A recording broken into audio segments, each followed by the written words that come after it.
Hello everybody, and welcome back to the creations of Gildmoor. Last time, in episode 3, you had a very exciting and interesting encounter with several individuals. You, got around with Jarvis, followed that motherfucker, went to the split tankard, and learned a variety of information, specifically information that Mirabelle was looking for. Mirabelle, you were questioning Jarvis about Ginny's ring after seeing it on his finger. You learned that the hilt is the one who gave him the ring to be sold, and both Rhett and Aurora recognize the hilt as an assassin who appeared out of nowhere a month ago and has been growing in popularity. You realized, Mirabelle, that the hilt is the one who sent you on the mission to track Ginny, and were irritated mainly because there seemed to be some kind of double game going on. Interested and intrigued, you continue to pry and ask for more, to pay more than the asking price for the ring, and he gave you the opportunity, as well as a chance to work together on future jobs. You all exited after your skeevy encounter with Jarvis, still not knowing much about him as an individual or who he works for, nor anything really about the individual who had been in the kitchen at the time of your arrival. A little, grung girl by the name of Acacia, with a fire elemental at her side. But moving along, you went back to the guest house where you knew you had to pack and prepare to head out on Bishop's mission, deep into the Drollwool thicket, into the small mining town of Freyford. Before you left, Mirabelle, you had another conversation with Ginny, who hinted to know about the mysterious assassin, but also didn't seem to reveal everything that she knew. Just that if you pry any further, know that the hilt probably has good intentions. Nev, you leave the failed poison bullet for Sketch with a note warning her to wear gloves, and telling her to look into it further. You all then got in a beautiful, lavish carriage given to you by the Covingtons. Coraline, you hooked up Cheddar and took charge of the reins, and for the first full day of travel out of Ashedonia into the Drollwool thicket was uneventful. You steered the group on a path that acts as a shortcut through the forest and to the mining town, and from there, you seemed to be unbothered. Nothing coming out at you besides the strange, fayish nature of this deep, thick forest with lush trees. So you decided to stop for the night. When you stopped for the night, you all began to get settled, make camp. And Rhett, you had a very interesting conversation with Mirabelle to get better acquainted. When suddenly, Mirabelle, you felt this overcome and flood of emotions and started to cry. Nev, you spotted a strange glowing orb in the forest and on impulse shot at it, and Mirabelle's sadness transformed suddenly into a fury, initiating combat. Mirabelle dealt Rhett a grievous wound, and another orb appeared, resulting in Nev shooting at it and succumbing to the rage that radiated off of it. You then realized these two little orbs, little will-o-wisps, were using your emotions to try and consume them for themselves, and that these two berserkers, who appeared into the fight as well, knocking out Coraline and severely damaging some of you, was also overcome by the power of this wisp. Luckily, you were able to incapacitate it with magic, with Cecilia using magic to keep Nev on the ground to stop her from doing any further damage, and Viz using an exploding quill to deal heavy damage to the wisps. Mirabelle was eventually able to get that final kill. Of course, Coraline was revived, but suffered a grievous wound, and it was shaken by the events that took place. For the most part, though, you all agreed to rest inside the carriage to avoid any further dangers. You all take the effects of a short rest, if you have not done so already. However, deep into your night's sleep, Viz, you heard the sound of a friend. Your friend Anno, screaming for help. Help! Help! Help! What are you doing? Viz will look in that direction and he's sitting by Nev, so he'd nudge Nev and he'd be like, "Hey, are you hearing that?" Did I hear that, Chex? Make a perception check. Oh, wonderful. Let's see. Okay, not terrible. 16. 16. You can hear it faintly. Help! Help! Help! from out in the woods, unable to pinpoint an exact location. Nev stands up. And now that you guys can see it better, you see that the thing that she had strapped to her back before is now unfolded and is a massive gun. Massive rifle-looking thing. And she cocks it, and she says, "The baby's here," as she then aims it into the woods and starts walking into the woods towards the voice. She's got it. Oh my aimed. God. It's just Does she like, have a baby? Okay, so Nev, you walk out into the woods. Viz Yeah. follow. Viz, you're gonna follow. Okay. Where do you two go? what? Where are you? Can I try to find which direction it might be coming from?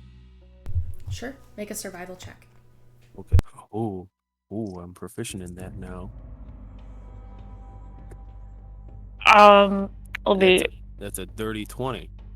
Ooh. It's already 20. You hear the shouts, "Help! Help! Help!" And you see it. Well, you don't see it, but you can see in your head, you can visualize the location. Coming from 50, 60 feet deeper into the woods, somewhere to the east. But you can't see anything. Can I cast Fairy Fire? Yes. How would you like to cast it? Can you read me the description of fairy? Well, it's 60 feet away. What's the range on fairy fire? 60 feet. 60 feet. You cast fairy fire. Can you read me the description of fairy fire, please? Each object in a 20-foot cube within range is outlined in blue, green, or violet light, your choice. Any creature in the area when the spell is cast is also outlined in light if it fails a dexterity saving throw. For the duration, objects and affected creatures shed dim light in a 10-foot radius. Any attack roll against an affected creature or object has advantage if the attacker can see it, and the affected creature or object can't benefit from being invisible. Okay. So you reach out. What does it look like when Nev casts fairy fire? You see, for a moment, she lowers her gun. She just waves her hand forward, and then everything is just illuminated in green. It looks very Matrix-y. Okay. You hold out your hand, and this green light appears. And whether you were intending to or not, the green light that emits ends up looking a little bit like Nithine. Like a little bit like that deep neon green coloration that you would see in the Nithine. Whether you're doing this on purpose or not, this is the form it kind of takes place in this moment. And the light rushes through the trees and through the forest. And as it does, you see the illumination of flowers and plants and trees. And then as it kind of rushes past that, it disappears, nothing being lit. It goes back another 40, 50, 60 feet. And as it does, there's a moment where it lights something. Something that is 7.5 feet tall.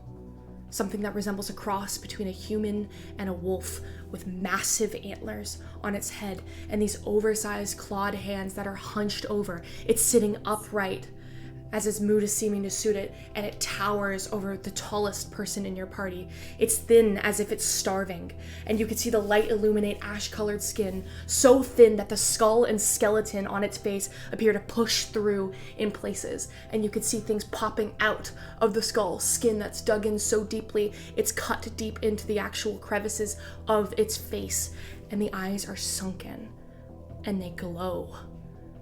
They glow with a deep, deep green, Nithine green light. And as you illuminate it, it opens its mouth and you hear this exhale, and the stink of sulfur rushes through your nose. I immediately shoot it.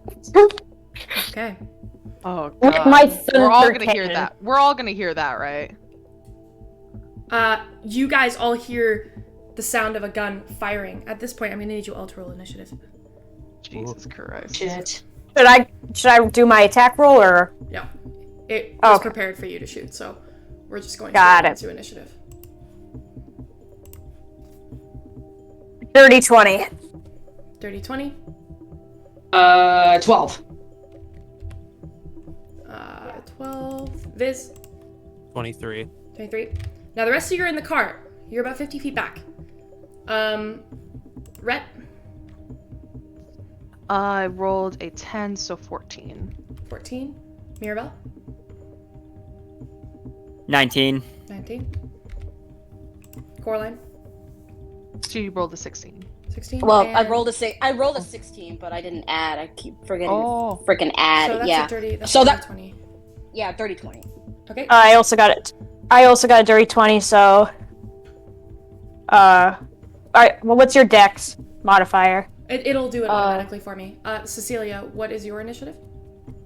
I rolled a natural 20, so that's a 24. 24. Jesus. All right. Let me roll for the creature. Okay. Okay. First one up is Cecilia. What are you doing? You're about 50 feet back in the cart. You're about 15 feet back in the cart, and about 100 feet in the woods beyond Viz and Nev, who are about 50 feet in front of you. About another 50, 60 feet beyond them, you can see the figure of this green shape lit up, and you can only see the outline of antlers and something sitting upright, massive on its haunches. And you can see the green eyes, but you can't make out much else beyond that. Okay. I'm going to run 30 feet in the direction of Viz and Nev. Mm-hmm. If I run 30 feet, can I, like, see the creature? I do have dark vision. How far does your dark vision go? 60 feet? 60 feet? No. It's still just out of you, 10 feet out of you. You can see the green outline, though. You can see a vague green outline. Oh yeah, because fairy fire. You can't see So that the would whole create- creature, but you can see the outline. I see it.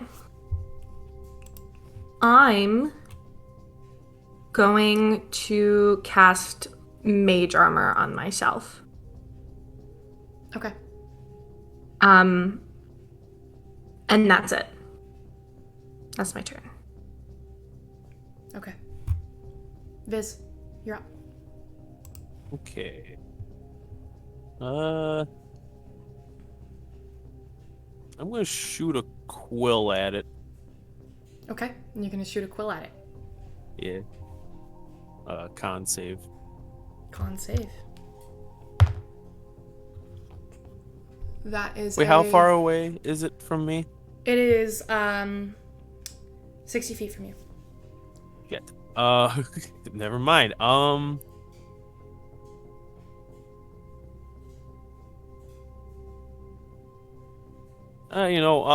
cast vicious mockery on it. Okay. I'll call him a gangly fuck. You just yell like, "You gangly fuck!" Yeah, get out of here, you gangly fuck. Okay.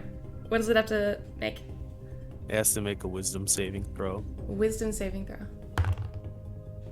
That is a 22. Yeah, that makes it. It doesn't. Okay. I don't think. Yeah, it's fine. Never mind. I just called it a name and that's it. Okay. You call it a name, you hear it like lean in, its mouth opens up, and as it does, you hear this begin to like come out of its mouth as it hisses, its open jaw dangling there, almost like it's been broken, as this like not fire, but light at the back of its mouth begins to glow, and it stares at you, and it's incredibly unsettling to look at. You, as you try and look closer, it begins to shift in place, almost like it's not even really there. Anything else on your turn, Viz?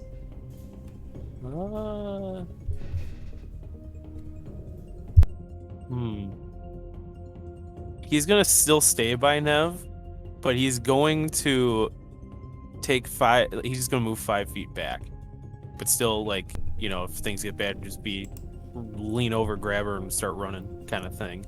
Got you. Okay. Coraline, you're up.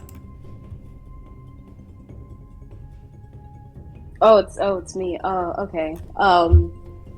So after hearing all of this shit go down, she would be in the cart at that moment, right? She was in the cart already. Yeah, unless you, yeah, the only people who left were Viz and Nev. So Okay. If she pokes her head out of the cart, can she see this fucking thing? do you have dark vision? That is a good question. I think you do as a high elf. I do? Oh, shit. Yeah. How many feet? I can check. That is a good question.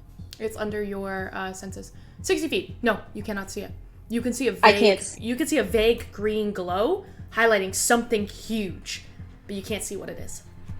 Highlighting something huge. Yeah, you can see something that's well over 7.5 feet tall. Can I do guiding bolt in that general area? In the What's the general range on direction? guiding bolt? 120. 120? think. Then Yeah, I believe yes, so. Wait, actually, yeah. Yeah, it's 120. Then yes, you can. But this is so. Here's the funny thing. It has advantage because it's technically this would have advantage because it's fairy fire, but you can't see it. So because you're so far back, so it's disadvantage. So you're gonna just straight roll. Straight roll? Yeah. Cool. Okay. I'll take a straight roll. In her head, of Coraline's like, I'm not dying again today. I'm not trying to die again. And she goes to do guiding bolt while also saying, like, Peacemaker, give me strength. And then, oh, that is 15. 15 misses. Damn it. Off a tree, you see the figure move again. Coraline, you're looking at it, and as you do, it's strange. You know you shot in the right place, but even though you shot in the right place, it's like it shifted out of sight without even shifting. Well, damn. That's unfortunate. Do I have any bonus actions? No, yes. Ah. Well, nope, I'm good. Okay. You fire the guiding bolt, and this creature turns, and like, for a second, you feel your soul be pierced by these two glowing neon green eyes. Oh, wow. And the figure opens its mouth, and as it does, you can hear this faint sound. This way! This way! What? Oh, fuck that. Laughing children! Is that the end of your turn, Coraline? Yeah, Coraline is thoroughly freaked out after hearing that shit. Thoroughly freaked out. Was Coraline the only person to hear that, or Nope. did we? You all heard it. Ah. Damn it. That's the end of your turn? Yeah, I have nothing else I want to do. She's just petrified. Okay. Navanya, you're up. I shoot it. I say, well, that's fucking weird, and I shoot it. Sure, go ahead and roll a hit. Is it at advantage because I have fairy fire on it? You're close enough, yeah. Oh. You can see the full form of this creature. And you have Okay, captured so... it. Math. 23. 23? Yeah. Hits. That hits. Go ahead and roll your damage. Cool. Okay. Get to use the bullet dice this time. 8 piercing damage. 8 piercing damage. Okay. Does it? Your Okay. gun fires. Okay. Yeah. And as you shoot this cannon, you've been working on it for a while, you grab the front of it, you pull back, you get the bullets in place, and as you fire, you shoot directly at it, and you hear it, this like, as it like connects off of the skull, this like giant skull around the front of its face, with the antlers pointing out. And as it does, the fairy fire light turns, and you look at it, and you see that it's made contact, and you see blood. And then you get a closer look, and you see blood. Blood all over the skull, blood all over the antlers, blood running down this dark fur into these extended limbs. You can see, as it holds out its arm to recoil from you shooting it, up on the tips of the claws, there's this material. underneath its claws. It looks a lot like skin.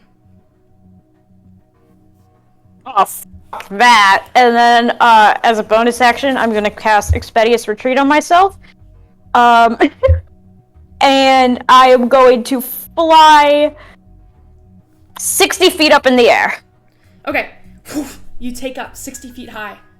And you look over, you get a vantage point that the creature looks up at you. And as it does, you can see the blood all over its face, all over its, like, all over this, like, skull over its head.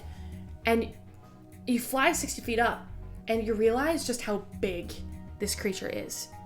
Lanky. Very much abnormal.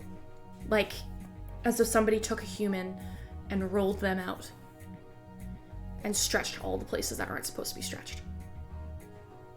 Is that the end of your turn? I just shout down, "Hey guys, I think this thing is people! Or was people!" And that's the end of my turn. Okay. Mirabelle, you're up. Alrighty. So, for those of us in the cart, how far away is this thing again? 100 feet. 100 feet. I think I can make this work. So, Mirabelle's gonna poke her head out of the cart and look in the direction of the fairy firelight. Ya he tenido suficiente mierda para una muerte. Then, as a bonus action, I'm going to use Cunning Action to dash 60 feet from the cart to close enough to where Nev and Viz are. Okay, you're able to, in a flurry, dash there. You've got your short swords ready, and you see this creature illuminated by the fairy fire. You see the malevolent neon green glint in its eyes, the blood all over the skull. And you see it look at you as you approach, and it opens its mouth again. You, like, stand there, and you're kind of taken back by it for a second. And then you hear, "No, please! Please don't!"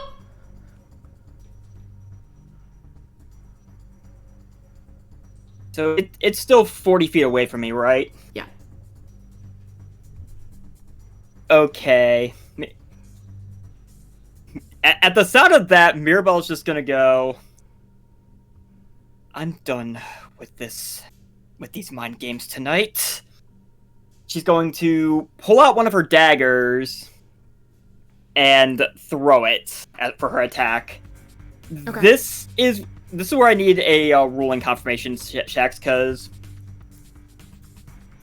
if it's beyond my actual, like, normal range, but it's within 60 feet, so I would have to roll a disadvantage normally.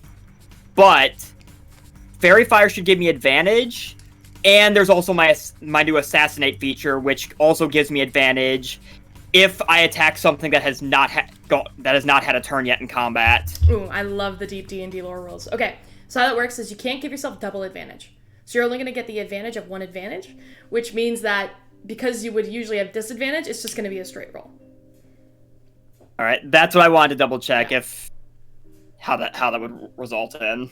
Yeah, all good.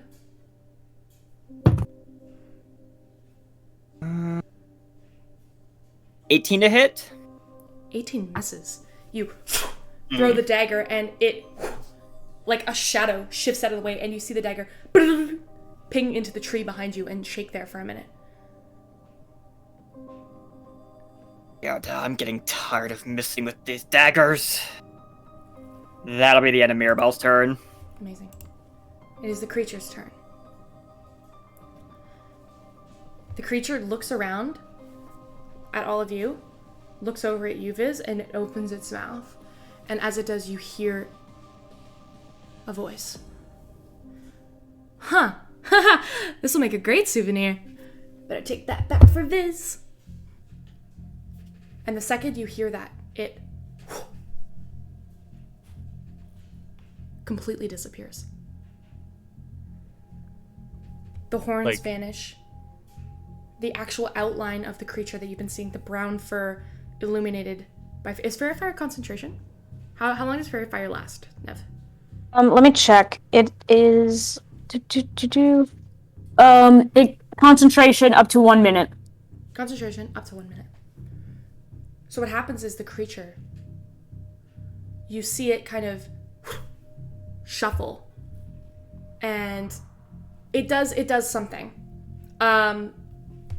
It almost looks not there anymore. The fur on its body becomes translucent, and the glow in its eyes becomes all the more malevolent because it's the only thing you can really see. And even though it's still illuminated by this green light, you watch as it up into the trees, and then into another tree, and then into another tree. And then you watch it jumping, leaving the vicinity. And it's fast. Are you fucking kidding me? It moves probably... Let me just look at this real quick. 180 feet away from you all. Holy shit. And then you see it. The only thing you can see is this green glow, this outline from Nev's Fairy Fire, hanging off of a tree about 180 feet away. And as you watch it, it lets go and drops. And then as it falls behind the shrubbery, you can't see the green light anymore. And it's gone.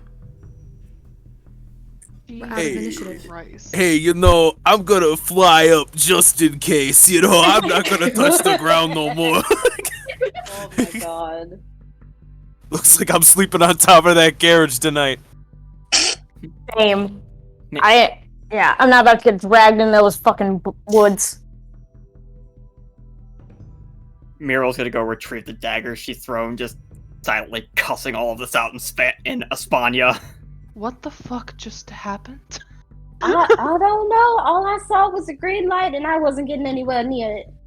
I don't think I hit it, but would Coraline like recognize the green glow or something, or like would she have any idea of what this shit is? We barely saw it, but Barely Nice. saw it, but like she saw the green light. I got a good Yeah, look at it. like- Can I make a nature check? I got a pretty good look at it. You Yeah. don't need to make a nature check, Nev, because you can make the connection pretty easily. For Okay. whatever reason, that creature's eyes glowed the exact same color as the Nithine that was in that poison. Don't like that. Someone's making Nithine monsters. I'm sorry. You say Are you that out saying loud? that to us? Yeah, Yeah, Nev are you said- saying that out loud? Okay, so actually, before she says that, Nev just completely doesn't.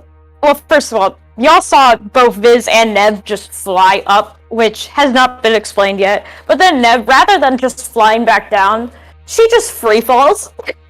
What the fuck? She just free falls until she's like 10 feet away from the ground, and then she like slowly floats down. She's I was like- not expecting that. In Well, and the- response, Viz frantically runs underneath Nev because he forgets.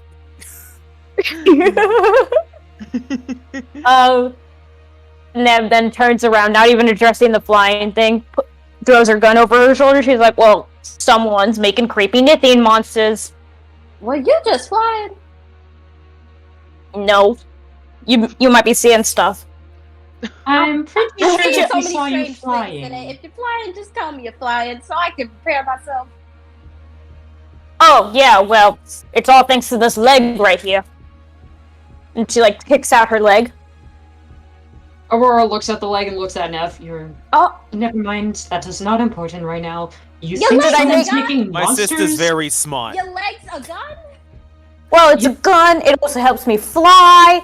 Should I make a deception? If anyone's gonna incite me. Yeah, I I'm wanna gonna you. I insight. wanna insight so bad. You guys know how that shit works, so go right ahead. Okay. Right. For my insight, I got a 17. Okay, I got 15 on my deception. I got a natural 20 plus 2, that's a 22. Holy That shit. helps totally. Aurora just slowly raises an eyebrow, but doesn't say anything. Coraline is like, her jaw is just like open, and she has her eyebrow raised, like, what the fuck is happening? So, you think that someone infused that creature with the Nithine? Oh yeah, I can smell it. Not that hard. Not that hard to Huh? understand. What Is was Squirtle? it? I don't know. It was something. Sounded really human though. We should probably get back in the carriage. I Yeah. can I wanna stay keep watch. camping here. Yeah, I don't want to become that thing's next voice box. Vo- Do we so want to that's keep- where the lava was coming from? Mm-hmm. Oh, sweet peacemaker, please give me strength. I don't think I can handle this right now. Whew. Do we want to stay camping here? We Well, we a lot really of stuff shouldn't. happened. We really shouldn't, but it's up to y'all. I'm good going. You're going on, resting. forgetting about You it. got absolutely fucked up. You are can't- resting. Yeah, Well, I I'm think you should sorry. really rest. Mm-hmm.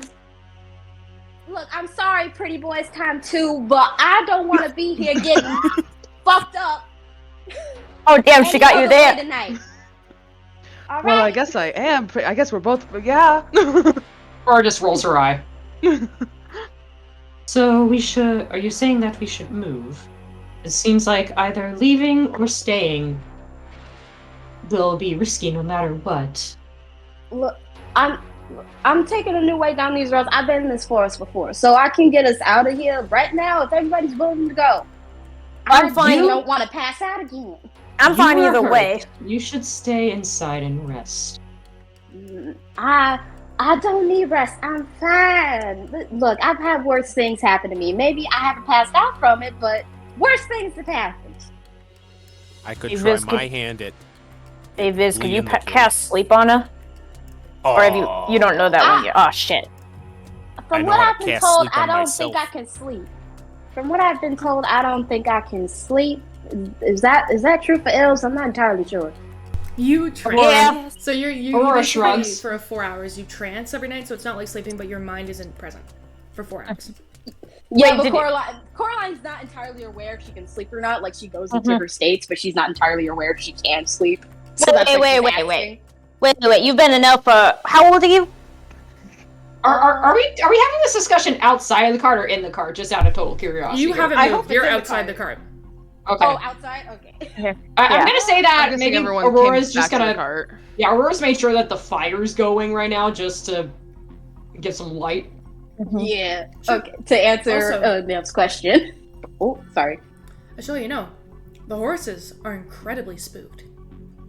They've been spooked for a couple of moments. They're looking around. They're tied up, so they can't go anywhere. But they're like slamming their paws against the floor, and they're looking around nervously. And you hear them, like kind of like doing that horse thing where they kind of rear back and up.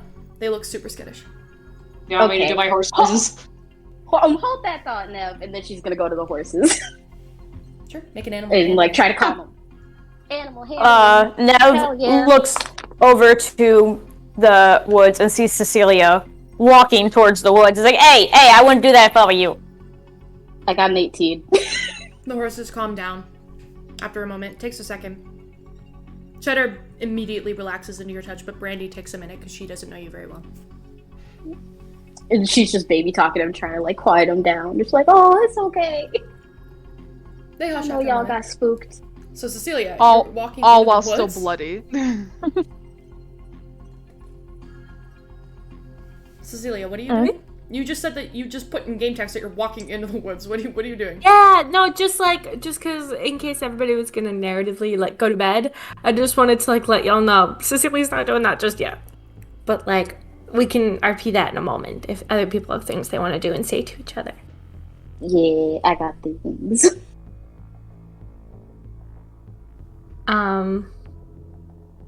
Yeah, she's just gonna start walking in that direction while casting detect magic.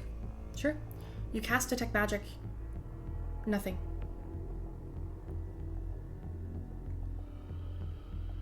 Doesn't Okay. seem like you can Do I sense anything. see? Do I see anything like on the ground where it was, or like the bushes around where it disappeared into? Make an investigation check.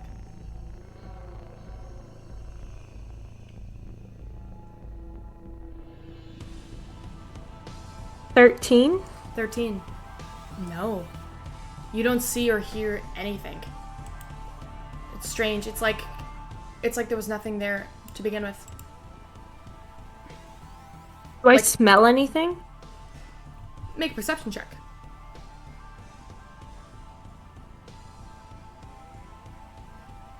Or No. You smell the grass. You smell the trees.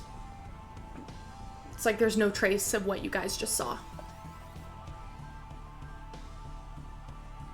okay, I'll join everybody else. Okay.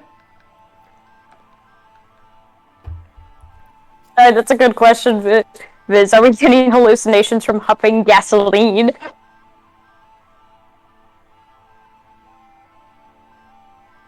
I don't know how to check that. I mean, I don't know how it would work in D&D, but considering Mirabelle's normally wearing a face mask, I don't know if it would be affecting her then, if that's the case. Nev lives in basically the sewers. I don't think she minds the smell of gasoline. The only one who could smell sulfur was Nev. Hmm. The rest of you couldn't smell anything. What are y'all doing?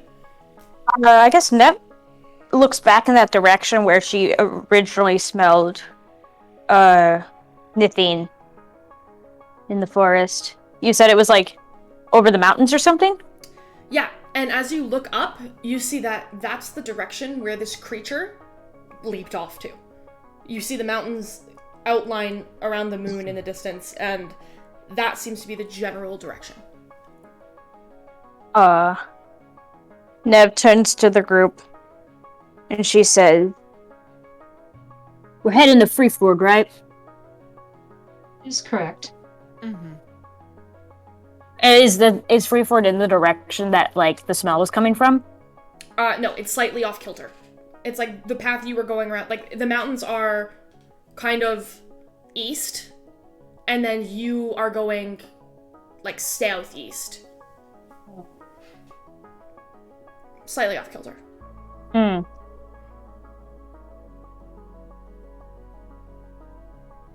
I think we need to change direction. Change direction. What Just slightly. do you mean? Well, I don't know if you heard, but that thing sounded a lot like those kids that maybe went missing. It also sounded like our friend Anno, who's been missing for a while now. Yeah, I your think friend was in that thing. It was some part of it, So or you think this that voice was. So do you think that is what has stolen who we're looking for, Possibly. along with your friend? I mean, yeah. I didn't recognize those kid voices, but if there's kids missing, that was probably them. Did any of Or us was. recognize? Did any of us, other than Viz and Nev, recognizing the Arlo voice? Did any of us recognize the voices coming from that creature? No. Did we? Yeah. Did we hear? Okay. Yeah, I think we were too far away. I meant this for anyone. I meant this for anyone. You heard 3 voices coming from this creature. There was what looked like a little boy, a little girl, and then like an older person. Okay. Okay. Although I think you're right, Nev. Whatever that was is why we're here, but I think we need to learn a bit more before we just go running off to the mountains. We should know what we're up against. That is fair. Could Maybe also warn the town on what to look Yeah. after now. Yeah. The town might Tell know them not what to go into the is. forest. Clearly it runs fast.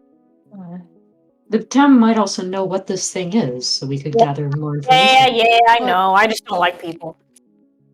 That well, it's going to be odd. The Maybe thing if they have a is, library why- or something, I can just find some stuff in some books. Here's the thing. Why didn't it not continue to attack us? Maybe it got scared. Something that kills that many, that could kill or take that many people. I'd say that we're about the same size as what they took. There's more of us. Mm-hmm.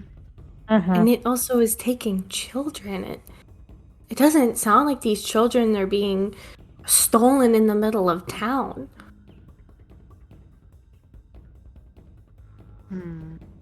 You think it... I think it maybe was trying to pick us off one by one. Trying to draw us away. Could be. People do That's- run towards children screaming. That does make sense. It might have tried to do that if the rest of us didn't have noticed the gunshot, like signaling over to Nev. Hey. I meant that as a good thing. Wouldn't have known, and he would have thought you were alone. Whatever the fuck.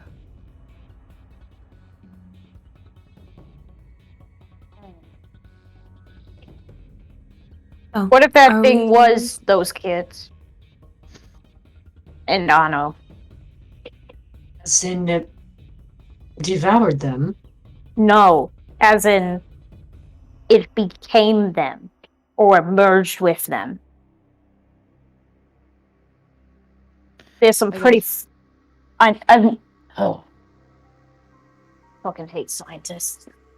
I don't think we'll know exactly until we keep moving and get into the town. Are we moving or are we staying here for the night? I feel like we should move before anything else that looked like that thing come back. Yeah, I We're want to get the already going- fuck out of here. We were already gonna take watches, so we could just have someone who is leading the cots basically taking the watch and switch. They shouldn't be alone. Mm-hmm. We'll go in pairs. I can take the first one. You You should really rest. should sleep. No, I don't know You about really that. should rest. You I know you're were- very Go good to at sleep this. before I knock you out. We do not- I'm fine. I can take Coraline, a watch. Coraline and Rhett should both take a rest. Well, I don't know about me. I'm perfectly fine. Oh, I was sure, healed Instantly before. looks at Rhett. And Aurora was just healed looks right at before. Rhett. If you don't was rest, I will healed kill you myself. I was literally healed before by Coraline before she What? got she didn't Guess get what? to I you haven't myself. taken a She fucking should hit, rest. so I'll stay up first. Hey. Look, at least let me stay up with you so I can get the horses calmed down a little bit more, alright? Just like 5 minutes. 5, 10 minutes. Oh, fine. Okay. So Who's with Nev? I will go with Coraline. Nev. okay. So I thought no, because Coraline said she was gonna go first with Alright, yeah. Nev. So how are you all going to do this? So from my understanding is you're gonna move the horses again through the night. So you're not staying in one spot. So the horses haven't slept, so they'll be pretty damn tired by the time morning comes. Oh, Oh, exhaustion. maybe we should just fucking Yeah, take you know a what? long rest. Yeah, just take a long Yeah. rest Well, and, it's and we'll keep watch. It's up to you. You guys could either push the horses through the night, knowing that in the morning they'll need to stop. And then subsequently, some of you will be taking points of exhaustion because it's extremely uncomfortable to be sleeping upright in the carriage. So I'll have you all roll con saves for that. Aw, Let's just do a Maybe long we should rest. just stay. You Yeah, should let's have just said that stay before we in even the- We'll talked come back, about guys. it. It Let's will just- come back. Let's just take a long rest Yeah. here. Stopped. Okay. Definitely And- taking watches. So Yeah. you're all camping outside, or you're all sleeping in the carriage. Like, how are you gonna do this? We're freaking in the carriage. We're all gonna In the sleep on the carriage. floor. sleep on the Okay, benches. the carriage is pretty small because it's a carriage and it's got seats, like vertical seats. So if you try and sleep in the carriage, you're gonna be if you all try and sleep in the carriage, you're all gonna be sleeping upright, and it's gonna be uncomfortable. Who has why not not, on the floor? slept? Who has not slept on a bus and not had a good time? Yeah, Shax, that's stupid. If one of you can tell me honestly about a time you've ever had a good night's sleep on a bus or car upright that couldn't go back, we'll have that conversation. Literally, Yeah. y'all can Tetris on the floor. No, there's a table. There's a table in the middle of the carriage. There's Why not. is there a table I here? told you guys this before. Get I've told you guys this before. The carriage is Get this the carriage table has out of the here. carriage has a door that opens up. Okay, hang on. Maybe- I said this. It's on previous recording. The carriage I'm has going a to door, unscrew with the a ramp table from that opens the- up, and the table has like one of those pedestals that's like like nailed into the floor, and there's a round table in the middle, and then from the two widths and the length of the inside of the carriage is like couchy like seating. Can I use my Tinker's tools to remove the table? That would not be Tinker's tools. That would be Carpenter's tools. Bitch, Okay. I have Hey, you know what? and a wrench. I have I'm going- tools. I can do that right now. Okay, Cecilia's all gonna right. sleep outside. Cecilia's gonna sleep outside.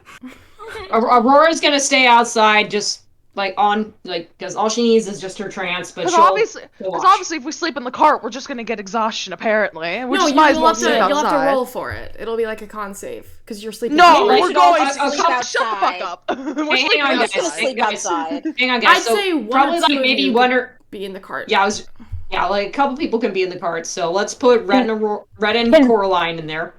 Can Viz and Nev sleep on top of the cart? I mean, sure. Cool, we're doing that.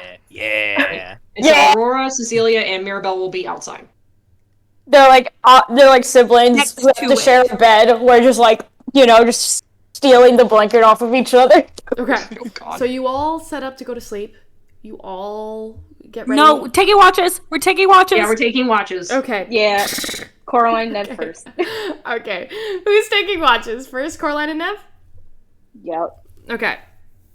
Your watch goes without issue. For the first 2 hours, you just hang out and nothing seems to be coming back. There doesn't seem to be anything going bump in the night at this particular time. One sec. Cool. Who's taking the second watch? I'll take it. I can. Okay. Second watch. You look up in the trees. The sun is slowly beginning to brighten the sky, but you can't actually see it yet. It's like that faint pinky glow in the early morning. You hear birds begin to start chirping. It's peaceful. No reminiscent of any of that fear that you've been experiencing in this exact same spot several hours before. And your watch goes by without issue. Who's next?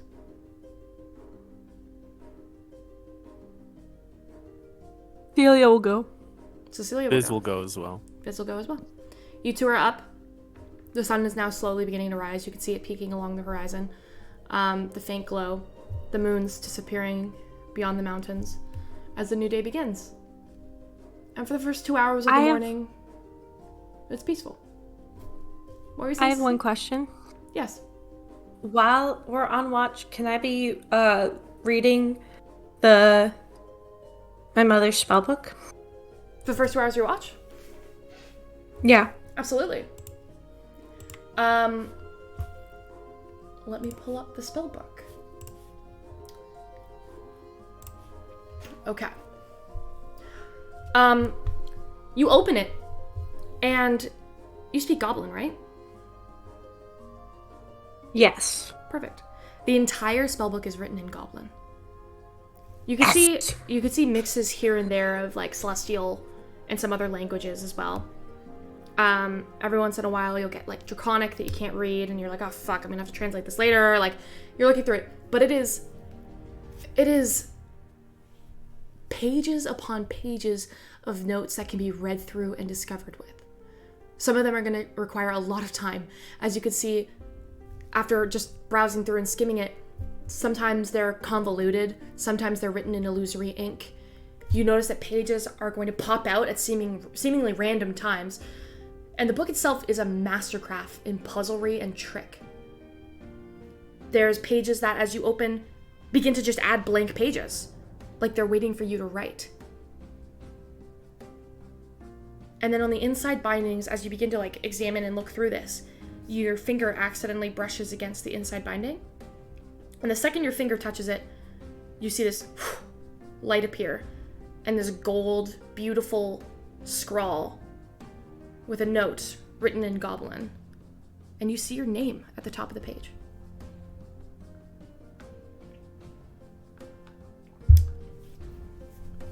Is it just my name? Does it say anything else? It's a note. And as you thumb your finger down, ink begins to appear. Almost as though it was waiting for you to touch it.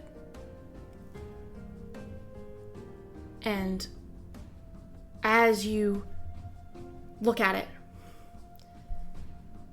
you see a note written for you, which I'll read to you now. Cecilia, if you're reading this, I'm presumably dead. I'm sorry I could not be there for you when I gave you this book. I would have certainly done a better job than your father, with his limited knowledge, God's bless him. But if you have this, you must be ready. I hope you will learn to make heads and tails of my work, and that you inherited my thirst for knowledge. Everything in this spell book, I leave to you. Be safe, little one, but more importantly, be persistent. All my love, Mother.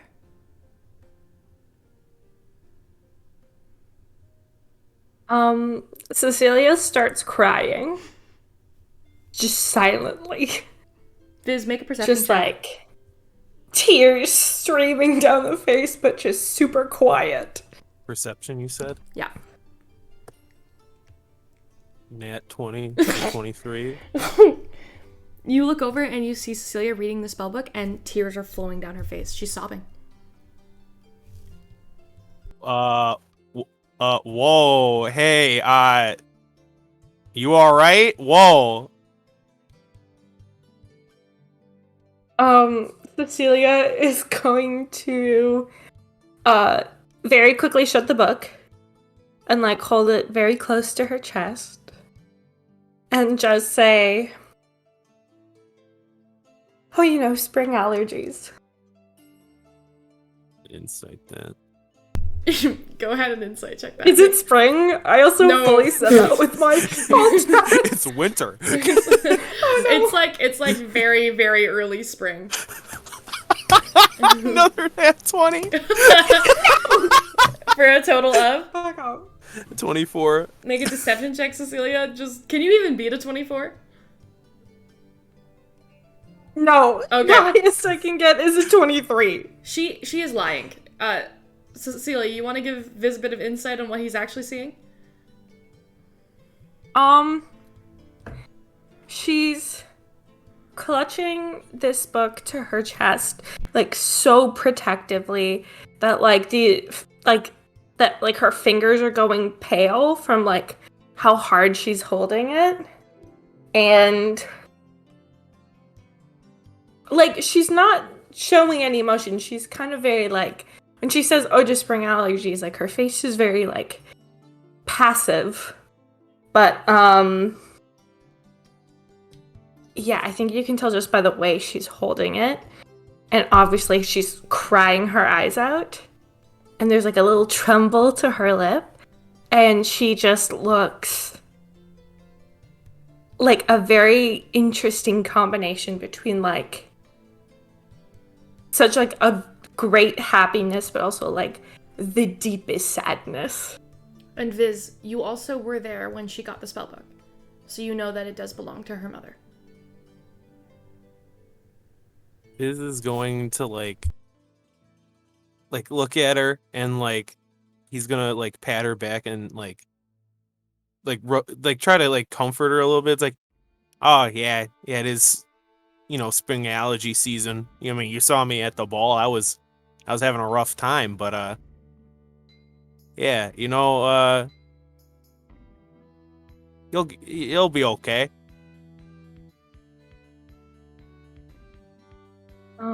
I think she's gonna nod, and at that,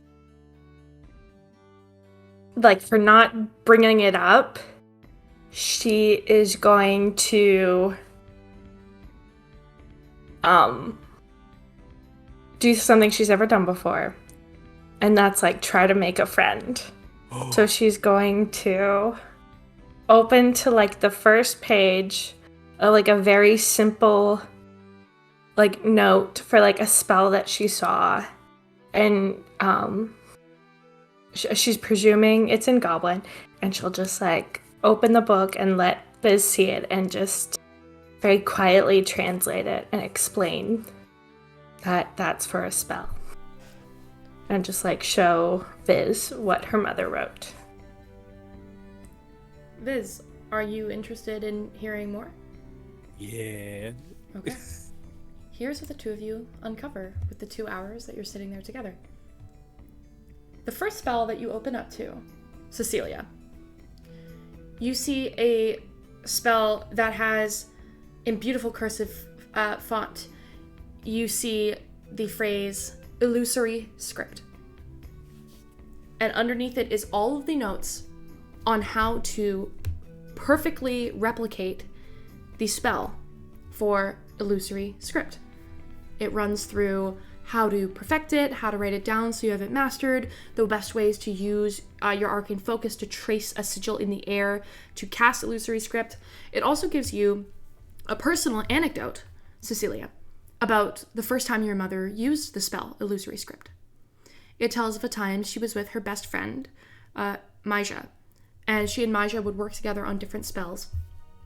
They were in the same preparatory academy together when they were young, and they used the spell illusory script to pass notes to each other in class, so that if an unknowing teacher from a different department looked at it right away, they would see bits and scraps of poetry and think that they were writing poetry to each other, when in reality, they were doing the most grotesque of gossiping about the rest of their peers.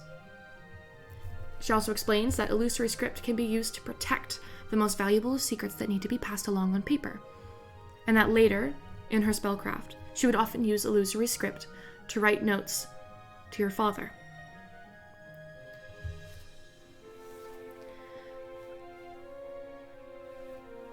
Cecilia and Viz, you two both are engrossed in this spell book. And by the end of the 2 hours, since I will say Viz is helping,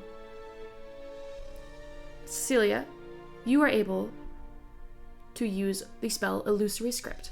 You can go ahead and add it as of learned into your spell book, if you didn't already have it. And Viz, you think you might know enough that if you wanted to use that, maybe you could. You don't know if it would work, but it would be fun to try, wouldn't it? It would be pretty fun to try. And around the end of that 2 hours, the rest of you slowly begin to rise. And you hear the beautiful birds chirping in the trees and the sun slowly peeking around the crest of the canopy in the Drollwool thicket. And now that it's morning, as you all begin to wake up, you look over the horizon to the southeast, and you see smoke. Not fire smoke, but campfire smoke, rising in several places. Way, way down the path you've been traveling. You might be getting pretty close to Freyford. What are y'all doing? Yes, we all head on out. I'm assuming we can mark down that we got a long rest. Yep, you all have a long rest. Yay. Yay. Woo. Can I pray before we go? Sure, you guys can do whatever you want as this like early morning ritual is kind of coming up for you all. Yeah, no pressure. You tell me how you guys want to spend your morning. You want to go first, Jewel? Yeah, I just want to take a minute to just like dress my wounds and then pray. All right. Do you set up a little altar, or like what is it that you're doing to pray? Maybe going like behind the cart, trying to get like a little bit of privacy. Set up a tiny little altar with like some stuff that she had in her pocket, I guess, or in her bag, and just pray. Okay. You begin to pray, and as you do, you feel the warmth of the sun over your clothes seeping into your skin. And as you inhale, you feel the freshness of a new day. And though you don't hear anything back, you're certain she's listening. Okay, that's good to know. Like when she like does all that, she takes a deep breath and like looks down at her wounds. And as she like goes to touch it, her hand kind of shakes a little bit. But then she like pushes it down and gathers her stuff to get ready to leave. Okay. That's all I wanted to do. Sure. Anyone else have any morning rituals? Yeah, Aurora is gonna do the same thing that drove you guys nuts as when I was Ilaria. Aurora Oh is god, workout routine. Yep, All right, she workout does montage. yeah, she does the workout routine, so just like full on muscle warm up, let your imagination decide what you want, and then you see her practicing first with her sword and shield, but then she practices with her dual bladed glaive, and she just, when she uses it, it kind of looks like a dance the way she uses it. Just like very light on her feet and just these big sweeps and like sharp swings. But just like very staying aware of everything around her. But it's definitely also just in the zone of swinging this glaive that's this black metal, but has this kind of odd sparkle to it when it catches the light. But that's about it. So apparently I'm getting kicked off the cart by Viz. Oh. Well, Viz is already up. He spent the last 2 hours. Yeah. He got So his he full long so rest. he so he's so been he with went up Cecilia. though. So he went up to see her when she's still asleep. Okay. It's up to you. It's up to you, Viz, on if you want to kick How Nave tall up is awake. the cart? It's like 6.5 feet tall. Would Nev take fall damage from it? You don't know.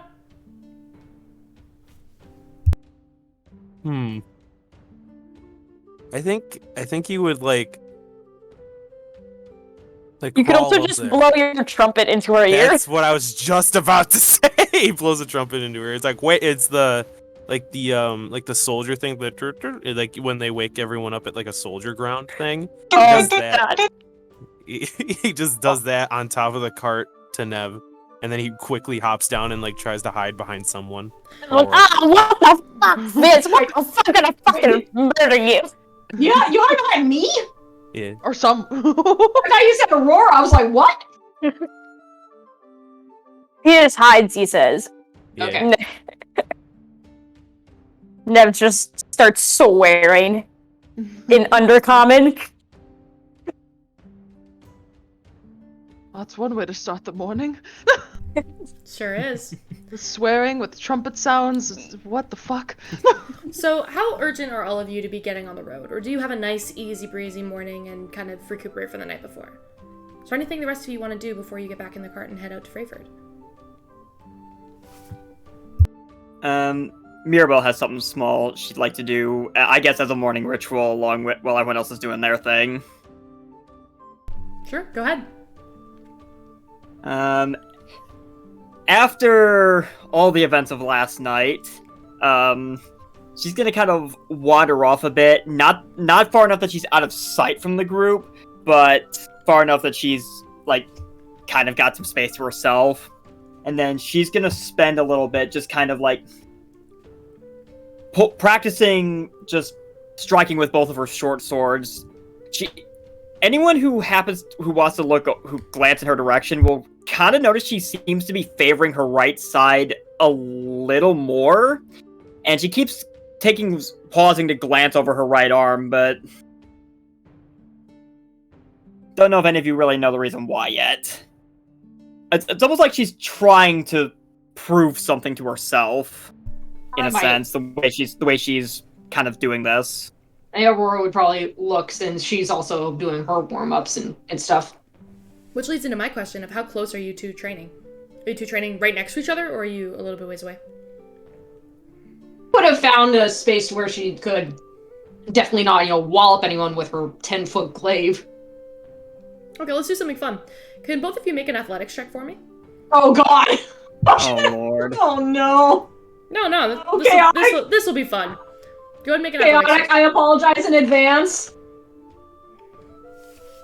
You said athletics Right. check? Yeah. You'd probably be better at this than I would. I got a 17. 14. Mirabelle, you look over and you see Aurora, and for just a Not minute, again. you feel a little bit self-conscious. You're like, I'm so used to being like the baddest, biggest killer, and then like, fuck, that girl has a glaive. Like, you just have this moment of like, she looks so fucking cool, and you maybe you could decide if you're insecure or jealous about it, but you take notice of the fact that she's just, in this moment, the slightest bit cooler than you. I would say if Aurora happens to catch her kind of glancing over, she would notice Mirabelle's eyes are probably lingering maybe a little too long on her arms. And her gaze keeps going between that and back to her right arm for some odd reason. Do you want me to roll a perception checks, or do I just notice this? You could choose to notice it if you want to. You're both training. Aurora pretty will close notice. together. Yeah. She'll look at Mirabelle, kind of follow her gaze, and just kind of stop for a moment. Like, I'm gonna say, like, her arm, like her glaive is up. So, like, about to do another swing. And just kind of, like, looks at Mirabelle, like, do you want me to stop? No, you're perfectly fine. Besides, I don't have any right to ask anything of you after last night. I'm sorry for all that again, by the way. Aurora kind of looks at Mirabelle and goes, I do not see any reason why you should feel bad. You are under the influence of the wisps. You did not do it on purpose, so I assume. No, it was certainly not on purpose. But you had every right to get defensive after it was all said and done. Aurora kind of does a little shrug. Well, yes, of course I would defend my teammates. She kind of looks at Mirabelle for a moment. Would you want to spar together? Mirabelle looks a little hesitant at this. Again, her gaze keeps going to her own right arm for some reason. Perhaps another time. Or not. Understandable. I shall return to the cart. Same. Mirabelle will just kind of sheath her short swords at that point, and I guess they'll return to the cart. Okay, no worries. Anything else anyone is doing, or are y'all getting in the cart and heading to your next point of traction? What's up? What's the hip happening? Tell me the things. What are my players doing this eve? If happening, we be going to the town. I want to talk to Nev real quick, and then I'll be good. Oh, Jeez, that's why? always fun. I always enjoy that. Go right ahead. Where is Nev right now? Just probably at the side of the cart, or she might still be on the cart, just Can like I... not brushing her hair. No, just putting it up. Not Just swearing. hair? Oh, Yeah, not no, swearing. it looks horrible. Okay, well, she's gonna, like, either, like, come up to her or come up behind her and say, like, I know you're lying. Jeez, oh fuck, don't fucking scare me like that, jeez. Fucking freaky. Oh, What's up? I'm sorry. I didn't mean to scare you. I just want to say I know you're lying about the flying thing. What? Wait, sorry, I couldn't hear you. You kind of cut out. Oh, I said, I know you're lying about the flying thing. So what if you know I'm lying? Why won't you tell anybody you can fly? Some things are better kept secret. So, you're not like a weirdly colored gnome or something? Look. How about you stop asking questions, alright? Well, we're I didn't gonna come be. here. I didn't come here to get interviewed. Well, I didn't come here to almost die, but here we are. Sorry, I just look at the game text. Never in brain at all times. Yeah, that's our mood right now. I'll kill you. I'll do it. You didn't even know that, you didn't have to sleep as a high elf. I mean, I haven't really been around much high elves my whole life, so I always need to ask. Was that a weird thing to say? Was that a weird thing to say as an elf? You need to ask to sleep? Ask if I can sleep. Sometimes I forget. Did you just think you were insomniac this entire time? I believe so. More like I just have too much energy that I just need to get out. I could sit for a while and close my eyes, but it's not really sleep, you know? Oh, hey, then you can get more done in the day. True. I did have a lot of farm work, but now I feel like I don't really do much as I used to. I've been feeling lazy. But that's besides the point. I really think you should tell everybody. I mean, you may not want to, but it'd be nice to know since we're going to be traveling for a while. Why would they need to know? You Look, know, let's just get this thing done for Bishop, and then we can go on our merry way. You can do whatever the fuck you were doing before, and Visit and I can go back on to our business. oh, You can keep going back on your little holy journey or whatnot. well, ain't you a prickly one? But yeah, I woke up with a trumpet in my fucking face. And a stick up your ass, apparently. Mm-hmm. Yep. Can Viz see if he hears any of this happening? Are you guys making an effort to be quiet? No. So then we're just gonna all hear that, like, you're lying about flying, and we're like, huh? No. Oh, God. I'd say that you catch like more of the tail. Viz, you can catch like the tail end of this conversation. Viz is gonna like walk up, so Nev can see him this time, so he doesn't scare her, and he's gonna be like, "Hey, Nev, oh, she's always cranky in the morning. She doesn't mean that." And then he looks at Nev like with like I very much mean that. like he looks at he looks at Nev with like wide like shut up eyes. He's like, she doesn't mean that. How you feeling? Oh, don't even try to fool me with that. I'm fine with prickly people. I've raised well, let's say, been around prickly people my whole life, so this ain't really anything new to me. He covers his mouth, so it's like Nev can see his mouth move, but he tries to say it to Coraline. It's like, "You haven't met my sister." Then he realizes what he does, covers it so Nev can't see his mouth, and then he says it again to Coraline. What? So like, you know, when like you don't want someone to see you like talking about something, you cover your mouth on one side so they don't see your lips moving. He does that, but the wrong way, so Nev sees his lips moving and can clearly hear him. And then he realizes what he does, and then he flips it to the other side, but he still talks loud enough for her to hear him. You know I can still fucking hear you. No. Look, look, one ear still works. What are you talking about? Oh man. Oh, Nev, you're wacky. You're wacky, Nev. Okay, I'm going down there to beat you up. And then Nev hops down.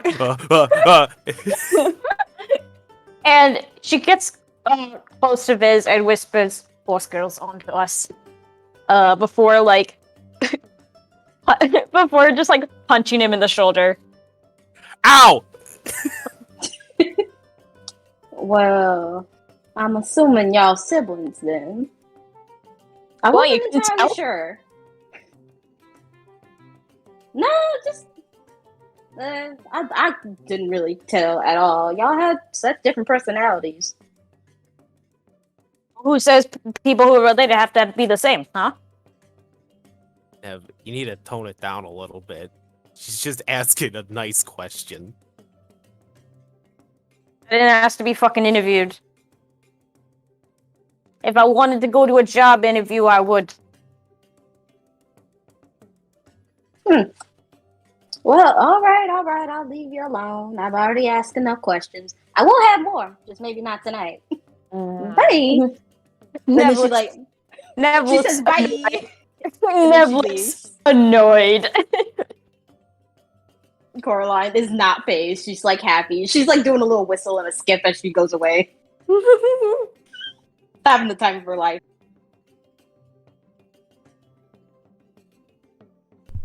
Okay. Vizinev, you're alone?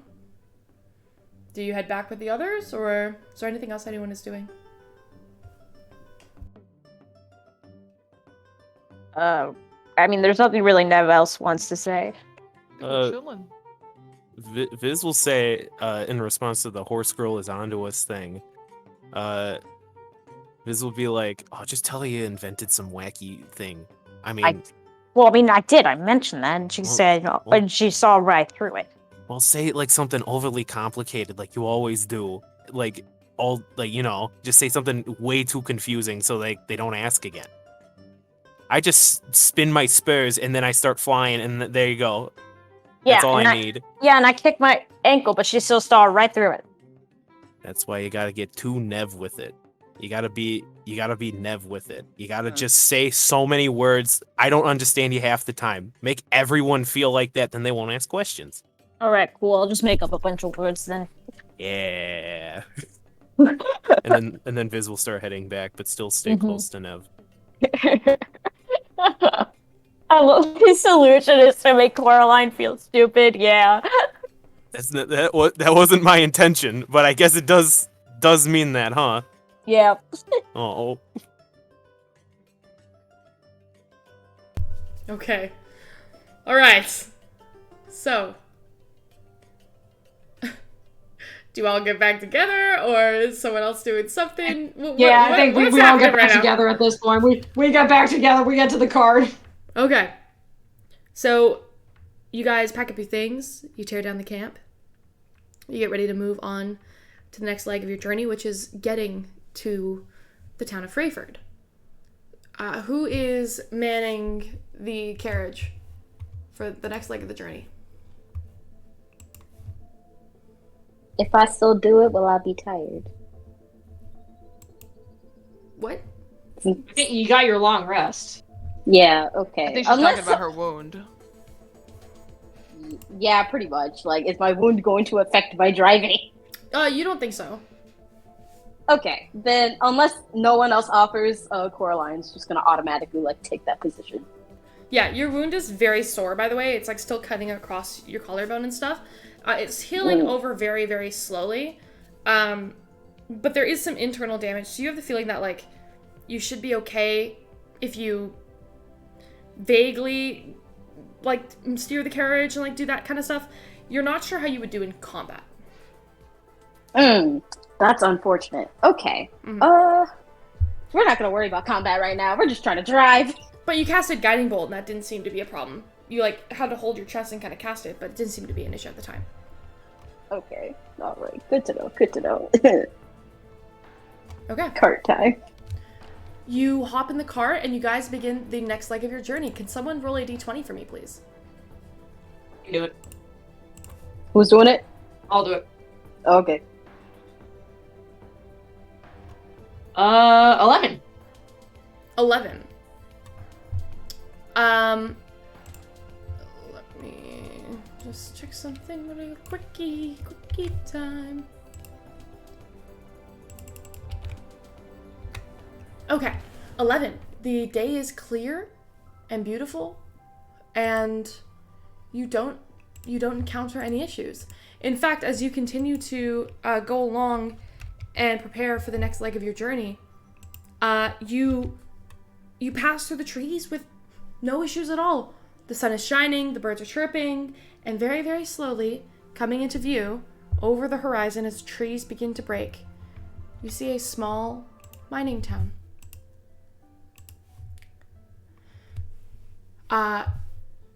Here is what you see. Freyford is slow and steady. There's a beautifully crafted set of water wheels that you can see as you're coasting over the edge of town that seems to be right in the center around this beautiful waterfall. And there are other wheels transporting rocks and minerals and elevated and turning through the town towards a large center in the city. You can see a building with these round structure shapes and these beautiful big brick towers that kind of crest along the top that let loose smoke. Not this like, it's like a black sulfurous smoke, but it casts into the air and out into the distance, so it's not falling in and around the people. It's very, very well designed. You approach the outside of the town, and it's encased in a stone citadel that kind of protects the exterior of the town. And you realize that it's built around this waterfall, that half the town is kind of elevated on this like set of structured stones. And then there's the waterfall and like a winding around it that's built into the stone, a path built around it, into another section of the town completely. You can see that's very much divvied up from the people who are above the waterfall and people who are below the waterfall. And the ones above it are kind of encased by this large citadel in this massive gate that you're quickly approaching. Above the waterfall on the west end of town, you can see that around the citadel, it kind of pokes into the inside of the town, and you can see the shapes of what look to be, well, it's less of a castle and more of a big manor house, built from the same thick wooden foundation that you see in a lot of the houses in Freyford, but polished with nicer stones and large windows. The rest of the houses, on the upper levels, you can see that some of them are simple, thatched from stone and wood, and seem to be well built. The ones underneath, the same, but not the same extent of monetary value, likely built a little less securely and more built for the masses rather than for longevity. As you approach, you see two members of the Ashland Watch who are actually standing by the entrance of the citadel. Both of them in uniform, both of them holding what looks like a big lance in their hands. And as you approach, one of them, the one on the left, holds out a hand and gestures for you to stop. Does Coraline stop the cart? Yeah, I mean, it's implied, yeah, she follows rules, she stops. She busts through the gate. Busts through. You stop, Runs and through them. one of the guards is, the guard that holds out their hand for you to stop is a female tiefling with like this, you catch tiefling, you would have thought human, actually, at first by looking at her, because her skin is like a very humanoid color. It's like a medium tan. She has like these like beautiful kind of green eyes that are just a little bit wider than the average human's eyes. Long curly hair cascading around these horns that poke up from around her helmet. Dressed in the blues and silvers. She puts an arm behind her back, sticks her lance out, and goes, "Welcome to Freyford. What's your business?" Business. And then she like looks back at everybody like, "What's our business?" What's our business? You did not say what's our business. No, sorry, she that did. took me completely off. Coraline said that. Did we get To like a everyone. letter or something from Bishop, or like some type of pass, or like, signal of like, hey, this is like, we're here on a mission kind of thing, or sigil? Nope. Nope. It's just go. Technically, we do. I'm right here, guys. Yeah. Yeah. Not so only we have a Cecilia- signal. We got Cecilia. She's our walking invitation. Not Yeah. only that, Yeah. technically Viz does, because he forged one at the ball, and it Oh, lasts right. 10 days. That's true. That is true. Let's let the heiress talk first. Yeah. Cool. Is she gonna come up front? Yeah. She'll hop up front. Actually, no, she will not. She will message Coraline and say, Oh, in my head. Oh. yes. Just tell them I'm in the back. Coraline is taken aback. And has this happened before? Was she like talked in her head? Am I forgetting something? 'Cause this- Oh, I believe so. Oh, okay. So she's like, okay, weird feeling in head. I've had this happen. Cool. Yeah. Cecilia Darlington's in the back of the cart, and we have business here. I completely lost the voice, but that's what she said. Lady Cecilia Darlington, what business are you yeah. here on? We did not receive notice that you would be arriving. Cecilia will pop her head out of the door and just The woman immediately puts a hand across her chest and bows once to you. thank you. I'm quite sorry for the last minute arrival, but we have some very urgent business. We are here to speak to, I have her name, Countess Clara Mountbatten. You're here to see the Countess. I will have word sent immediately to the manor house. Head on right through. You'll see the manor house in the far distance on the west side of town. Of course. Thank you. Of course. Then she'll close the door. Okay. The two guards step aside and let you go through.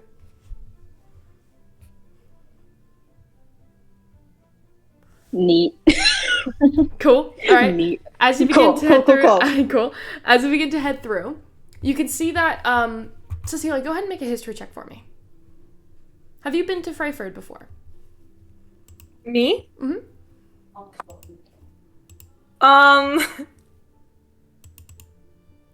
I rolled an 8. No, I just got an 8. I didn't roll an 8, I got an 8. So I'm gonna say no. Okay. I don't think Cecilia's left home that much. Okay, that's fair. You've heard relatively of Freyford. You know it's a mining town. You know that they have a lot of the simple technology that's used to, pull these rocks out of the mines and narrow them down, sell off the quartz and the other crystals and the other materials like gold and silver that they get from the mines and then ship them off. So you know that a lot of people in this town will be like middle to lower class. You also know that Countess Clara Mountbatten is the now Duke, Aaron Covington's only sister and youngest sibling. Only sibling. And that the title to Freyford fell to her, as it usually is taken up by the first sibling, or the spare to the Covington line. As you guys begin to walk through, you see that the town's divvied up into a couple different sections. As you pass through, you can see signs. Up on the top of the waterfall, this area of town's called Midtown. And you'll see that there's like this massive building kind of down at the bottom of the waterfall that seems to separate Midtown from the other district. The area itself kind of looks like this. I'll send a picture to chat. Lots of equipment and different devices that allow materials to go down. You can see that there's people moving about, hacking at things with picks. There's groups that are actually heading towards the gate you came through, which you see a sign for it as you pass through called the North Gate. You can see people kind of heading in that direction with mining equipment, likely heading out to the mines themselves. There's carriages that are coming in and out. It's busy and a bustling morning. You have to go down this path around the waterfall to get to the next district, which isn't quite where the Covington estate is. The Covington estate's like a nice middle ground between the two of them, surrounded by a citadel. But this district is called the Waterwheel Ward. As you pass through Midtown, you can see there's a small collection of taverns, inns, places where people tend to populate when they're not at work. You see soldier families that are in Midtown, the emissaries, external ambassadors who come from other places to visit. You see, as you pass, there's a general store, a couple smithers, more metal workers. This is generally what seems to be like more of a commercial setting, and then like a higher standard of living. But then as you kind of go down the waterfall, you see the water wheel ward that's mainly for workers and their families. It's a little lower class, but you see a school as well as a few recreational parks. For those of you who are looking close enough, you can see that money has been put into this section of the town, which is a surprise because for those of you who come from bigger cities, often the lower class areas, not as much care is put into these sections of the towns and cities. But you can see that an effort has been made to upkeep this area. The people in the water wheel ward that you see, mainly humans, they're dressed quite simply. Some of them look a bit tired, but they seem comfortable. And as Coraline, you kind of turn, you keep following there's a sign in the road for Covington Estate, and you follow that path towards it as well. And you can see that like thick wooden foundation as the house is in Freyford, but polished around the citadel with nicer stones and large windows. As you get closer, you can see that the grounds up in this estate have a stable, a large open field, and it looks to be almost like a big ranch house. It's familiar to you, Coraline. It feels a lot like home, but it's cozy, though it is built up and it is obviously quite lavish and expensive.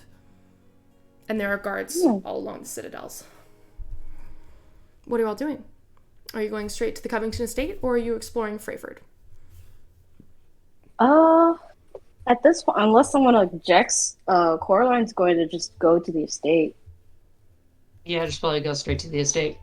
Yeah, we'll look around later. Leave our stuff there, you know. Yeah, go around. Okay. As we're heading there, Cecilia is going to use like prestidigitation to like clean everybody up. Make sure there's no like blood, dirt, grime on Good call. anyone. Because there definitely was. Do you have the mending cantrip? I do. Yeah, I do not. Okay. But I Yeah, have if you would like to, when you see Cecilia prestidigitating everyone's clothes, you could fix some of the rips and tears that are in a lot of the clothes of the people who were in the fight yesterday. Yeah, Nev will do that. Okay. Even though Nev doesn't really care about her, like, you know, her own clothes as much, but also, again, she, you know, because also she usually does mend her own clothes, but, like, yeah, she, I guess, fixes everyone up a little bit. Yeah.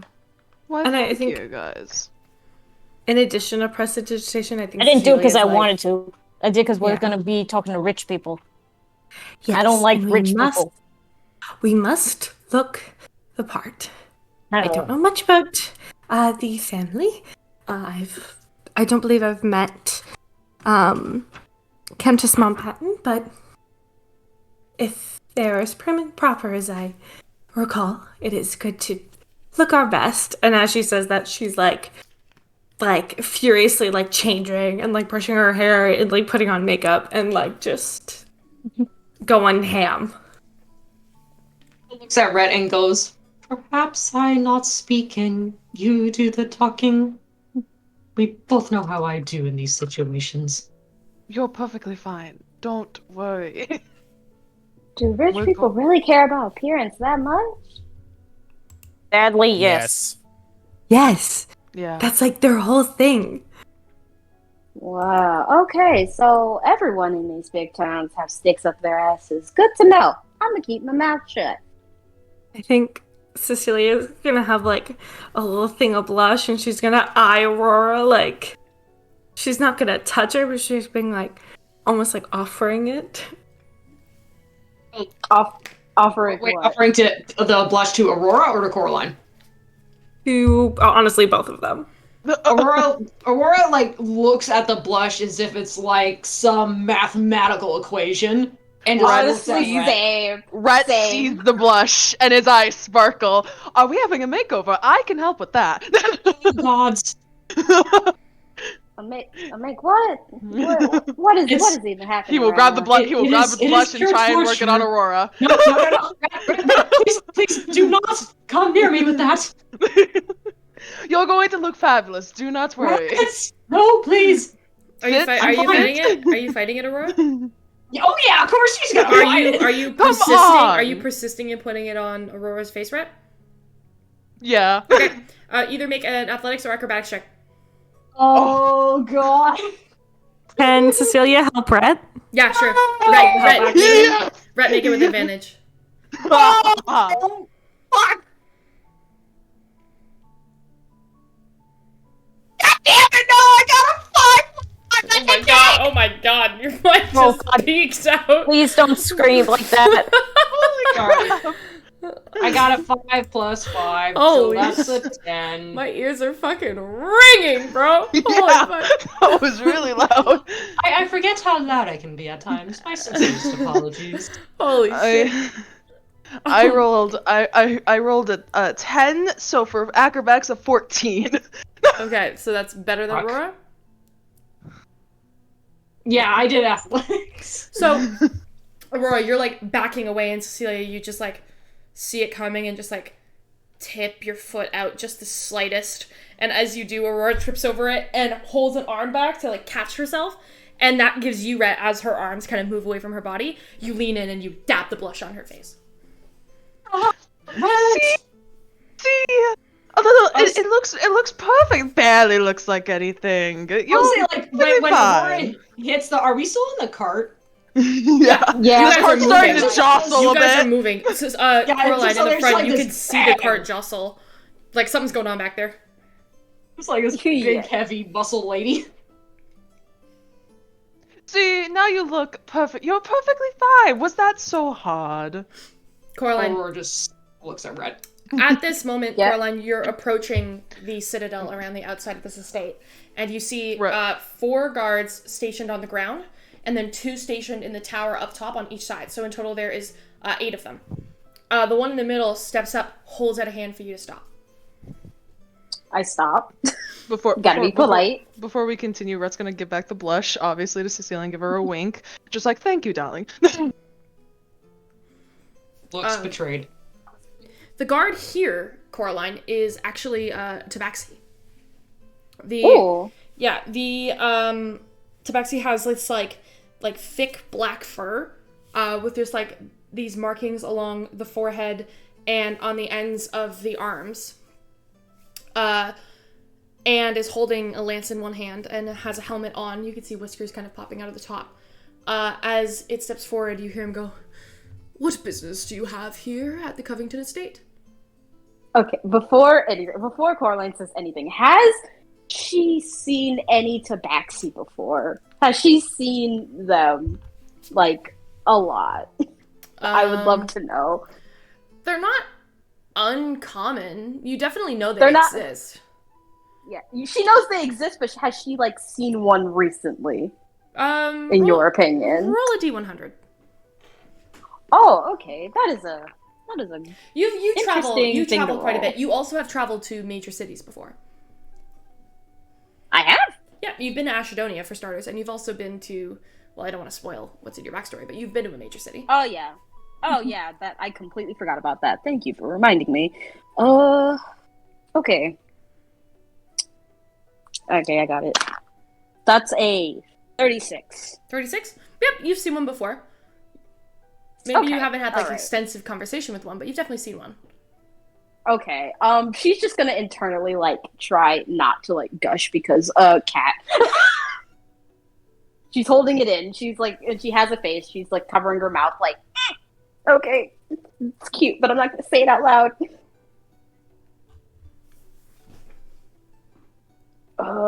Nobody's speaking. Does anybody hear her not Well, speaking? She doesn't oh. know what to say at this point. you're just not saying anything. Yeah, just like cute cat. Oh no. Rhett will like peek out. We have Cecilia Darlington in the back here. We're here to see the Countess. Cecilia Darlington? Mm-hmm. Has she made an appointment with the Countess? Have you made an appointment with the Countess?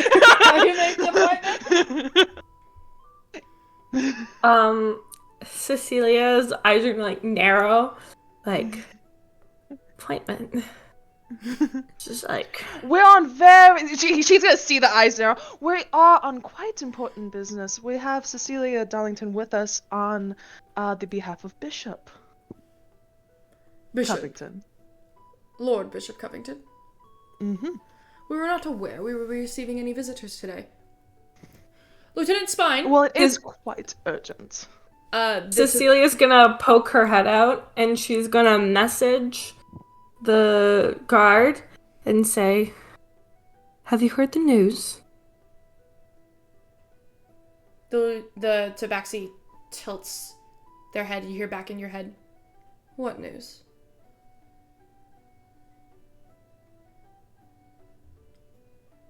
The Count and the Countess are dead.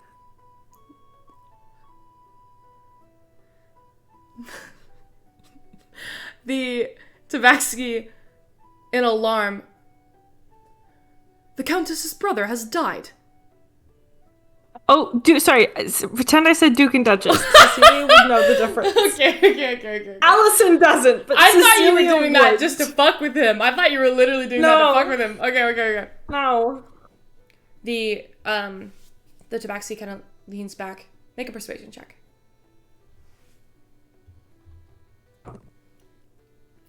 Did any of my talking before help at all in that? Or Oh no? yeah, is that like a help? Is that a help? I Sure. was talking. Sure. Okay. Thank God. Okay. 15. 15. The tabaxi leans back. "Lieutenant Spine, please go tell the Countess that we have visitors." And you see in the corner this, like, what looks to be like, it's not a human. It's not a dog. It's like something between, like a race that you can't quite identify. A lot of you maybe have not seen before.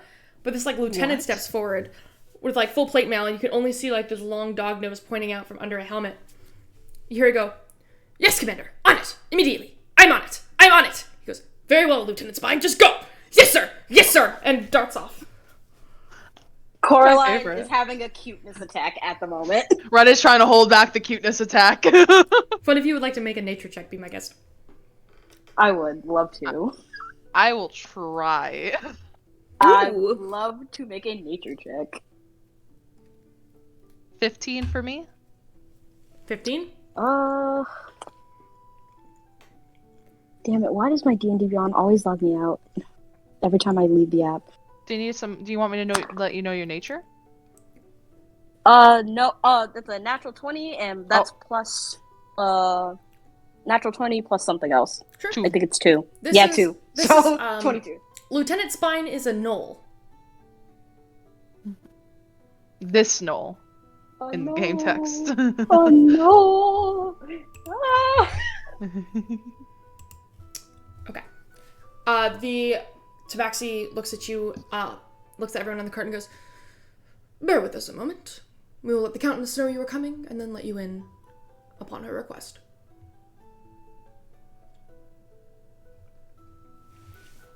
You guys wait 5-10 minutes.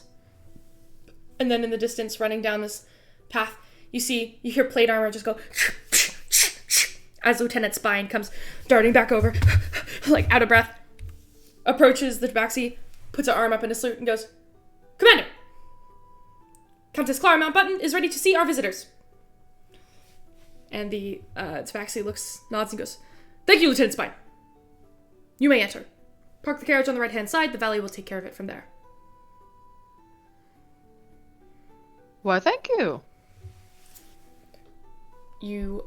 They step aside, you're let through, and as you pass through the manor area, you can see that it's beautiful. Large open field, polished nicer stones surrounding the inside with these massive windows. Looks very Camp Muskoka, but like bougie. You know what I'm saying? You round this circular roundabout right near the entrance of the estate, and there's a gentleman with a like a tie that's like one of those puffy ties and like a red vest jacket that approaches you and goes, I can handle the horses. If you head inside, there'll be a staff waiting for you to be associated to the main living room. And this is still the tabaxi talking. No, this is a different Yours? gentleman. This is a human man. Oh, it's human man. Mm-hmm. Slick back hair, dark skin. Okay. No shame. Coraline like gets out the cart, like almost passes like the reins to him, but she like snatches him back a little, like, be careful with this one. And she points at Cheddar. You have no reason to fear, madam. I'm fantastic with horses. I'll take good care of them. You have my word. She kind of narrows her eyes, like very skeptical, because Cheddar's like one of her prized horses at the moment. But she does the little like Katara eye thing, like I got my eye on you. If you'd like, you can make an insight check to see how good he is with horses. I will do that, but I still want to do the eye thing. Sure. Insight, not good. That's a 7, 8, 9. That's a 9. You look Doesn't at matter. him and you see he's a little older. He looks to be like in his like late 40s. He's kind of got smile lines around his eyes, and like creases in his forehead. But he's strong. He looks steady. He looks mature. He could probably handle your horses.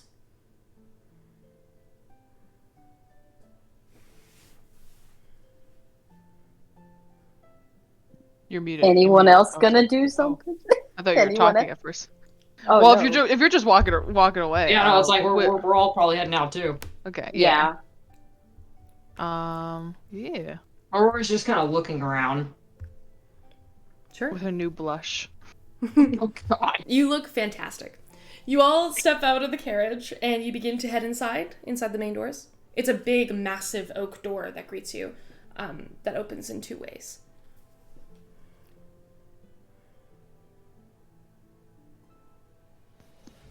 Somebody gonna knock?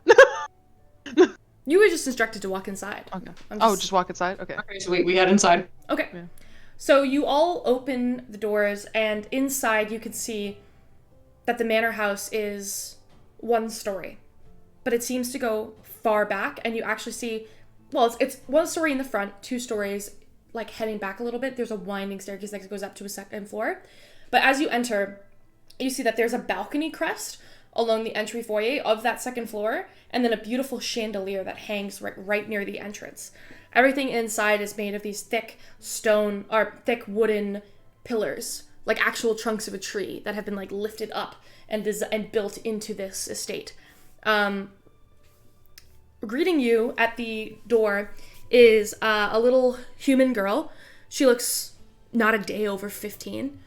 This like thick curly blonde hair, and brown eyes, and like freckles all across her face. As she nods to you, she approaches. She's wearing like a little like a blue apron that wraps around her back. Hello, it's good to meet you. The Countess is excited for your meeting. You can head into the main meeting hall. I'm happy to escort you there. My name is Sid. If you have any requests, I'm happy to help you. Alrighty. Let's get moving. Girl sounds so cute. Can I get you anything? Tea? Water? Coffee? Bourbon? I was waiting for Nev's reaction to, like, just vinegar. I'll take some bourbon. What time of day is it, real quick, out of like- character? It's like 9:30 in the morning. Hey, it's 5 p.m. Cool. somewhere. As soon as she says bourbon, Nev's like, I'll have some bourbon. Dark or rye? Checks. Out of character. I don't know anything about alcohol. I just made those both up on the spot, so just pick one. Oh, okay. Dark.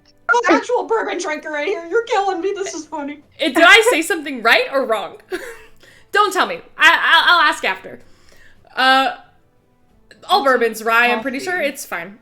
I'll take coffee. Coffee? I'm happy to give you coffee. Anyone else? I shall have a coffee as well, please. Coffee? I'll have a black coffee cold. Absolutely. Brett slowly looks at him. God, you are such a fucking journalist, Viz. I can't even. This just drinks that normally. Not a nice coffee. coffee. Cold It's a black coffee.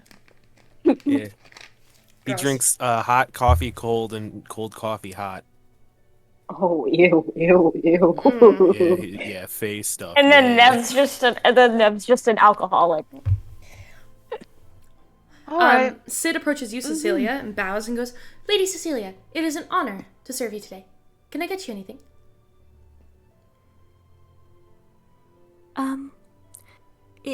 Has the Countess set up China? The Countess has, well, the staff here have prepared the china at the Countess's request, yes. And I am fine, thank you very much. Wonderful. There will be cookies and tea biscuits on the inside as well as some scones if you would prefer them. If you would like anything to drink, just let me know. I'm happy to assist. Follow me. I can take you to the main meeting room.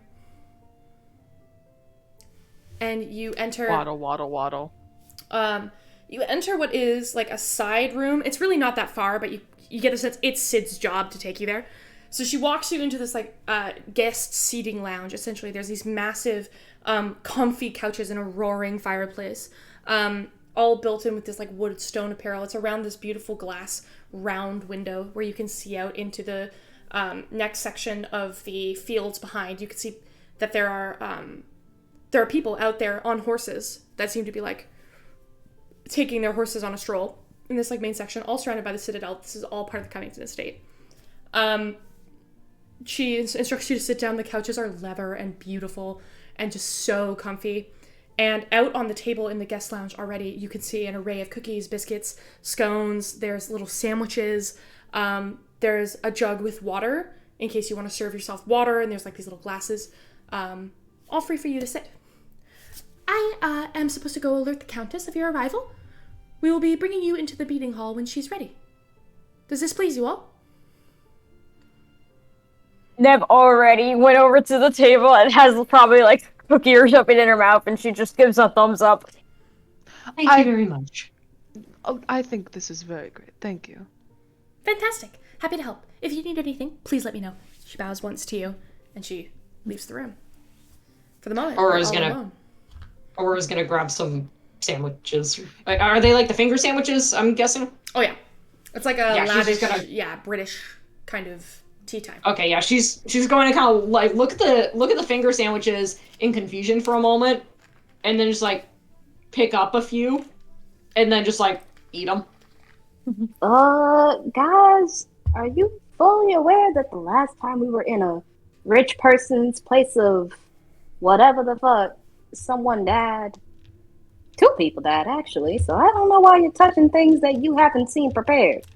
Viz has joined Nev at this point, and he turns to Coraline and with cookies and milk, "It's fine, don't worry about it."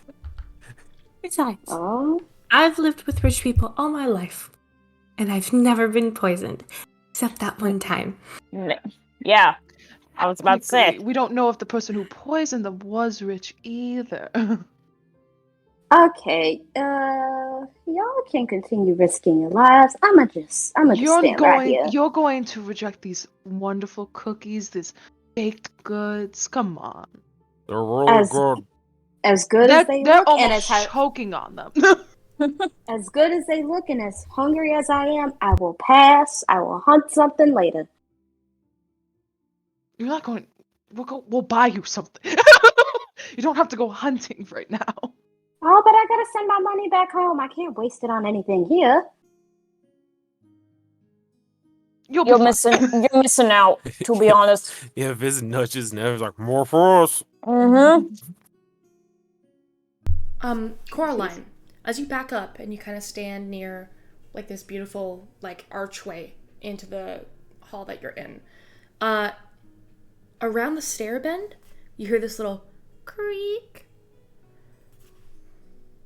Suspicious. Can I clock to see like where it's coming from, or like what's the sound connected to? Sure. You turn and you look and at the top of the stairs, you see this little boy jump. He has dark skin that's like kind of lined with these scales around the right side of his face, and these deep like serpent green eyes, and this like mop of like wild dark curls on his head. You can see that he's dressed like very proper. He's in like a coat with like little tails and like a little scarfy tie that kind of hangs around his neck, and a vest that he keeps together, and nice slacks and nice shoes. And he sees you. He sees you catch him, and you see that he has very human features, but undeniably has some kind of Yuan-Ti ancestry. And as you see him and he sees you and you make eye contact, he straightens up and then darts back up the stairs. Oh crap. Yeah, Coraline like kind of tilts her head, kind of like thinking about her family or like the new little kiddos, and she kind of feels sad, like, oh, I wanted to talk to them. Okay. But then she like turns back around. Huh? Do you call out to him? Not call out, more like a loud whisper. Like, hey, it's okay. You didn't have to go nowhere. Okay, make a persuasion check. I don't know if she can hear him. Persuasion. That's a good one. Let's see if that works. I want to talk to this kid. I need the feels. And it's persuasion. You're gonna be a good mother this time around. I'm gonna be a good mother. I got an 18, and that's a +1, so 9. Damn. Okay. The kid who was retreating up the stairs and around the bend of the hallway, he didn't actually leave. And as you call out to him in a bit of a whisper, he kind of leans back out, and you see that he pokes one little eye. You see one deep serpent green eye around this like mop of curly hair, and he leans out, and he steps back out forward, and he steps around the stairs, and he kind of grabs the bars of the stairs and puts his head through to like see you. Not like through, like he's not getting his head stuck in these bars like he did when you were a kid, but he's like kind of just putting his head against it so he's behind them. Hello. Okay. She does like a little wave, like, hey, what you up to up there? Mummy says we have strange visitors because grandfather died. Coraline hearing that and knowing what happened is like kind of taken aback. She gets like a little sad expression on her face, but she like shakes it away, like, yeah, we're here to help you out with that. We're here to solve the mystery. You know? Mystery? Which one? Lots of people die. Oh, damn. Oh, that hurt, man. I mean, yeah, a lot of people die, but it's nice to remember them, isn't it? Mummy says that too. Mummy says that I should be remembering Father all the time. Well, your mother's a good woman for telling you that. I want to be like him. I'm going to be like him. Well, I sure hope you do. You look like a strong boy already. I am strong. I'm very brave. I will do the good thing. That's what Mummy says. Well, I hope you do grow up and get strong. What's your name? You don't gotta tell me, but I'd like to know. I'm Edwin. Edwin Mountbatten. Well, Edwin's a wonderful name. And I hope you live up to that name. And she, like, does a little wave and then goes back to the group, feeling a little bit happier than she was coming.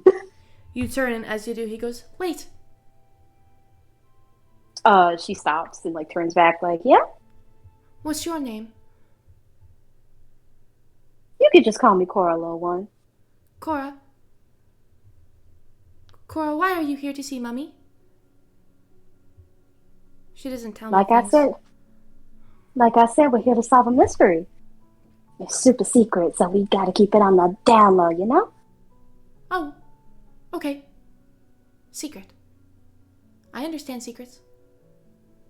Bye. He turns and darts up the stairs. I love him. I love him so much. I'm sorry. I love this Kid kid. is so damn cute. I love this kid. I love If this anything kid. bad happens to this kid, I am fighting and I'm burning the world. Tex, you're not allowed to use this kid as cannon fodder. Oh my god. No kids are allowed to die anymore. Okay. I'm pretty sure those kids that were kidnapped are already dead, but Yeah, anyway. but no more Yeah, kids. but like, no more, please, for my sanity, please. Okay. But she goes back to the group, like feeling like a bit happier, a little skip in her step because, like, Do you What do you now got want a this? cook? Do you now want a cookie? uh, I'll still pass on the cookie, but I'm feeling a little happier. Aurora kind of tilts her head.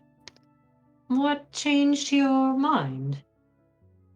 No, just made a new friend is all. Don't worry about it. Okay. Well, all right. Around this time, Secret. Sid returns with all of your drinks. Hands you. I just imagine Nev and Viz washing down the cookies that they shoved down their gullet with bourbon and cold coffee. Oh god. Okay. Viz smacks his lips and goes, hit the spot. Okay, I'm sorry. I need to share this extremely threatening DM that Allie just sent me. She sent me What? 2 DMs. One of them What? says, What? One of them says, kill Edwin. The other one says, I kill you. Jesus. Kill Edwin? Kill Edwin, I kill you. Oh. Okay. You know what? I can get behind that. I could get behind that threat. Mm-hmm. We're all in on it. So if you kill this kid, we're killing you. Okay.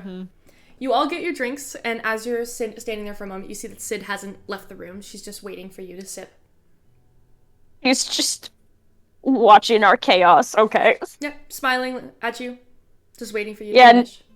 Nev and Viz, they clink their drinks before they drink it, probably. Like, cause they're... Oh, definitely. Oh, Yeah. definitely. Viz holds up a pinky. Oh no. As you down your drinks, Sid waits for you to finish, and then she looks at you and goes, okay, the Countess is ready to see you when you are ready. Oh, Can I'm Can I make... Can I make an investigation check on what the fuck I just drank? Sure, go for it. The fact that she fucking waited for us, that was weird. That was weird. I didn't like that. It's boiled milk. Got ya. 17. 17. It's poison! No. It's, she was instructed to make sure that you were all comfortable before you take her to the next room. She takes you to the next room. Okay. So it's just normal bourbon. It's just We all normal take tea time. we all take a step and pass out. Yeah. You're gassed and taken to a room. No, you guys are fine. We aren't chloroformed yet. Yeah, no chloroform at the moment. Yeah, but she waits for you to finish and then is waiting for whenever you guys are ready to proceed into the room with Countess Clara Mountbatten. Yeah, Aurora just drinks her coffee and looks ready to go. Yep. Okay. Let's go. Let's waddle. Wow. Before I do anything, I'm going to send you all something. Where is it? I don't have it. It's fine. I don't have a picture of Edwin. I was going to show you a little portrait of Edwin that I have. Now that's a crime. I don't have it because I was going to edit skills on it and I forgot. Sure. Mm-hmm. Anyway, so Didn't I send you art that works? yeah, it wasn't quite what I wanted though. I have like very specific. Bitch, you could have just asked, hey, do you mind drawing this for me? No, because then it would have spoiled That's- the surprise. Okay, but you already... Okay, never mind. I'm not gonna... Meg's salty now. If you would like to draw him now, go for it. But, you know, I did not want to spoil it. Okay. You head into the next room. And this particular hallway that you walk down, it's like straighter down the hallway, like past the staircase, with this like beautiful arched door. And it seems to be like the main center focus of the manor. And as you open it, you see that it's kind of got like, it's one of those like multi-purpose rich people rooms. It could double as a ballroom. It could double as a meeting hall. It could double as a massive dining room. But you see at the moment, it's got like this wide mahogany table with a selection of chairs all along the side of it. and this big pane glass window that opens up. It's probably like 50 feet tall, and it opens out into the field, and you can see everything in the field for miles, like horses running by. There's a fountain and a pond. It's beautiful. There's a beautiful hanging chandelier that comes from the side. It's probably worth thousands of coins. And as you kind of like enter, you see that there's a woman, and she's standing with her back to the window, kind of like looking out the window. From the back of her, you could see thick, curly, dark hair that cascades over the shoulders and around the back. And she's wearing this like magnificent red gown that kind of comes, it's like tighter around the back and then opens up into a flowy kind of skirt with this beautiful gold trimming. And as she hears the door open and Sid begin to escort you inside, she turns. And as she turns, you get a look at her face. She has dark skin, very full lips, thick brows that kind of sit close to dark eyes. She's young. She looks like she's maybe in her early 30s. Significantly younger Cecilia than her brother, Aaron Covington. You remember that Clara is the younger sister of Aaron. And as she turns and kind of looks at you all, she smiles, and there's something sad to it. And she waves a hand, gesturing for you to all take a seat at the table. And as she does, she steps forward. You can hear the clinking of heels on like a beautifully polished wooden floor. Greetings, it's a pleasure to meet you all. I just wish it were on better circumstances. I hear you've come to tell me the news of my grandparents. And perhaps you could help me as well. I'm Countess Clara Mountbatten. It's a pleasure. And that's where we're going to go to our break. Oh. Oh. Ooh, okay, sweet. We'll be back in 15 minutes. Thanks for sticking around. Good boy.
Excited to be back. Excited to be having a good time.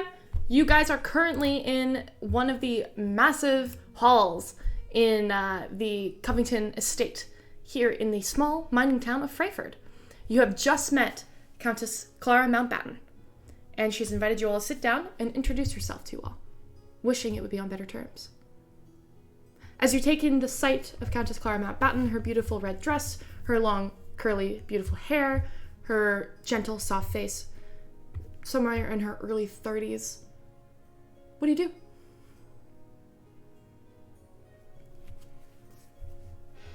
It's a pleasure to meet you as well. I do wish it was on better terms as well, too. I'm sorry for your loss. I only regret not going to the masquerade ball. Perhaps if I had been there, things might have been different.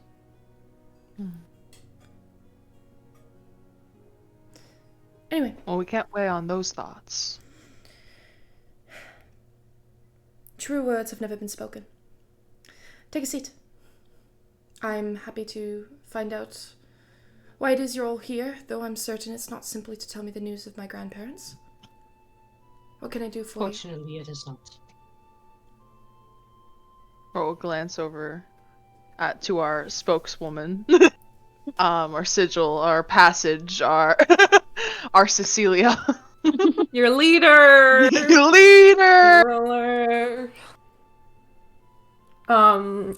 Cecilia will sit on are there little sofas? It's like a She on a little sofa? it's like a big mahogany table with these tall dining chairs. Okay, so then she'll sit opposite her and will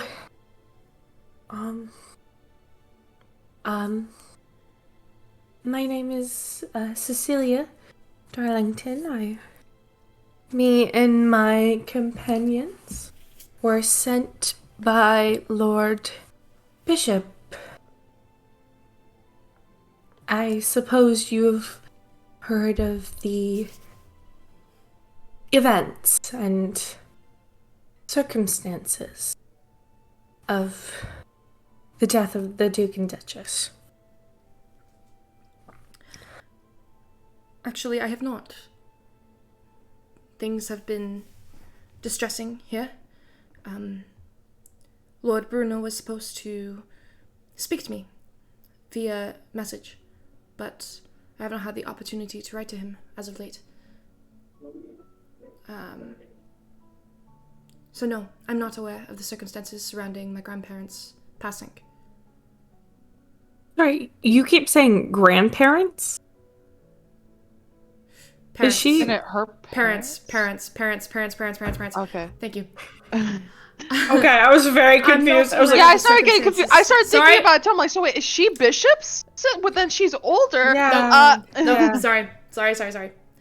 I'm not aware of the circumstances surrounding my parents' passing. No.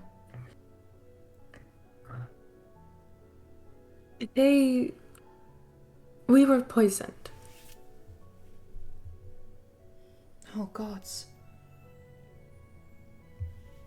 An assassination Lord attempt. Bishop. Yes, partly successful. Lord Bishop has informed us that he has reason to believe that it may have something to do with Freyford, that we may gain insight here. Gods, I'm not sure what help I can be of you, if I'm honest. We've had some problems in our town as of late. But I don't believe it would be anything that would be relating to the assassination attempt. That we believe that we're dealing with a monster, not an assassin. Cecilia will point to Nev. My companion here was able to determine the poison used, and it comes from the mountains. Oh, you're talking to me? Oh. Yeah. Real quick, because Shaq's out of character. I forgot what the actual poison was. It was like... No. Nothing was found in it, but there was actual poison. What was the name of the poison? Drider venom. Strider venom? Drider venom. Drider venom. I'm like, this is not a Homestuck reference, is it? Nev says it was Drider venom.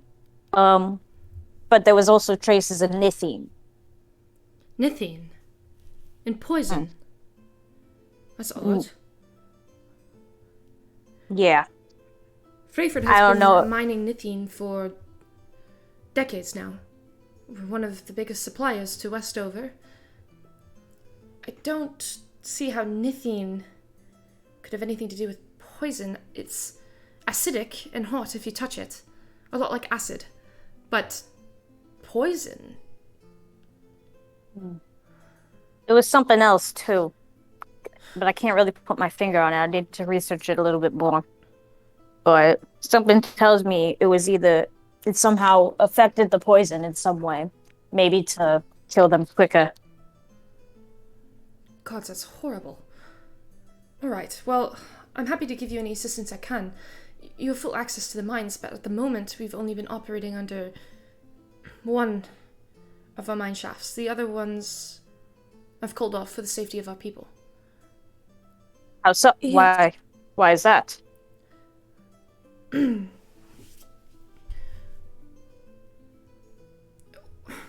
Children in Freyford have gone missing. And it seems to have been escalating from there. The children like to play in the woods, and usually the Ashland Watch is happy to look after them. We don't typically have a problem this close to the village from things like monsters or fey creatures or whoever, but nevertheless they're usually supervised. They were playing hunt-or-prey in the forest with a whole group of children, and again, not necessarily out of the ordinary. They knew they weren't allowed to go past the oak trees and towards the cluster of spruce pines near the mines to keep them safe. It's less than 1,000 feet from town, truly. Not that far at all. And they were playing as normal, supervised by a few older children, but dusk hit, and not all of them had returned. One of the children, the older ones, Darren, he did a head count and realized who was missing. There was a pair of best friends, Juniper and Leon, and he remembered them talking about climbing one of the spruce trees at the edge of the permitted limits. So he gathered the Ashland Watch and head and saw signs of struggle. Blood smeared on the trees and the grounds like they had been... She adjusts a necklace around her neck. Like they had been dragged away. He heard screaming through the trees that sounded like Juniper pleading for help, so when he started screaming, the city guard, who were keeping patrol, rushed forward towards the sound. They got closer and saw no signs of the children at all, and the trail of them being dragged had ended abruptly. I was immediately informed, and I sent for ranger patrols to search the woods. They split up in pairs, about 8 pairs in total, and one group also did not return. Once I realized this was one ranger, pair? one ranger pair did not return. Of the 8, Their names? only 6 of them returned. The names of the ranger patrol. Yes. The 2 who did not return were Fennel Littlewood, a halfling woman, and the other one a man, Oscar. Aurora's going to glance at Rhett and look at what's the countess's name again? Clara Mountbatten. Clara. She's gonna look at Clara and go, these trees you speak of, these oak and spruce, what is the reason for them not going past them? Is there some sort of known creature or legend behind them? No, nothing in particular. The spruce trees mark off the edge where the forest starts becoming towards the mountainous side of Freyford, and out of their own safety, we don't want them climbing the forest trees and falling from high heights. The oak trees are a little shorter, and they also tend to have a flatter ground around them, so children can't climb them anyway, and even if they try to, if they fall, it's not going to be as much of a hazard. Well, we encountered whatever this thing was. We encountered something that I'm pretty sure it was that.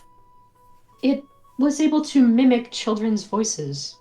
Well, that's extremely upsetting and alarming. Mm-hmm. It also, smelled a lot like sulfur. And had the same glowing green that Nithine has.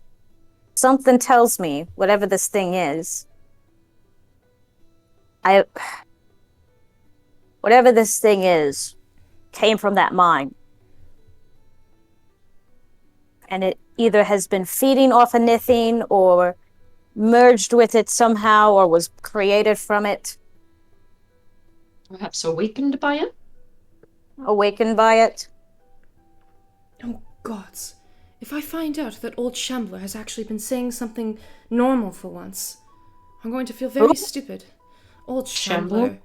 Old Shambler, he's a gentleman in town, constantly shouting about things that aren't really real, and he's been claiming he knows the monster who's been stealing our children and killing our men and women, but... Why didn't you listen to him? Quite frankly, it sounded nonsensical and insane. Usually the crazy people are the smartest ones, but they can't communicate what they really want to say. Mm-hmm. Where's this old Shambler? You'll find him in the Waterwheel Ward, close to the center of town, but he was screaming nonsense. Things about cannibals and people shifting, turning. It's just not I believe possible. him. It's very possible. You say I believe him, and she looks at you really hard and takes in the state of you as a person.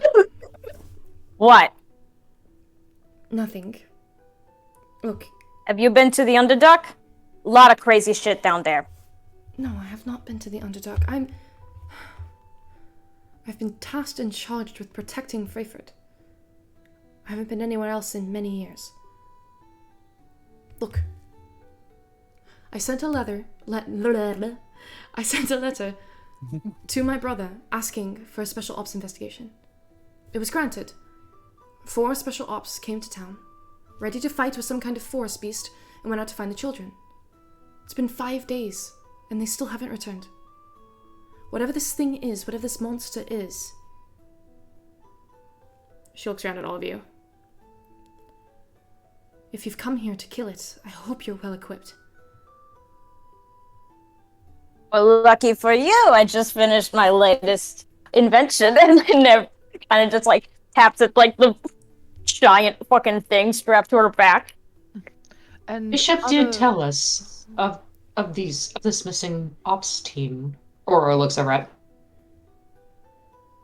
well, I was going to say, other than, delivering the news of your parents, we were actually here to help you out with this, as well. It may be connected. Mm-hmm. I'm happy to aid you however I can, but I've told you all I know. Well, the old Shambler it is. Before You say that before Ned. we leave. Can all of you make a perception check for me? No, I'm not good at Yes. those. 4. 21. Let's see. You said perception, right? Mm-hmm. Then That is 17 plus 4. Isn't that like a dirty 20? Numbers. 17 plus 4, that's 21. 21. 21? Sorry. 21. Oh, 21. okay. Never mind. Yes, 21. 21. 21. What's 9 Oh plus my 10? god. Okay. Cut that out. So 22 for Mirabelle. I rolled a nat 20. Okay. Alright. For those of you who got above an 18, which I believe is I don't see shit. Mirabelle, I saw something. Viz, I saw something barely. and Rhett. I saw. Peeking behind the door that's just slightly ajar, you see a little serpentine green eye and a massive curly hair just kind of listening.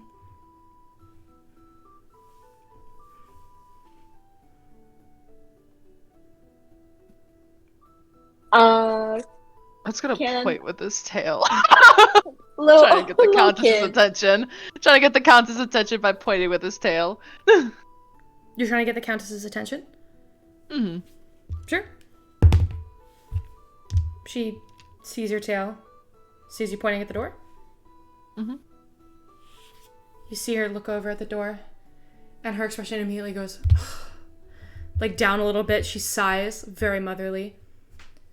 Edwin, if you're going to snoop, you might as well just come sit inside. And you see the door open, and Edwin look in very shamefully. Sorry, Mummy. I just am very interested about the new people. She kind of... Would it be alright with the rest of you if my son sat in on this? Rat looks at Nev. Nev's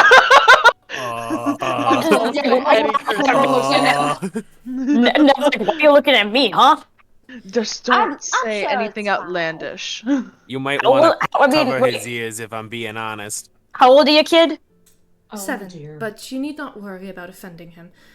He is... He's fine. He's older than 5. So that's not a good thing coming from her mouth. You might want to cover his ears. It's alright. My son has heard quite a lot, and I can't hide him from everything. He will learn more with her.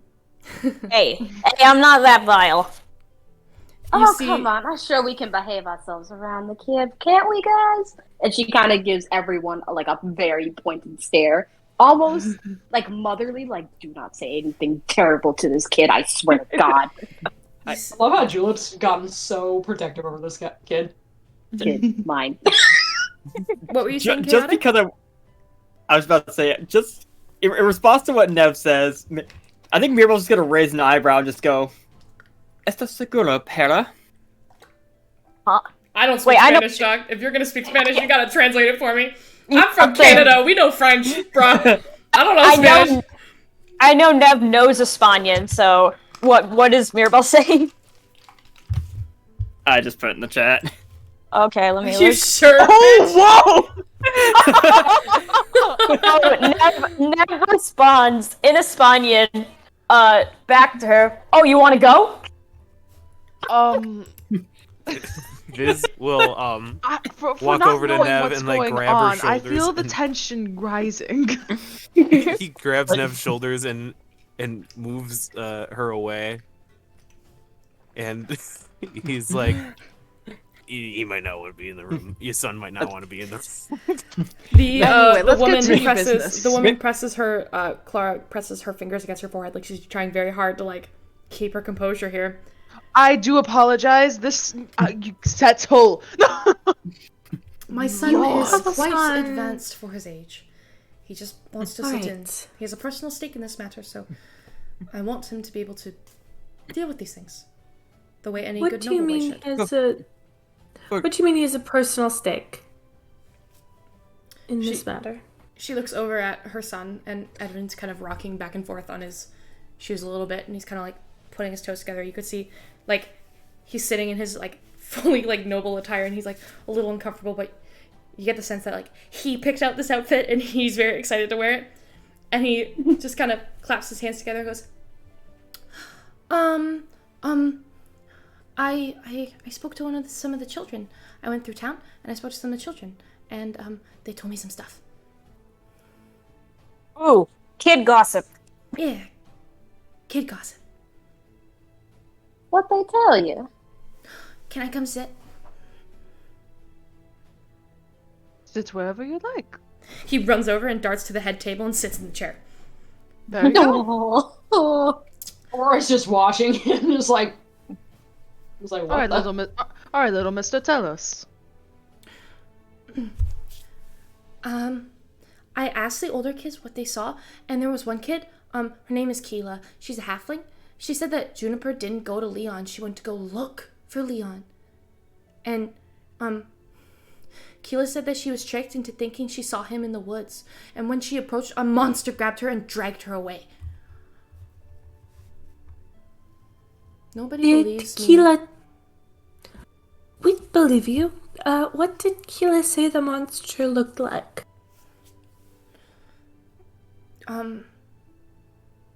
She said it looked like a scary deer. Ding, ding, ding, we got our monster. But none of the other kids or the guards believe Keela because she likes to tell make-believe stories. But I believe her. I believe all of my subjects when they tell me things. That's very good, Edwin. You understand it as a leader, and I'm sure your mother does as well, the importance of locking down the town? Clara kind of chuckles and goes, "Yes, Cecilia, you have no fear to worry. There's a reason that guards have been stationed outside the tower rather than just on top. No children are allowed to leave the town at the moment. The only people who have gone in and out have done so with guarded patrol. And it seems numbers do a good job of keeping this monster away from us." Yeah, probably why it ran away from us. Alright. Old Shambler, then? Yeah. We should speak to him before we head out. Clara kind of runs her fingers on the table and goes, "If you're into scary stories, then perhaps you should speak to Old Shambler, but be careful. We're losing lots of bodies to this thing, and if Bishop thinks you're capable of handling it, then I trust him. But I have a village to protect.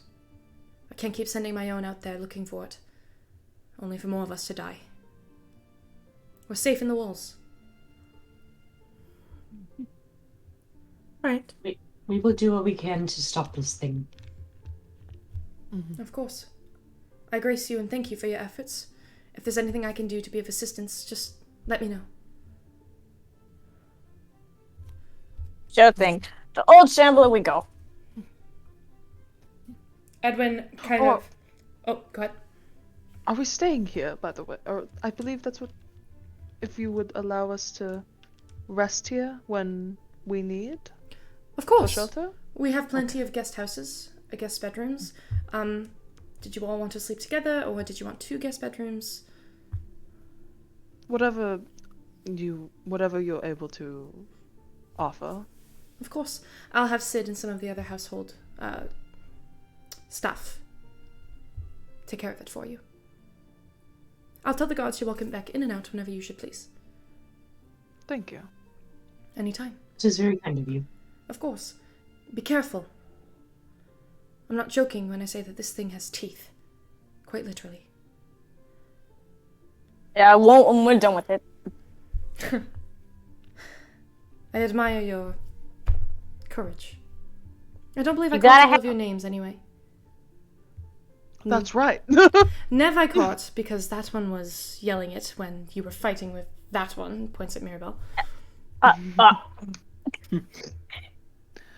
That is Nev.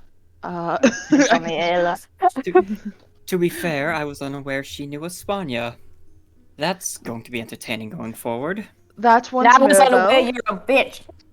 That There's That that one- one, by the way. Never. That is Mirabelle. Now that one's Viz. Hello. As people Anyways. speak.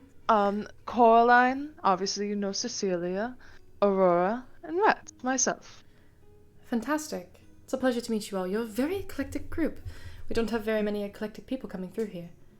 Viz, are you a bard? Yeah. Fantastic. Oh boy. It's been a while since we've had entertainment come through. I'd be happy to pay you for a bit of a show later on if you're interested. Hey, show business. Hey. And she nudges his, she elbows him. I'm more of a wordsmith, but I know how to play an instrument or two. Fascinating. Edwin looks up at that and grabs Clara's sleeve and pulls it once, and he does that thing where he Clara leans down and he does that little kid thing where he looks at you all and then whispers in her ear. She pulls back. She goes, "I would also be happy to pay you for a lesson for my son if you're interested." Yeah, sure, why not? Fantastic. Well, in that case, you better all survive. If you need anything from me or the personal galleys, if you're short on weaponry, or if you just simply need a discount from someone in town, let me know. I'm happy to compensate. Discounts, guys. Discount. Mm. 200 gems or gold becomes 199 gold. Just have them simply send me an invoice to the castle, and I'll handle it from there. Thank Sweet. you.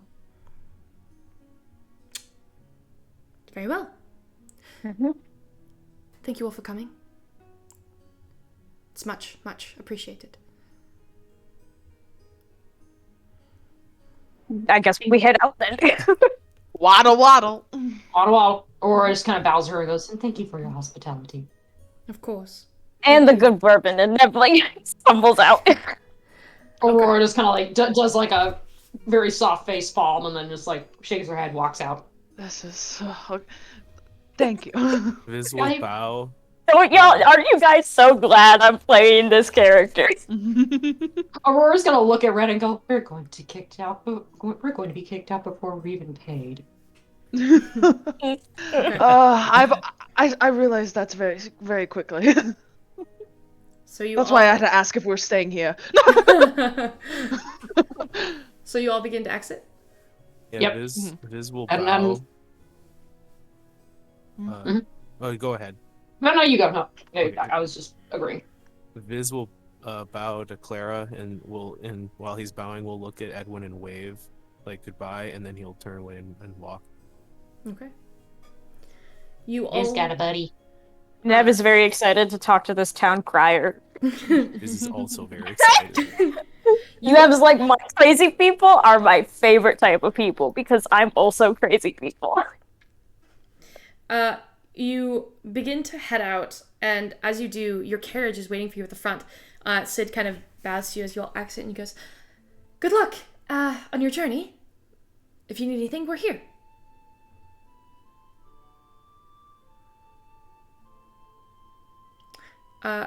As you begin Thank you. loading in the carts, Coraline, you hear the sound of little feet, like running up to you.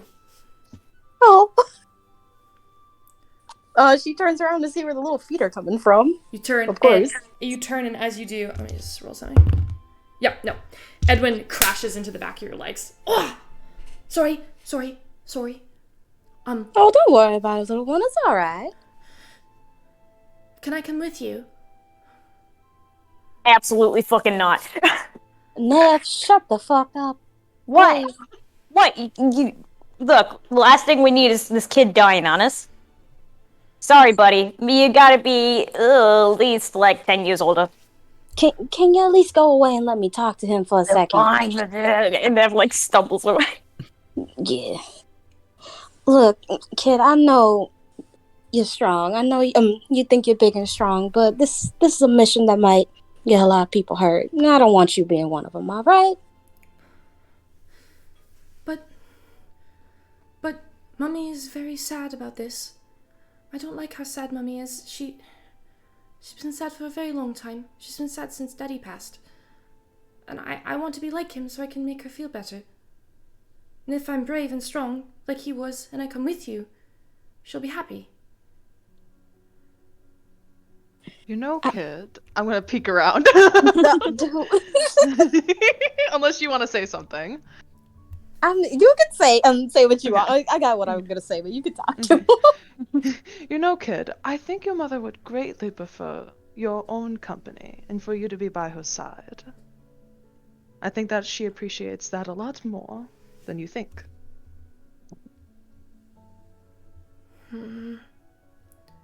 Mummy wants more than anything to protect and build Freyford, like my father did. And she's got a great little partner with her as well. Pat's head. Make a persuasion check. Okay.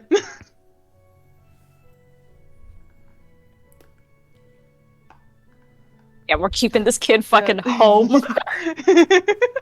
Don't you dare leave.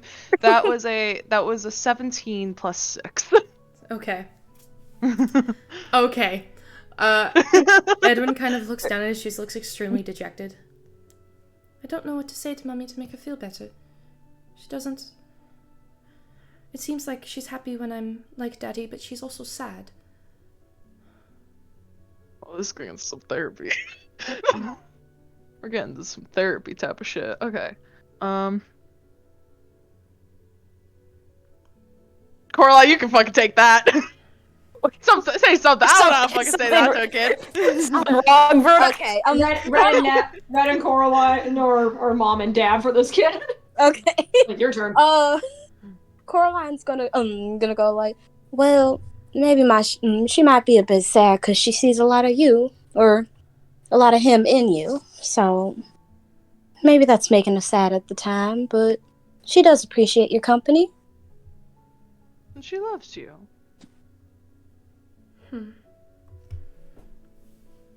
I hope so. She hope so. I want Of to be course like she us. does. You shouldn't have any doubt in your mind. I want to be like Daddy, but he was much bigger and stronger than I am. Oh, kid, you're only, what, 7? Yes, but I'm very old for 7. Mother tells me that all the time. Yeah, 7 years may be a long time, but you have so many years ahead of you. You have nothing to worry about. You're gonna get bigger and stronger, maybe even stronger than your dad. You just gotta give some time. Okay.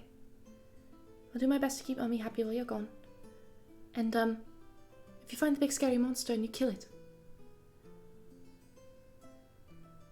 We'll do our best. can you bring something back for Mummy? Can you bring something back for me? What the Well, fuck? He, like, grins at that. Certainly, we can. Yeah, we'll bring you a Red tent. raises an eyebrow at this kid, like this little thing. We could certainly try. Do you have a collection of sorts that you like? We can try to bring back one of its glowing eyeballs. Unless there's anything in it, then probably not. Yes, That's we ain't bringing back an eyeball for a kid. Red's gauging the. Do you have a collection with the kid? I wouldn't mind starting my own collection. I'm very interested in keeping hold of some of the items that Daddy had. See? He holds out this little thing in his hand, and it looks like a little tiny, like, square box, like a hilt or something, but like just the hilt part. Mm-hmm. This was Daddy's. That's fair. see, it collects trinkets, you know?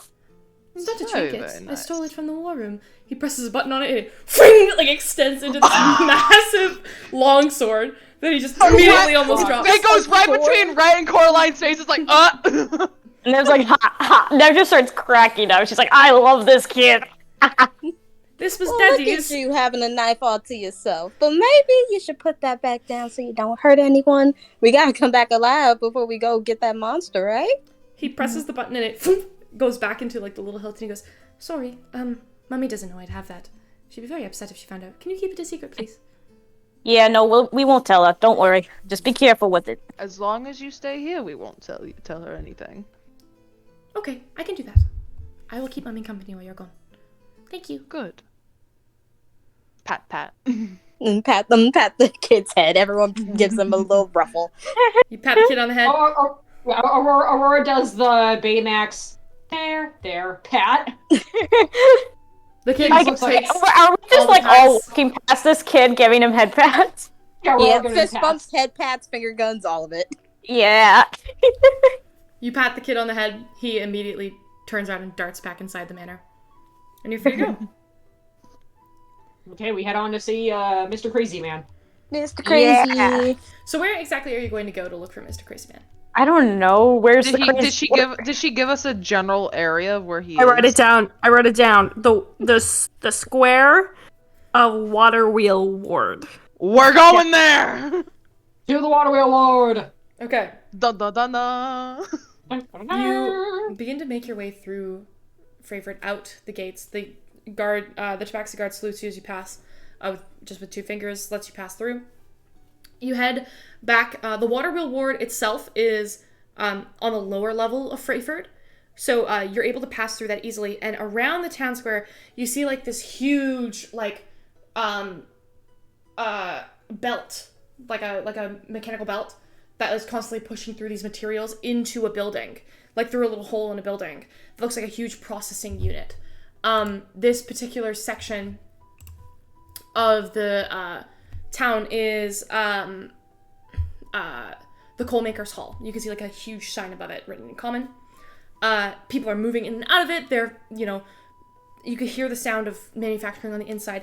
But around that area, in like that huge town vicinity, there's a tavern, a general store, what looks to be like some smithers and leather workers, and people scattered all around the underside of the waterfall. There's kids playing in like the little waterfall like pool area, some diving under the water, some of them throwing each other. You see like a mom with like a little human baby with like these big chubby cheeks, and it's like waddling towards like the waterfall on these like little unsteady legs. She like holds the baby up. You see a cat that's sitting on top of a rock on the waterfall. It's kind of just like eyeing and like looking down at the kids playing in the waterfall. Overall, pretty nice looking section of the It's town. not a calico cat, is it? No, it's a tabby. Okay. It's a pretty fat Alright. pretty fat cat. Just kind of leaning Fat and cat. looking down. Fat cat man. Do we see who we're looking for? Crazy man. Do we see or do we hear Crazy Man? Mm-hmm. And what's the name of Crazy Man that you're looking for? Already Shambler. forgot. Shambler. Old Shambler. Old Shambler. Oh, Shambler. Oh, Shambler. All of you make a perception check. Okay, let's see. No. 20, dirty 20. 10. Dang, Viz with all the good rolls. And if we do combat again, I'm gonna blow hard. 15. 17. 14. I got worse than Nev. Yeah, how did you do that? How did you fucking manage that? I'm Got so an 8. guys. Got an 8 plus 1. Okay. Viz. Yep. You look into the alleyway between the general store and a leather worker. And you see this hooded individual with like this tattered cloak that's kind of just like pacing. And like you can hear the vague sounds of someone talking to themselves quietly.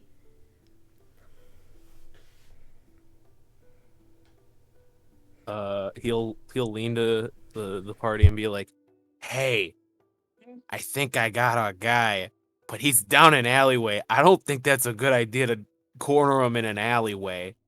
Well, and Nev starts walking down the alley. Nev, Lord. no. Oh, well, I think You should- I think she just answered your question, Viz. The fact that that's your sister and you didn't suspect that coming surprises me. Nev's like, I thought- look, I run with the crazy crowd. I'm good at talking to the crazy ones. I thought someone was gonna stop her, and then he follows her. Hey, Shambler. You yell a Shambler. Yeah. You see the figurehead kind of turn and look at you, like snap at like almost an unnatural angle.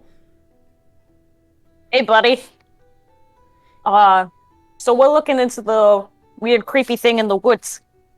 I heard, and someone told me to come to you. Cannibal man. Yeah, that guy. No one goes into the cannibal woods and survives. Yeah, I know.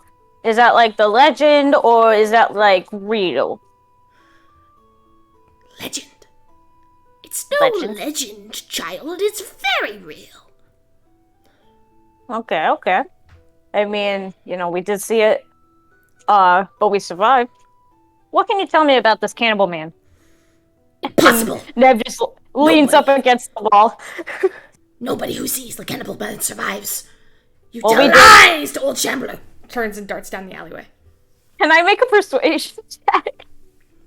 Wait, he runs? He turns and begins to like shuffle down the alley, Oh, Hey, he's walking hey. away. Okay. still talking to himself. Hey, I'm talking to you, buddy. Hey, and Nev starts following him. Oh shit, alright, and we're We gonna should follow. probably go after them. Aurora goes to. Can Nev make a persuasion check? You're just kind of shouting at him. I'd say make it with disadvantage. Okay. Because you're just like, hey! You're really like, you don't have to do anything to really convince him. You're just like, please stop. Yeah. Okay. 10. 10. You hear him kind of muttering to himself.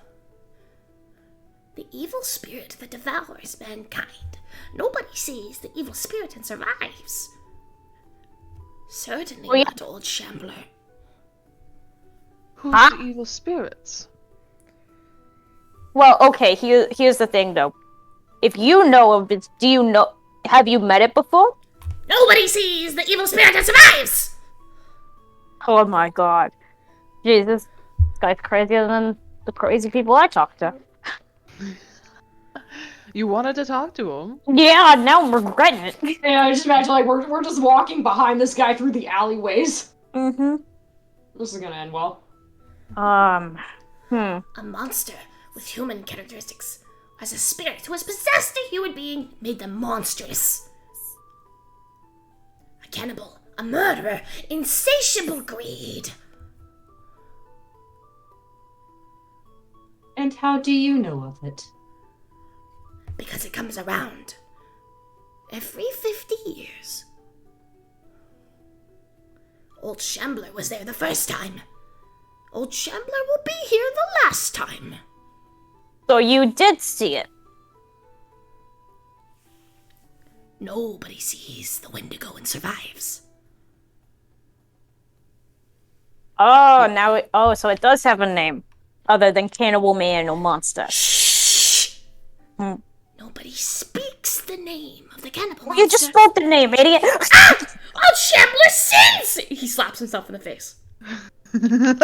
Yeah! Oh Yeah, idiot! Fool! Fool! Mr. The cannibal will take you in the night! He turns and he slams his head against the brick of the leather. Hey, whoa, buddy, Can whoa. I try and cover my hand right there so he doesn't slam his head against the actual brick? No, I'm gonna say none of you were expecting that, so he just does it. Okay. Aurora's gonna, okay, that got me by surprise. Excuse me, sir, if you say that no one survives after they see it, why is it that you say that you were there? Old Shambler was not there.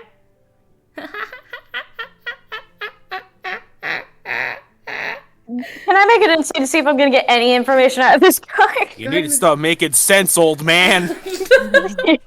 When will you learn your lesson, old man? Were you not there and seen? Is that what you're saying? Liz, do you think you got any like trauma spells you can do on this guy?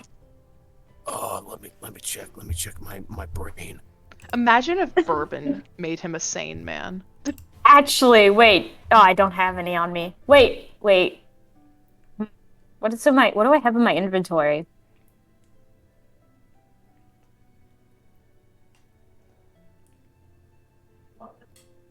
But I asked I think I asked he wasn't that he didn't see anything because he was hiding. So they didn't think he was there?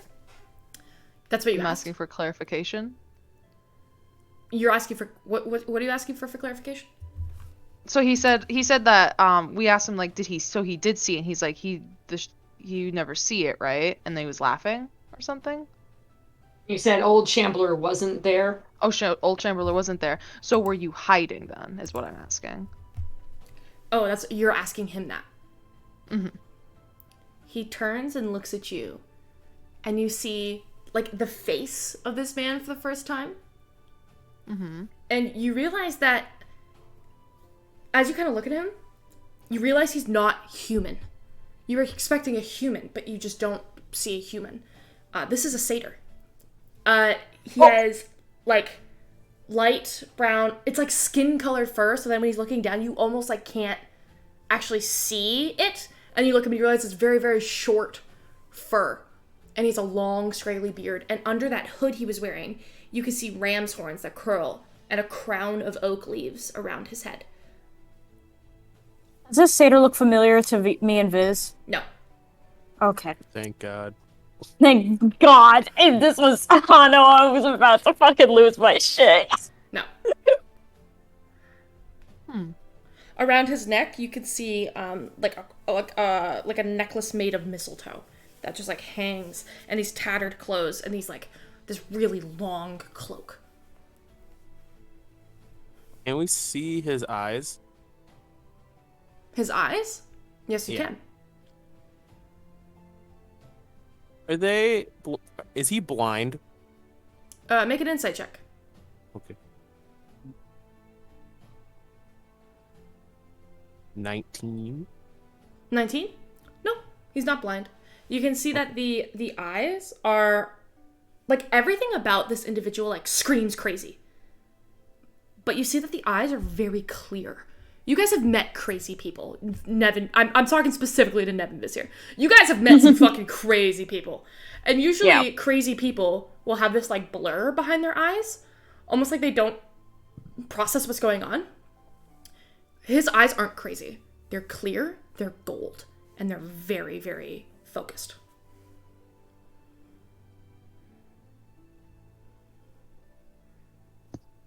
You gotta help us kill this cannibal does he man, answer- alright, old Shambler? Does he answer my question from earlier? What was your question again? Was he hiding then? Yes. Was he hiding? He leans in and looks at you and goes, hiding? No, watching. Yes.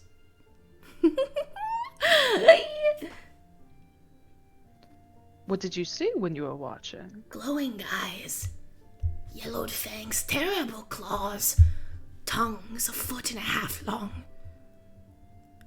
hearts ripped out of a still beating chest, consumed, drank, always starving, never satiated. Wait, real quick. He just said that his eyes were yellow, right? The No, fangs were creatures? yellow. Yellowed fangs. Yellowed fangs, sorry. Redacted.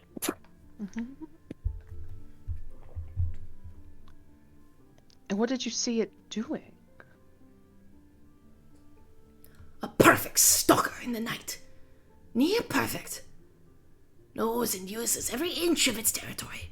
Controls the weather through dark magic. Gluttonous, emaciated from starvation. An appetite for human flesh.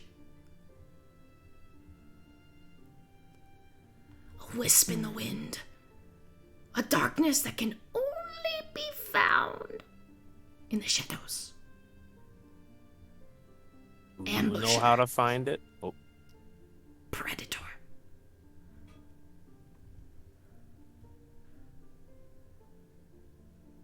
I think you can ask with. okay. Do you know how to find it, Shambling Man? One does not simply find a Wendigo child. One is hunted by it.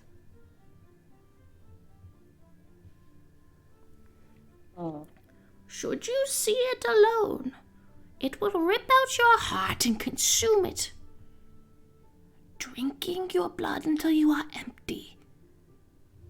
So what you're saying is we need someone to play bait. Or perhaps, though always hungry, like any wolf, it still dens. Those who seek the Wendigo's chambers will find themselves vastly attacked and outnumbered. But those who stalk the woods looking for it will meet an untimely end. Faster than the wind itself, it bites and consumes. Did you say outnumbered? When prey is scarce, a Wendigo will hunt together. There's more than one? Perhaps.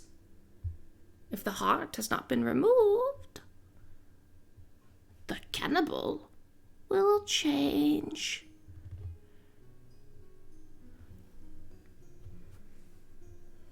So the heart makes it change. Why do you call it a cannibal if it's not human?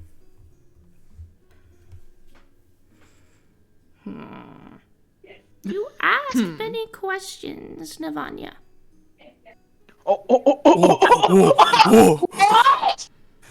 What? What the fuck? Wait, What the fuck? wait. The old shambler like grins. You see like rows of like these like broken, cracked, and yellowed teeth. Nib's like, okay, that was freaky. You know her name? I don't know this motherfucker. How do you know her? I know many things, Rhett. Oh, okay. Okay. Well, he's gonna be freaking all of us. Cool. I feel a No, little, that's little fair. less freaked out now. No, that's fair. That's fair. So you know us without even knowing our name. So you must know a lot more. Not many people whisk a conversation with old Shambler. You must be Can special. I detect magic? Detect magic? Go ahead. Yeah. I will say, Aurora looks a little unnerved by that. Rhett's more intrigued. Same with Nev now. Nev is a lot more intrigued. This is very intriguing. Can we say I've been casting it through the process of this conversation? No, if you would like to cast Detect Magic, you will need to do it instantly. A ritual requires, like, drawing on the floor.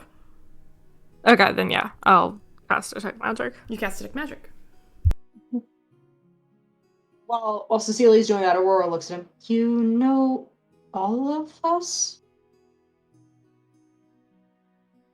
I know everything, Aurora. No one believes me, though. What am I thinking now, funny shambling man?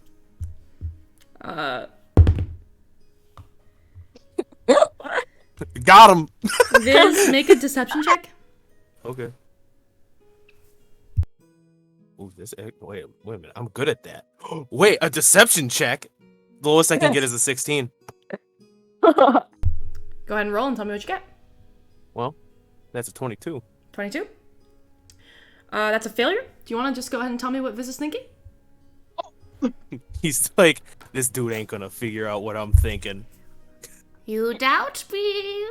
Viz, not the Voidwalker. Well, yeah, I gotta say my whole name. Why didn't you say her whole name? Navani the Voidwalker, Viz, not the Voidwalker. Hey. You don't gotta do that. Okay, we don't need the full names. Okay. Ooh, I got a message.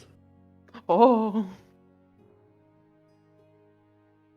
Okay, we don't need the full names. Now that's going a little far. What's going a little far is letting this creature run amok. Someone needs to kill it. I feel those people will be you. My question, Mr. Shambler, is... Well, I have two. You say they den, because they will hunt in packs, but in order to kill them so that they don't just spring back up, we must remove their hearts, or is that what makes them this creature? No. You must freeze the remains, so that they may never crawl out of the surface again. The frost of the mountains will be your ally. Should you seek the den of the Wendigo, go north. The mines, they're abandoned. The source of its power, there. When a predator cannot hunt, what does it consume? Cecilia.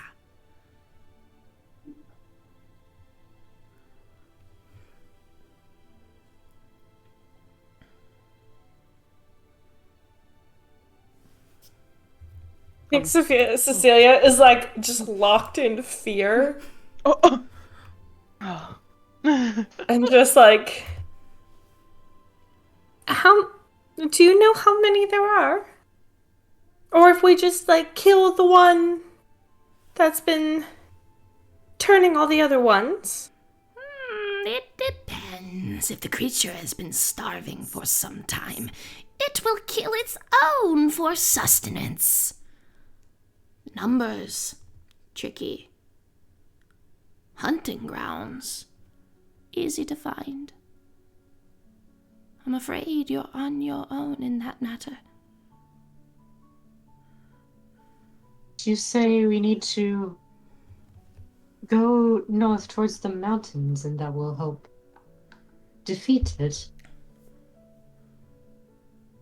I say that something has been keeping these monstrosities alive longer than I could ever predict. There's something in those mountains that consumes it. Nithine.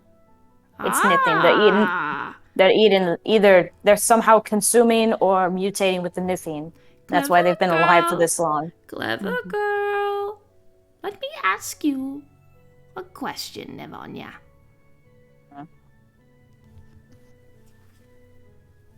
If a predator cannot hunt, how does it consume?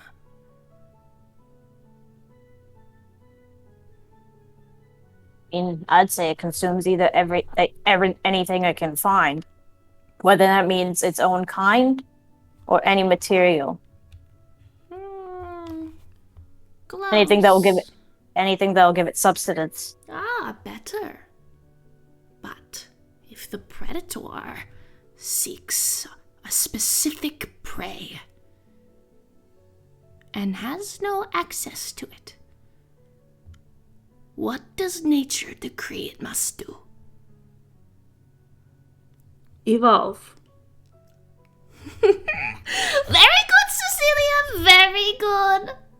Oh, Avi, what a sweet little kitty. You turn and you see the tabby cat that was sitting on the waterfall, like, slink down the alley, doing that, like, cat thing, when cats, like, move really quickly.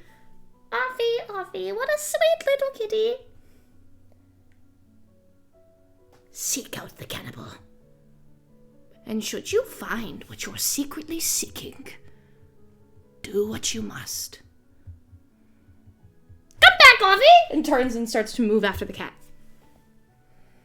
Well, that was fucking weird, but hey. What an interesting, funny fella.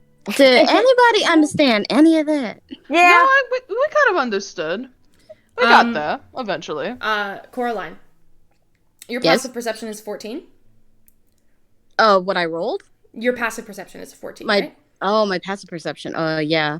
So you turn and look at the party, you're like, yeah, it was fucking weird. And then you have a moment where you're like, that alley ends. There's nothing beyond this alley. And you turn, and both the fucking old geezer and the cat are gone. I have a passive perception of 14 as well. Do I see that? Yes, you do see that. Okay, that yeah. man is gone. Viz also. That man walked through walls. That was a magic man. We're screwed.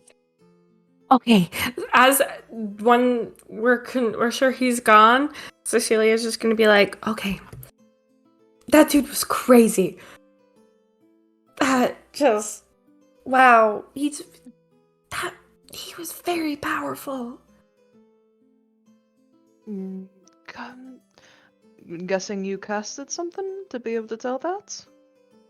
Well, yes, He disappeared through a wall with the cat.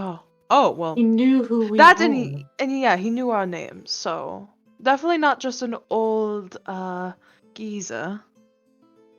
Aurora looks at Rhett. Do you think he knew who we were before coming here? What? What? What do you? Huh? He seemed familiar. Like with us. I don't know. he was some kind of celestial. Well, whatever the fuck he is, he gave us the information, so we should get going. We should decide what we're going to do with it. Yes. Do we go to the hunting grounds? Or the I'd den? say we figure out a way to bury these things in snow and ice, like you said. Start an avalanche if we need to. Keep these things frozen forever. To also find out, though, if the poison came from these mines, potentially. We should inspect those before we make that access Well, we're not usable. sure if it was the poison itself, but definitely Nithine. The poison's a should whole see- different thing. Nithine was just found in it. Yeah, we should see what's happening in the mines first. Oh, maybe try and clear it out. It's this town's resource. Well, that means I get to get my hands on some more Nithine. Never, kind of like evilly is like rubbing her hands together.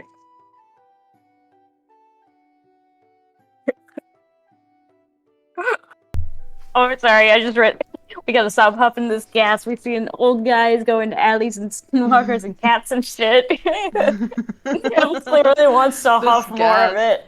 This Nev gas, does man. clearly want to huff more of it. Okay. So with all the So information now that we you've know- gathered, do you guys have a plan? What are you going to try and where do you go from here? Don't know.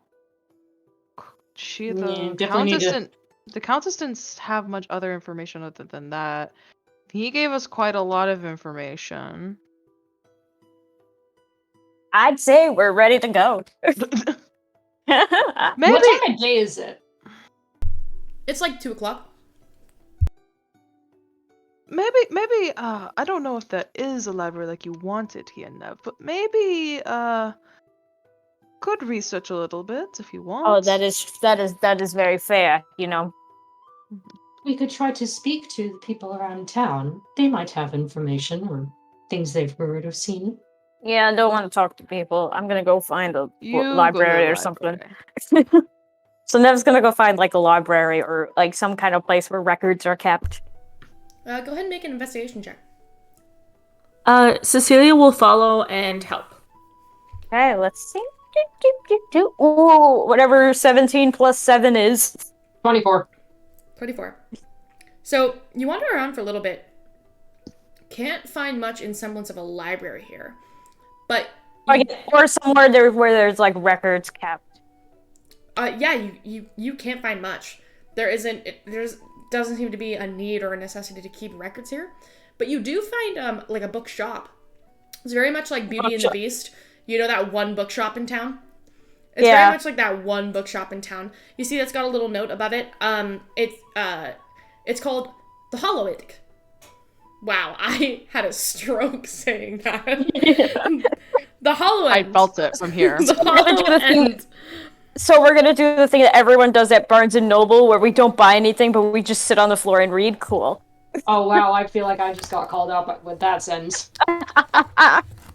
But there is a little bookshop called The Hollow End. It's got a little bell above the door. Looks to be pretty small, but there are books in there.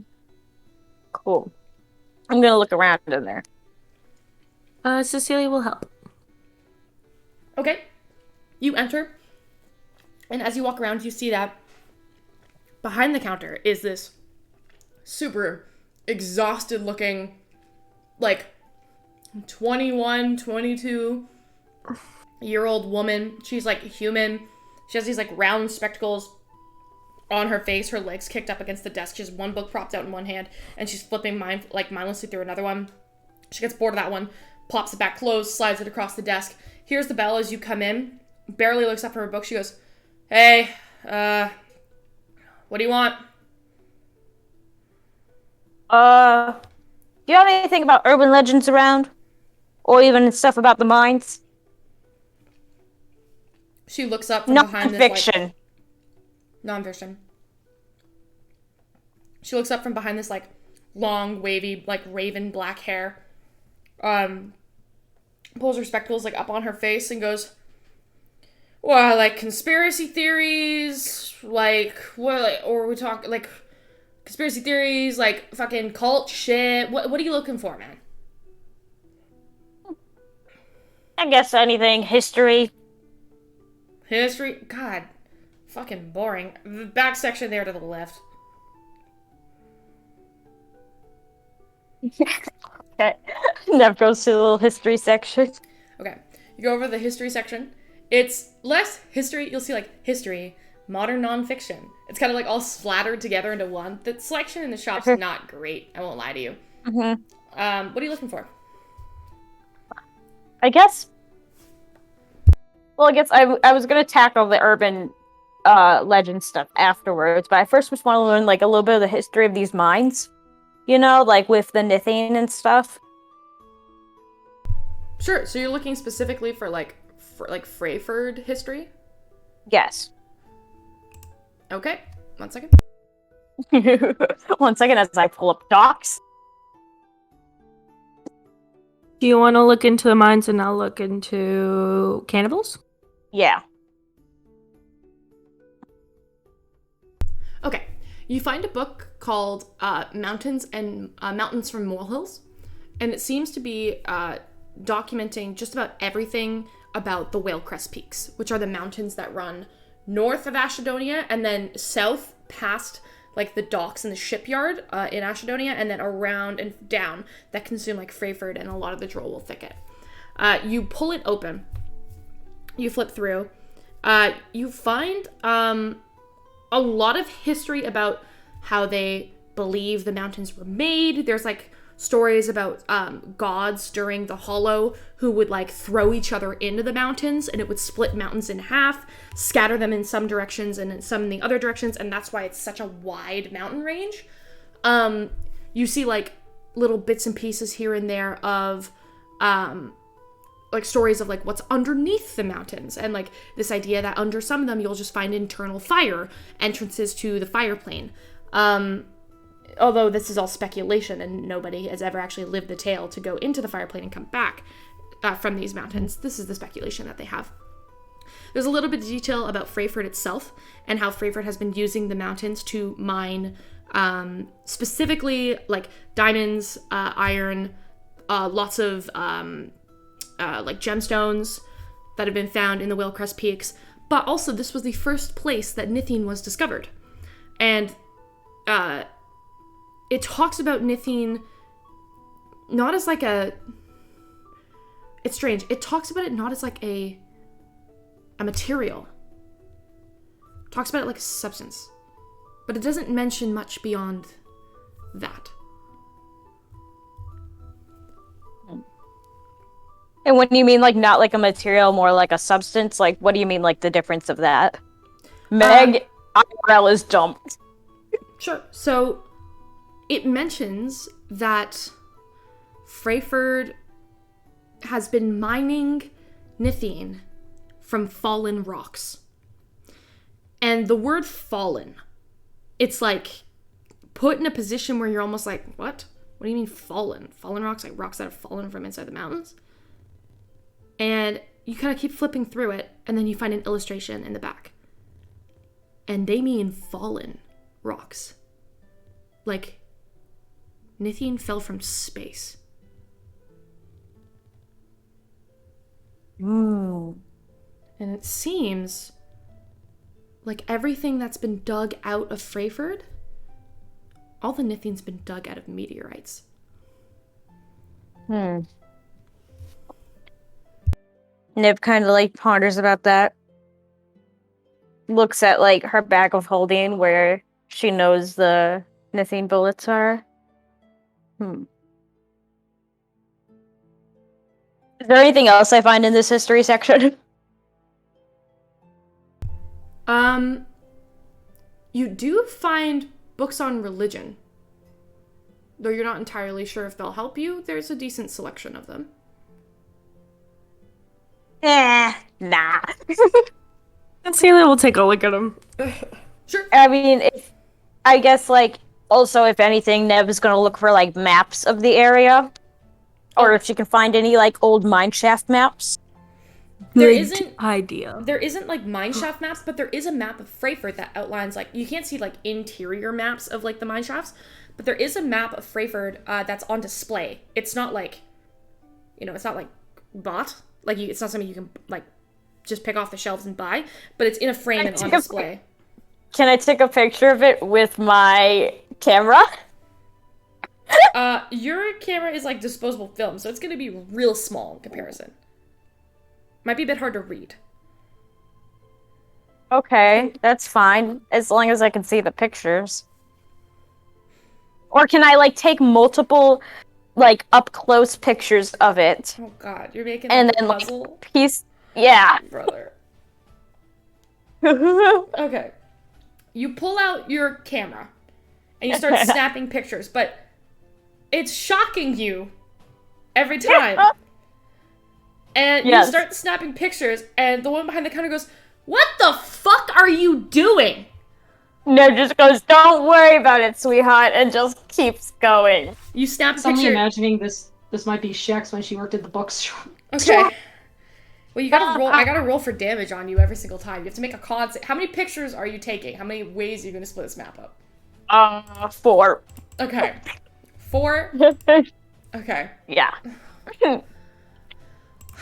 Okay, hold on. Let me see this. You're gonna make a con save. Got it. 4 con saves or how many? 4 con saves. You're taking Cool. 4 pictures. Yeah, okay. Whew. First one is a 24. Okay, well that saves. Next one is a 17. No. It is an 18. Also saves.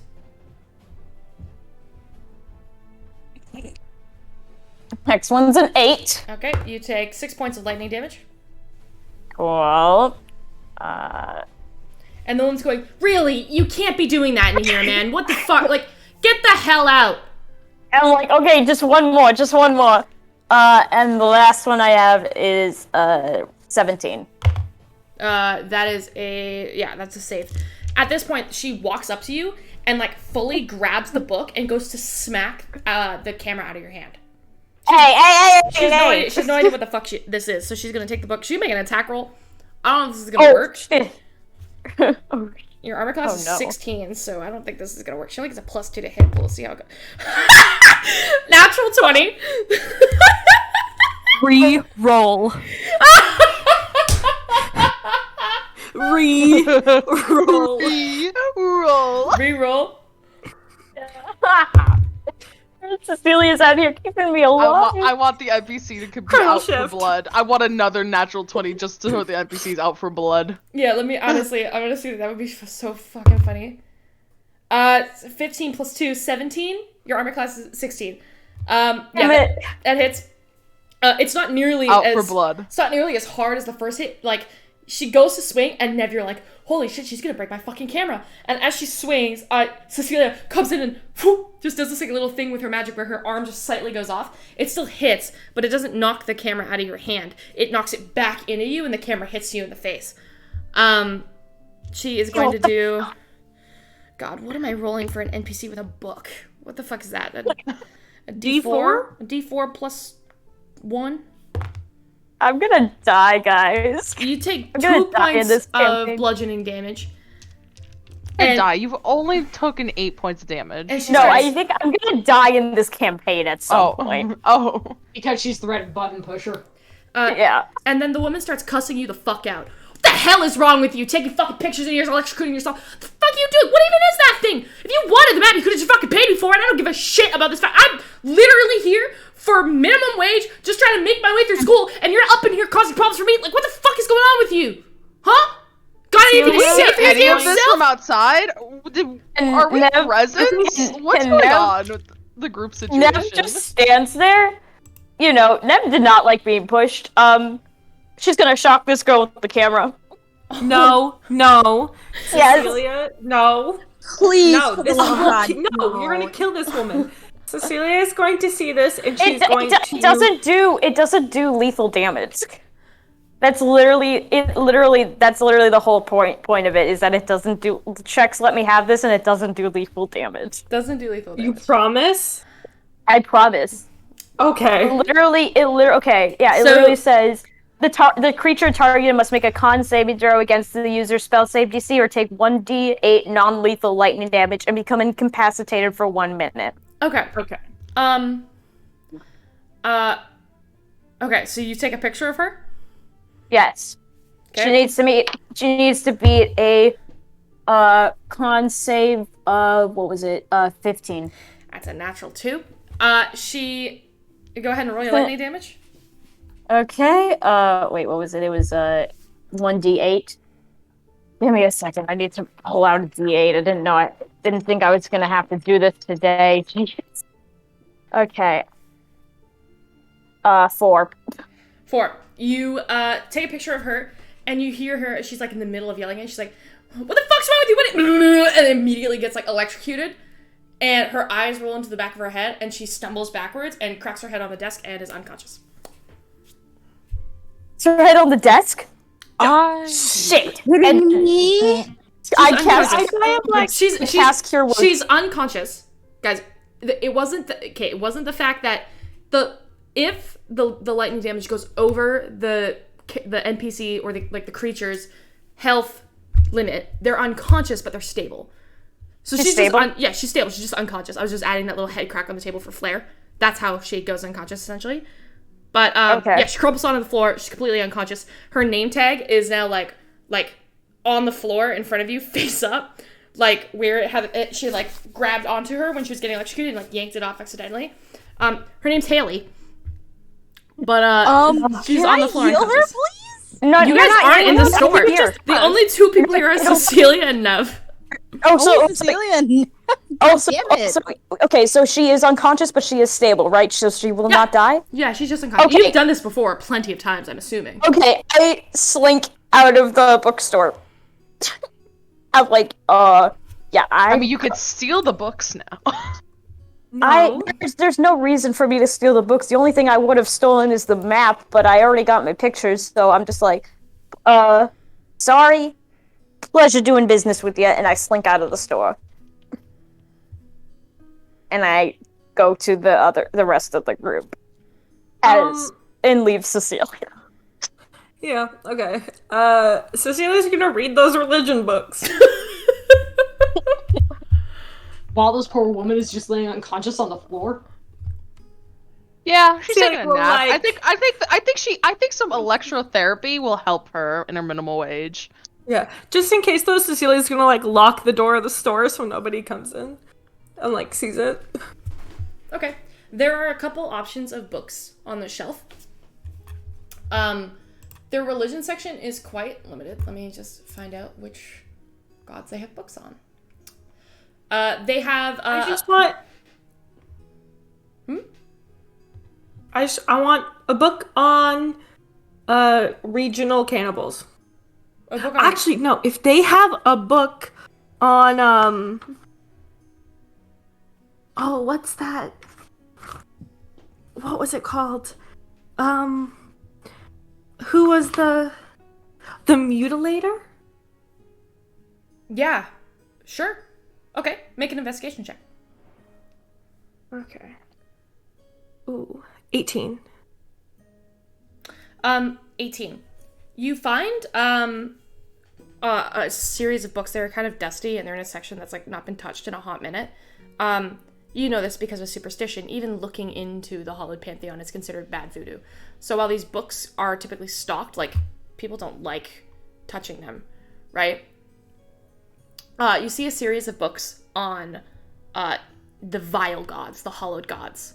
And you see that they've just been labeled in... Can you read Celestial? Yes, I can.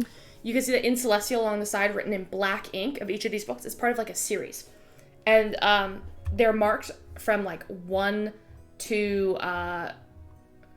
sorry, let me count.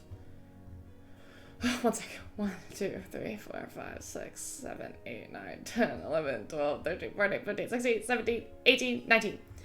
The books are listed in a chronology from like 1 to 19. You can see there is book 7, which is called The Mutilator. There is book 12, which is called The Mad Prophet. And there is book 13, which is called The Nihilist. Those are the 3 that are currently in stock. Okay.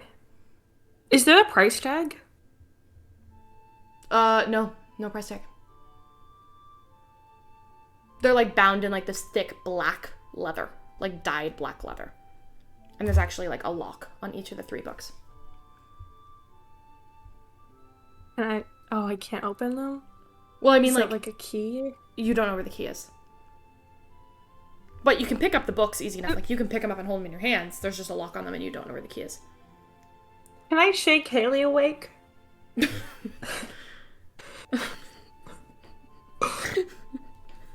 Okay. I want these books! Okay. I want them! You walk over to Haley. How are you gonna wake her up? She's unconscious. I'm gonna shake her awake. You're gonna shake her awake? Make a medicine check.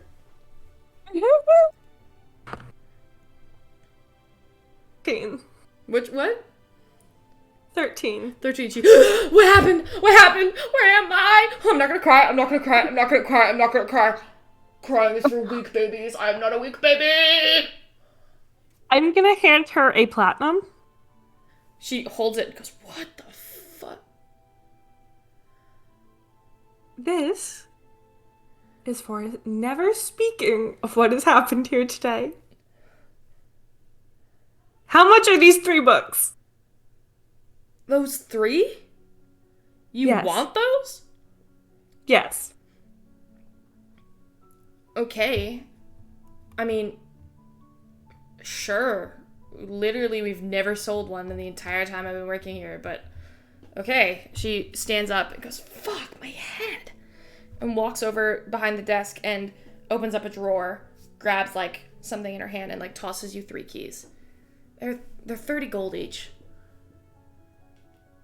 Oh my god. That's so much money. I think 1 Each platinum or covers together? it. You could have had Nev steal them for you if you could have just stole them. No, I don't steal from small businesses. Hey, Nev didn't steal either. She just wanted the picture of the map.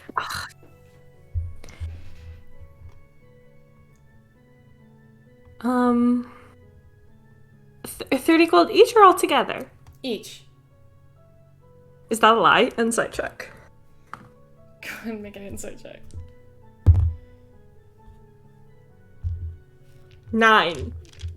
Girl is exhausted and in pain. They're 30 gold each.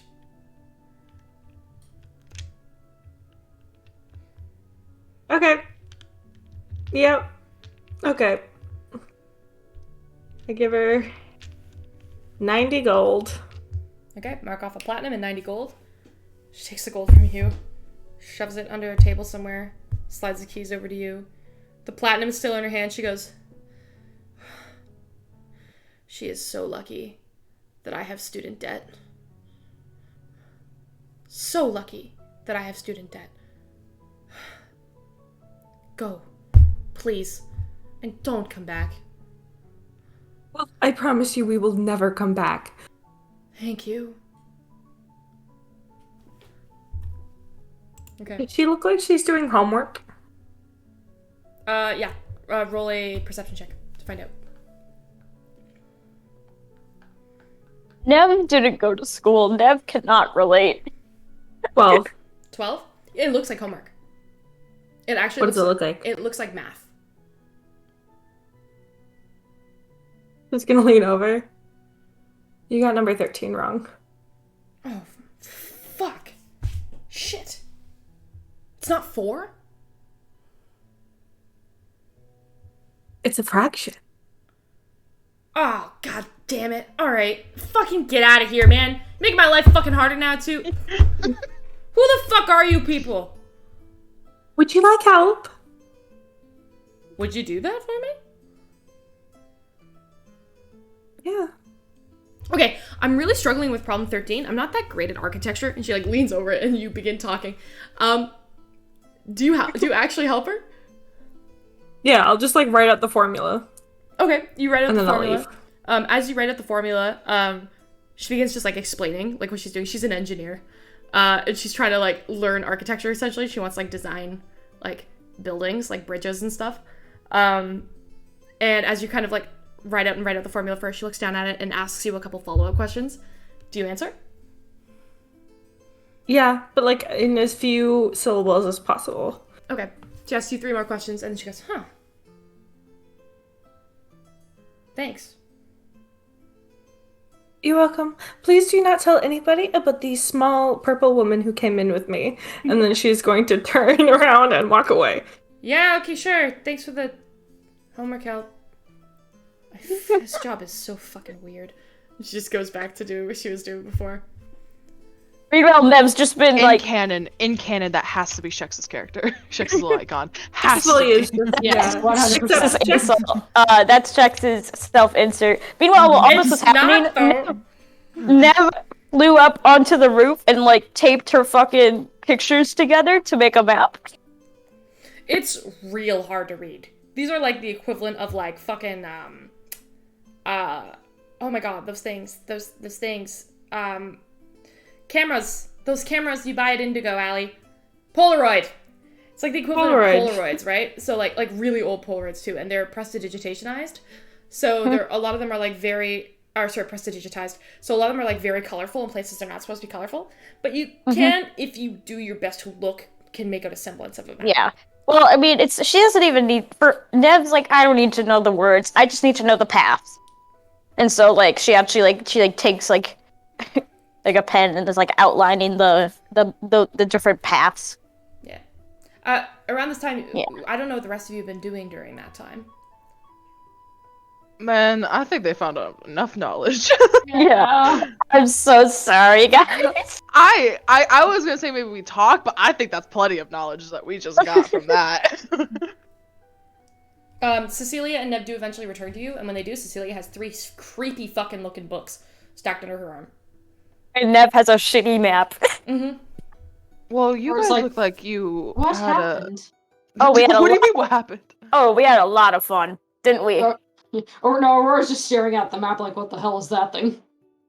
Oh, it's a map, so when we don't get lost. A map of. The mountains. Oh, very interesting. Looks over, sees how messy it is. What? Did you find out anything useful about the monsters?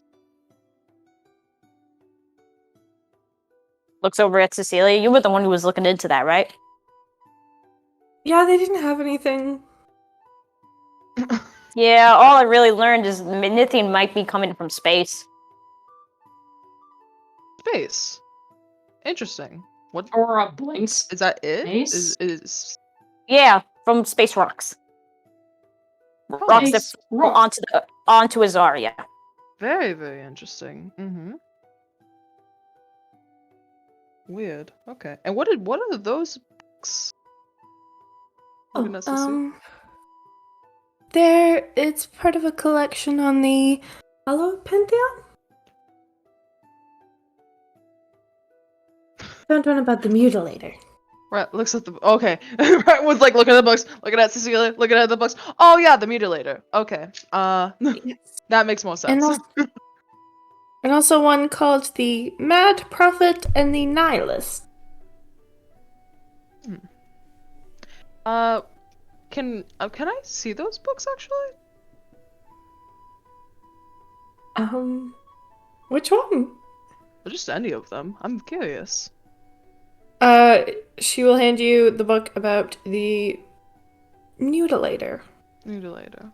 Has Rhett ever seen a book like this? Is this like a very special kind of book? Yes, you've seen a book like this before. Okay. And you've seen one that is identical to one of the ones in her hands. Can you read Celestial, Rhett? Nope. Nope.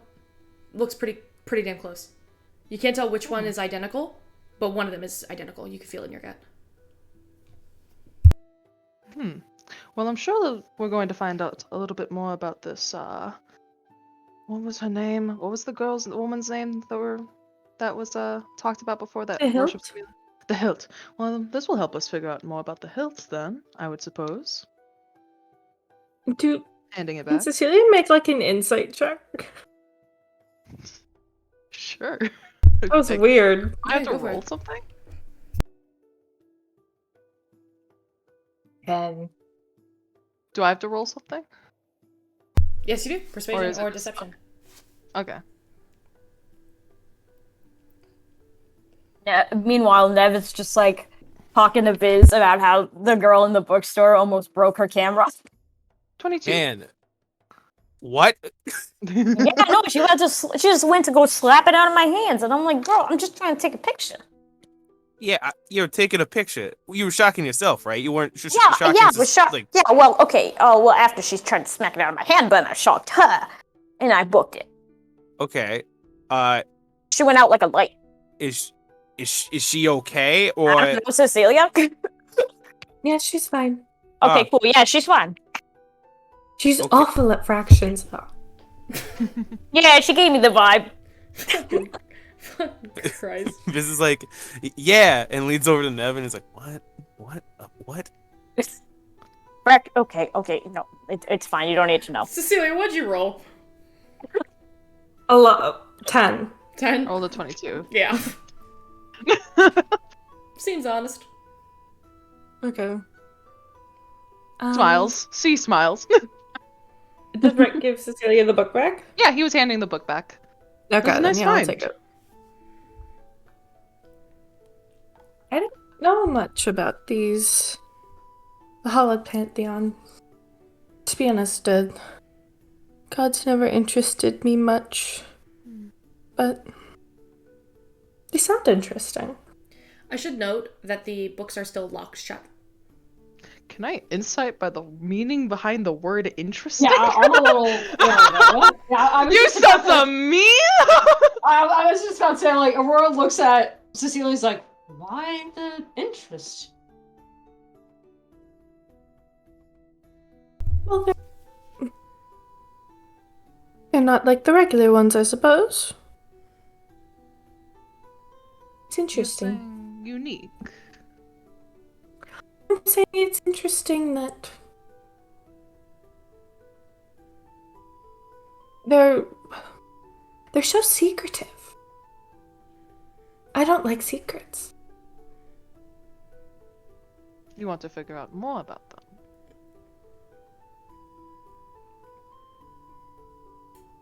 Yes. Knowledge should be learned. Cecilia's speaking to all of us except for like Nev and Biz, right? No, Yeah. Just completely ignores the twins. You're all able to listen to this conversation. Yeah. Nev and Viz were, I think, arguing over the state of Haley, but, Yeah. hey, I mean, potato, right? She's just a fucking NPC. Some poor fucking college student working in a bookstore. Seem a little sensitive about that, Shax. Seem a little bit defensive, Yeah, Shax. Are you very- okay? Touchy, kinda. Yeah, okay, look, Nev would never harm, like, actually harm a harmless NPC. But the girl went in to slap her camera away. Of course she was going to shock her. Also... You don't have to This justify is- it. Play your character however you choose to. I'm just saying, the books in your hand that you bought, Cecilia, are locked shut. So you can only see the name on the side. You can't actually see what's inside. I have the key, right? She gave me the key? You have the keys. Yeah. Well, Okay. I can respect a thirst for knowledge. It's interesting. Of course. And reading is certainly a good way to gain more knowledge. I certainly do it all the time. Anyway. Shall we go look for this den? Yes. That would be, I think. Wait, smart. what time is it at this point? Is it like... It's like 4 o'clock. What time of day is it? Okay. Is this starting to get dark? No, it's 4 o'clock. It's like 4 o'clock. It's like you've got I think 3.5 hours till dusk. Well, Okay. it gets kind of dark where I am around like 4:15. Yeah, for Yeah, me, but it's like... it's the middle Yeah. of spring though. It's We're kinda like closer to sometimes- summer though, yeah. right? Yeah, you're in April, so you're like a little closer to spring. Okay. Meg would definitely know this. She's in Florida. Flow Rider. Ryda. So we... Already. Mr. Look at the den. Worldwide. Woo hoo hoo hoo. It's a good song. do, do, do, do, do. Anyway. All right. Yeah, what are you all doing? So, I guess... here is the question: how are you guys going to be? How are you guys going to be traversing the wilds here? You gonna be taking the horse in carriage, or are you gonna be going on foot? We're gonna be going through think the on- mountains. Yeah, horse carriage does not seem adequate for mountains, right? No. Well, here's my question. Will we be able to get to the mountain and back when it's still light? No! Right. Probably not! So I feel like the mountains, Never that's something we mind. need to leave for in the morning. Well, people work in the mines, right? Mm-hmm. So it shouldn't be But it's that an far. abandoned mine, too. Yes, but there's ones that are still open. According to Nev's map, how far would it? Grabs How long Nev's would it map. You look at Nev's map and you see that in the town of Freyford itself, there are 12 to 16 active mines at any given point. You don't know how many of them have been shut down due to the orders of Lady Claremont Mountain, but you do know that there are about 16 on the map in total, with the closest one being probably less than half a day's journey. Miners will typically go out for periods of time and then come back. So they'll do trips that last like 2, 3, 4 days, and then they'll come home with what they've got, and then they'll stay at home for like 6, 7, 8 days. Because nobody wants to live out in the mountains where the mines are. So there are 12 to 16 on this like map that you can see. Like some of them closed, some of them marked with like little lines over them. You're guessing that the ones that they've mined out the quickest are the ones that are no longer existing. You don't know how old those mines might be, but one of the 4 that you see are probably the most likely to be one of the abandoned ones.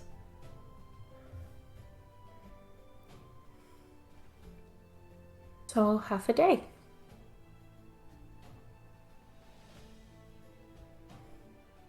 Assuming you get there on time and don't encounter anything nefarious along the way. Do any of us want to grab anything before we head out? Anything important? Can we go shopping? Yeah, is there like a place that sells healing potions? Make an investigation. You're looking for an apothecary? Mm-hmm. Yes. Make an investigation check. Are we all doing this separately, or are we? Whoever is looking for whatever, you just tell me. Okay. What do you have, Nev? Also, here's my thing. Can I rummage through the trash? All right, so she's gonna rummage through the trash. Yeah, Me and Rhett, or Cecilia and Rhett are gonna go look for an apothecary. Alrighty. Can I rummage through the trash? Actually, like, if there's, like, maybe, like, trash near either a blacksmithery or an armory or near the mines, anywhere where there's gonna be, like, metal. So you're looking for, like, a smither. There's smithers and what looks to be, like, leather workers in this town. I'm looking for a smither's garbage can. Okay. You find a smither's garbage can.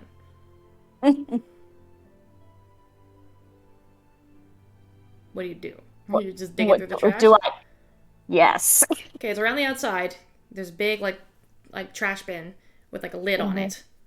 Mm-hmm. You're just gonna dive on in there? There is a padlock on it. So how are you gonna get past the padlock? Thieves' tools. Alright. Go ahead and make a thieves' tools check.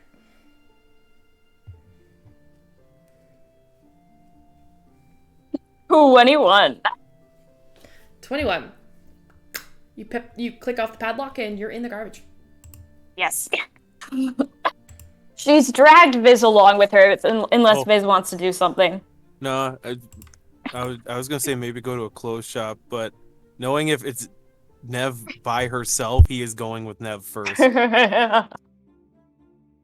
You keep watch, and she just, like, dives in there. Should I make an investigation check? Yeah, go ahead and make an investigation check. What are you looking for? Literally anything. Okay. Nev. Okay, let's see. Come on. Damn. Another 19, so 19 plus 7, which is fucking 26. You see, you get scraps of sheet metal. You get nuts and bolts, which is always useful. You get pieces of silver. Okay. It's not a lot of silver, but you get, like, a couple sheets of silver. Okay. They're small sheets and they're super thin. And you get the sense that they were likely thrown away, not because they were useless, but because they were, like, kind of, like, not made right. They're, like, really thin in some areas and, like, really thick in the other. Like, for a smither, you couldn't make a good dagger out of that, never mind a sword. Okay. You find some other bits and bobs. There's what looks like a helmet with, like, the mask of the helmet missing. Okay. Helmet. Don't mind me as I'm adding all this shit to my bag. Yeah, that's what you find. And there's nothing else? Nope.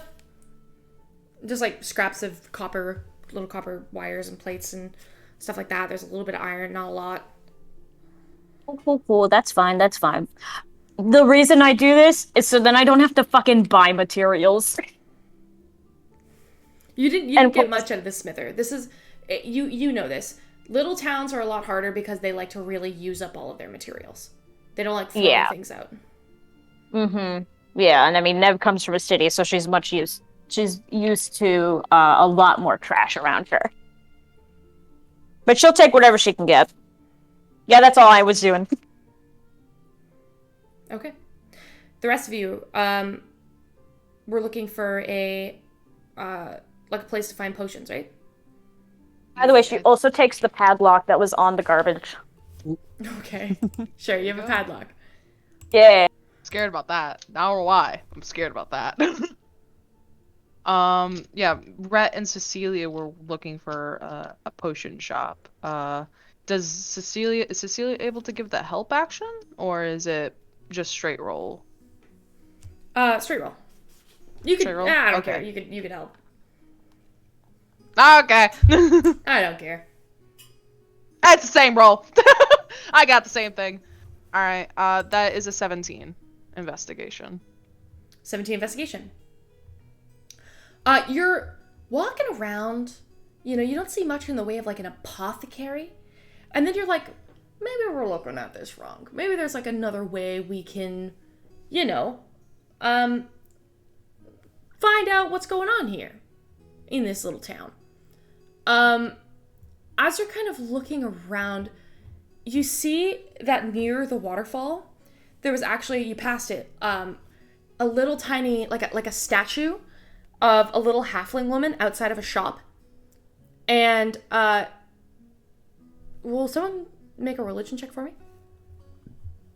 Would it be us looking for the potion shop, or just in general? Someone looking for it. Oh.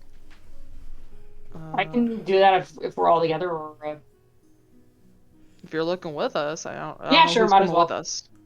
Yeah. So that would be 23. Rat, Aurora, and Cecilia. Aurora.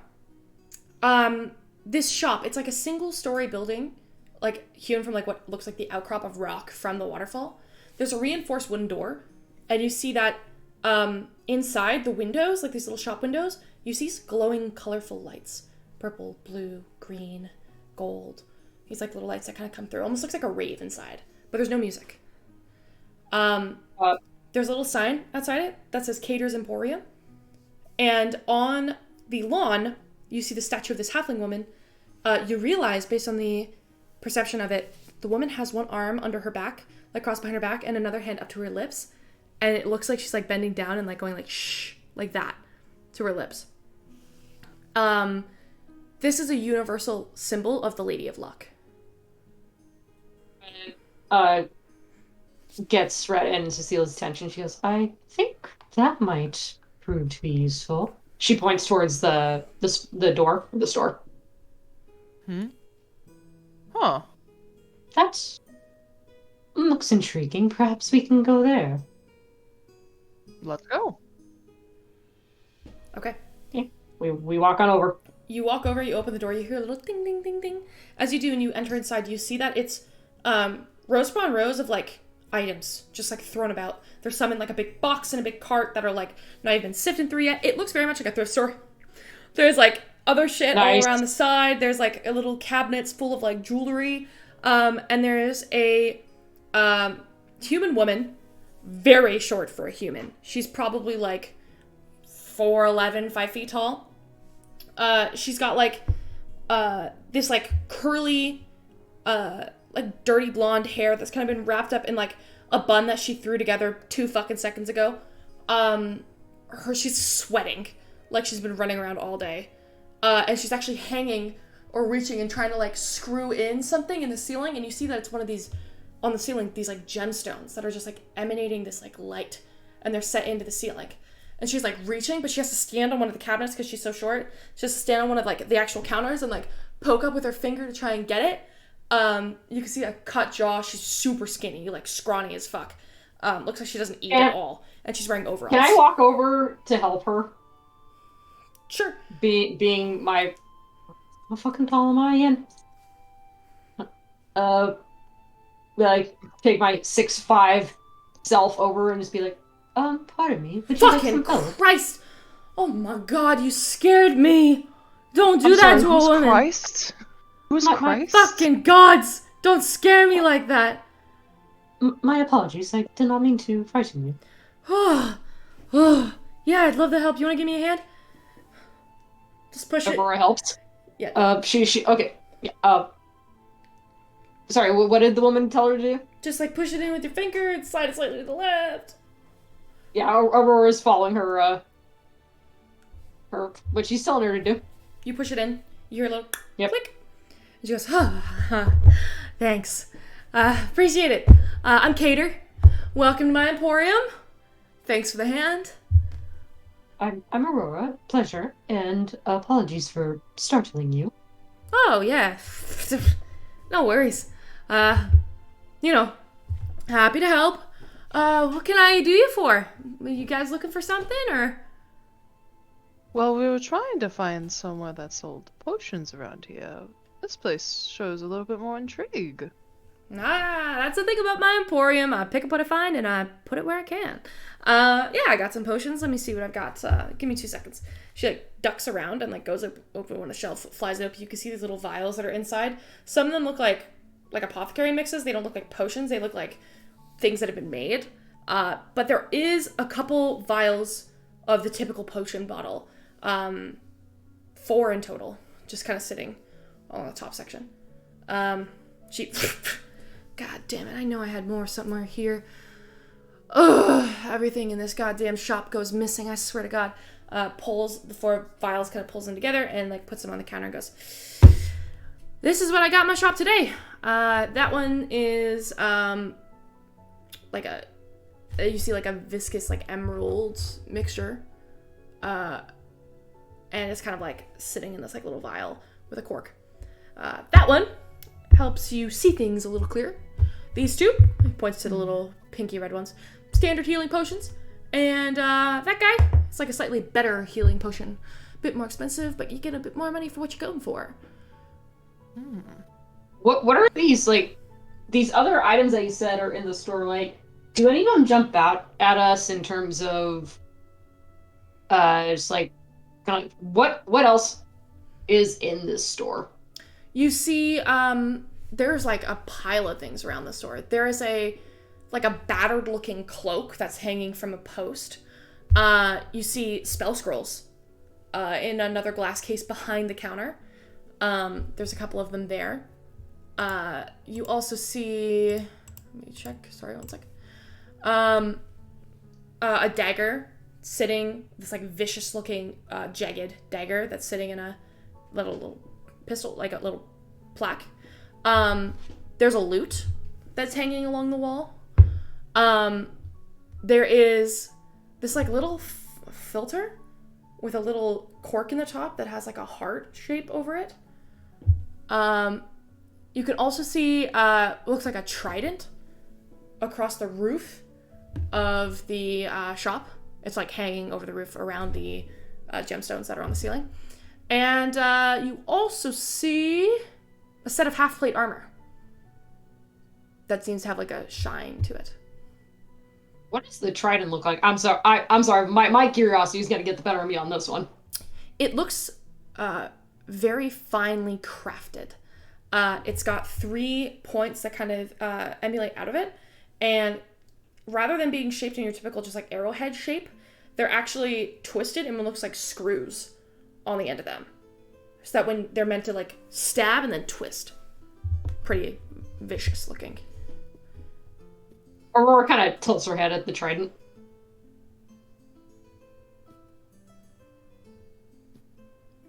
Oh, you're just looking at the train? She looks at the woman and goes, out of curiosity, what is that? That's screw duster. I'm sorry? Screw Beg your duster. pardon? It was made by a dwarf up in Moclesia. Mm-hmm. Don't ask me how I got it, I don't want to tell you. But We're just trying to figure out what it is. Oh yeah. It's special. It's got a little bit of magical kick to it. How so? Hits a little harder and a little easier than some other tridents. Interesting. So how much for each of these potions? And also, just out of curiosity, what you're selling for that up there? For the trident? Mm-hmm. Well, the trident will go for 700 gold pieces. The potions, I'll give you the 2 simple ones for 150, and then the extra special one for 350. We need our sugar mama, Mirabelle up here. Mirabelle! Mirabelle! We don't know Mirabelle has it. I'm going on the knowledge I don't, but that would be funny. I know. Of I'm course, saying that I out mean- of character. I mean, you've seen her pull out. Yeah, we Sure. should pull out 2,000 gold. Or silver, Yeah, what was it? like 200 platinum to get Ginny's ring back. So make of that what you will. I mean, it's up to you. Did you come with us or nah? Yeah, did you come with us?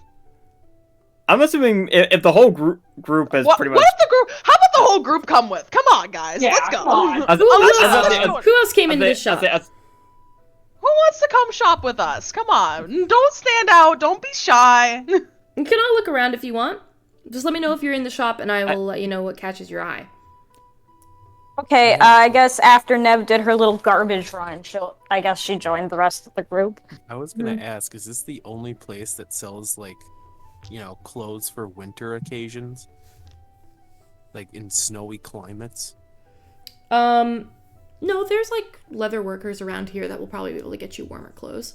Tailors. Okay. This place will- is the only general store in town. Okay, Viz will go there first, and then he'll go to the leather worker last because he needs to get something. Sure. So you're also in the magical shop? In like the... Yeah, him and Nev. Yeah. Sure. So you guys enter Cater's Emporium, huge place. You see the same set of kind of like items that are scattered about.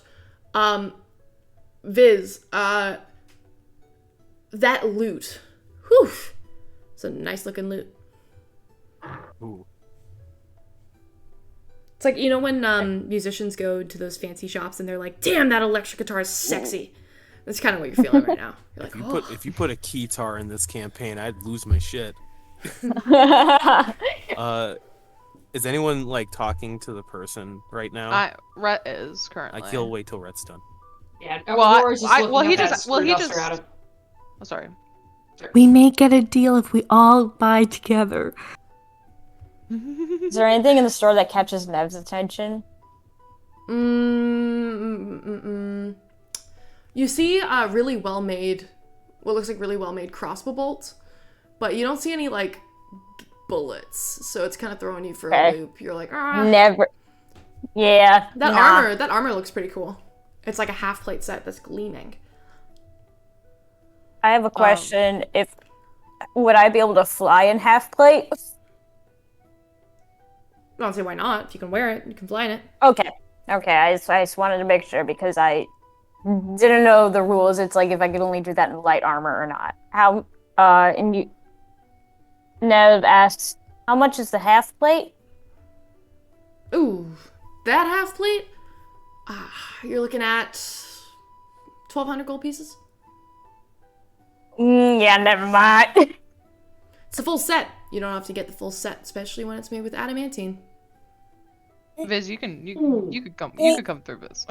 Oh, Uh, I was about to say real quick, out of character. Wasn't there something about us basically getting a discount too because of Lady what's her name? Oh yeah. But that would be real shitty to just buy a bunch of this and put an invoice under her name. I feel like that would be real shitty to do. She said she could invoice a fraction of the cost in something that will help you on your mission. So I want you to take that as you will. Mm-hmm. Yeah, it's like again, Aurora's just looking up at that trident. what's the? Go ahead. Go ahead. There you go. What's the deal with the loot? Oh, the loot. Oh, we got a musician here, eh? A dabble. Nice. That there is Whistletone. Once belonged to a pretty legendary hero whose name nobody remembers because they died miserably. But their loot, really, really nice. It boosts up your spellcasting. And it plays real smooth. For that guy there, You're looking at 950 gold pieces. I'll consider it. Sure thing. Does anything catch Cecilia's eye? There's that pink liquid stopped with like what looks like a heart-shaped stopper. And there's also the dagger. That looks like you're not great with weaponry, but you could probably wield that.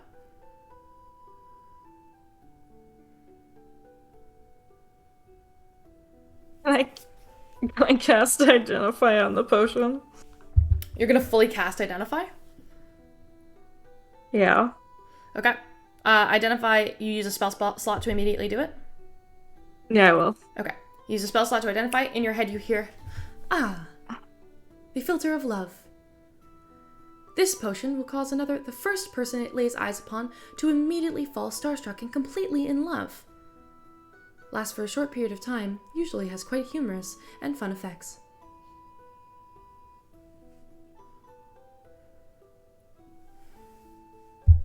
And I've also done it on the dagger at the same time.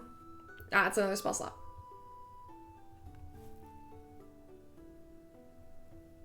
Cecilia will lean over to the woman and just like, say, I have to ask her.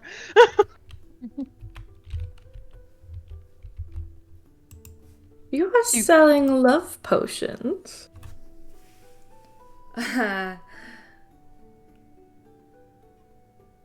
If that's what you want to call it. I pick what I find, I sell it for what it's worth. What's the dagger? That is a very fancy dagger. It adds a little bit of a kick to it.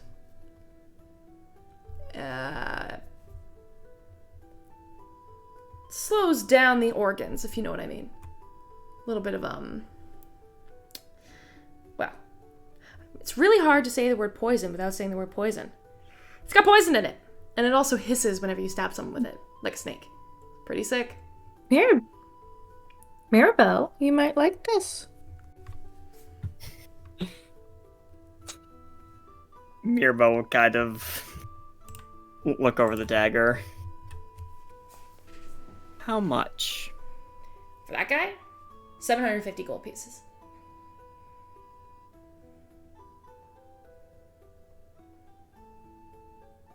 And what if we buy multiple things at once? Well, that would be wonderful. It would certainly help me in the future. I mean, you know, buy a certain number of items, get a little money off. Make a persuasion check. Anybody want to help me? I was gonna say Viz could help because he has that thing with his class. Nobody was helping her when she asked, though. Yeah, So it's too late now, though. Yeah. I was waiting for everyone to go through their prices to talk. What if I pull this forward? Nope. What did you roll, bitch? I say, well, okay, I'll roll. Ooh. 22. Oh. Wait. Oh. Are we going today, y'all? No, it's fine. Okay, 22. 22. Well, I suppose if you bought 4 or more items, I could throw in a little bit of a cut for giving me such a lump sum. How much of a cut are we talking here? Depends how much you're buying worth of things. Potions I could probably loop together 25%? for 25. I'm trying to run a business, darling. You don't have many customers other than us. Red immediately looks over. That was a little bit of mine. Make an intimidation check. That shit's an intimidation check. Savage here. Dirty 20. She like you could see like the like literally hit her.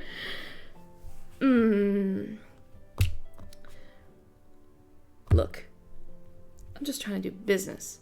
25, it's a bit much. Let's lean more towards the 10-15 range. All right.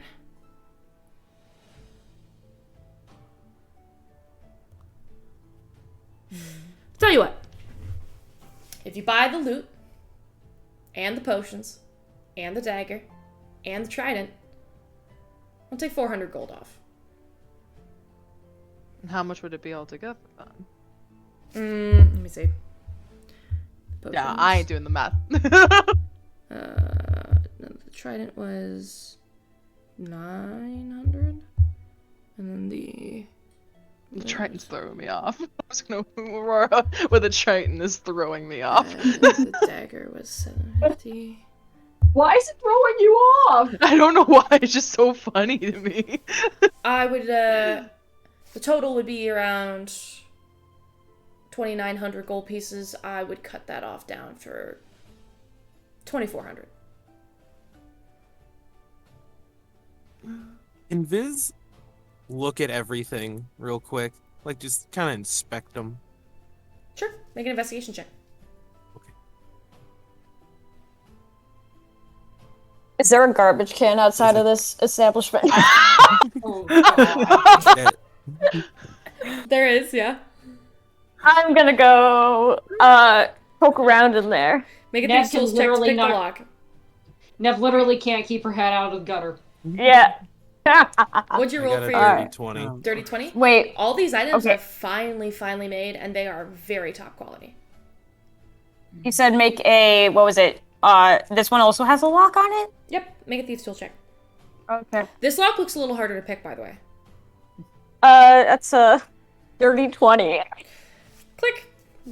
Lock comes off. Cool, I take the lock. Okay.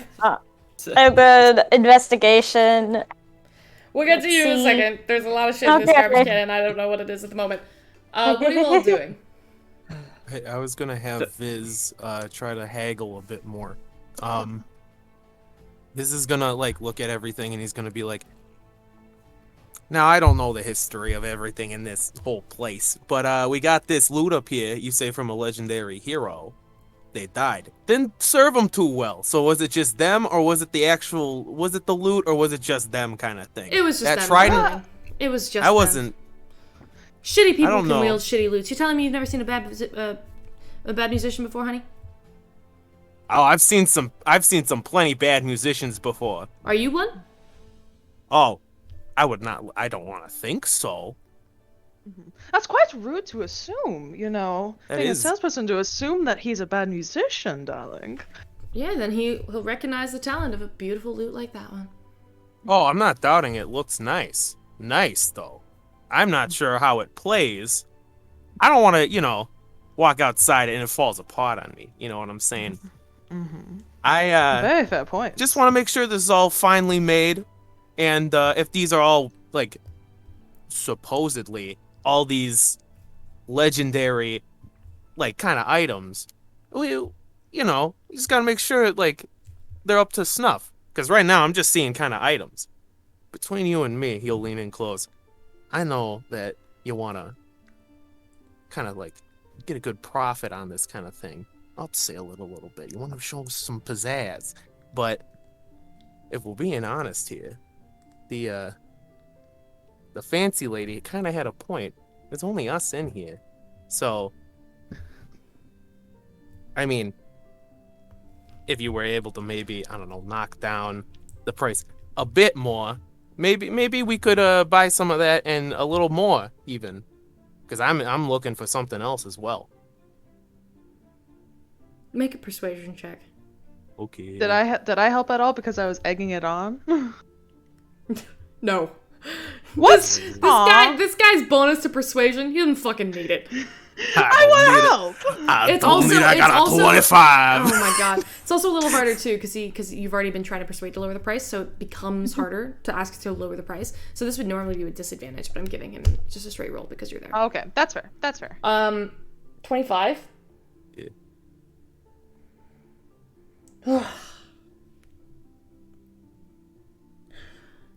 Look. You show me what you want to buy. We'll see what we can do for a price. All right? Of course. Firstly, do you have needle and thread? This is for me. I'm interested in the loot a little bit, but also do you have needle and thread? Oh, yeah, for sure. Reaches under a table, pulls out needle and thread, drops it. It's just 2 silver for that guy. Okay, I'm getting that. Secondly, he looks at everybody. What's everyone thinking? Well, I mainly just got here for the potions. Help us out a little bit. Potions. Looks at Aurora. I think she's very preoccupied with the trident. Trident. we can leave the trident. I do not require it. You sure? Aurora shrugs. I mean, if it will help us, and if not, then I do not want to cost us any more than what we need. We're getting the trident. Yeah, trident. Loot for me. Because, even though it may not be what I think, this great old-fashioned thing, I wouldn't mind having a loot in my collection. Someone say something about love potions? Yes, I want that. Oh my God. Oh god, oh yeah. Cecilia was like, yeah, I want a love potion, sure. And what else was there? The dagger. The dagger for Mirabelle. That's a lot. We're taking so much. How much is the filter of love? 500 gold pieces.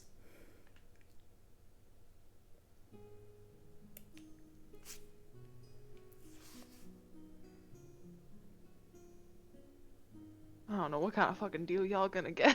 I'm like, Okay, I don't really know. quick. I think it was 2,400 altogether.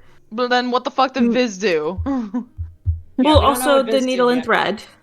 Needle and thread, that's 2 silver, which I won't even add to the pot. Viz will pay for that separately. That's a separate thing. Tell you what, all those things, dagger, loot, filter of love, potions, and the trident, normally, that's cutting you upwards of 3,600 gold pieces.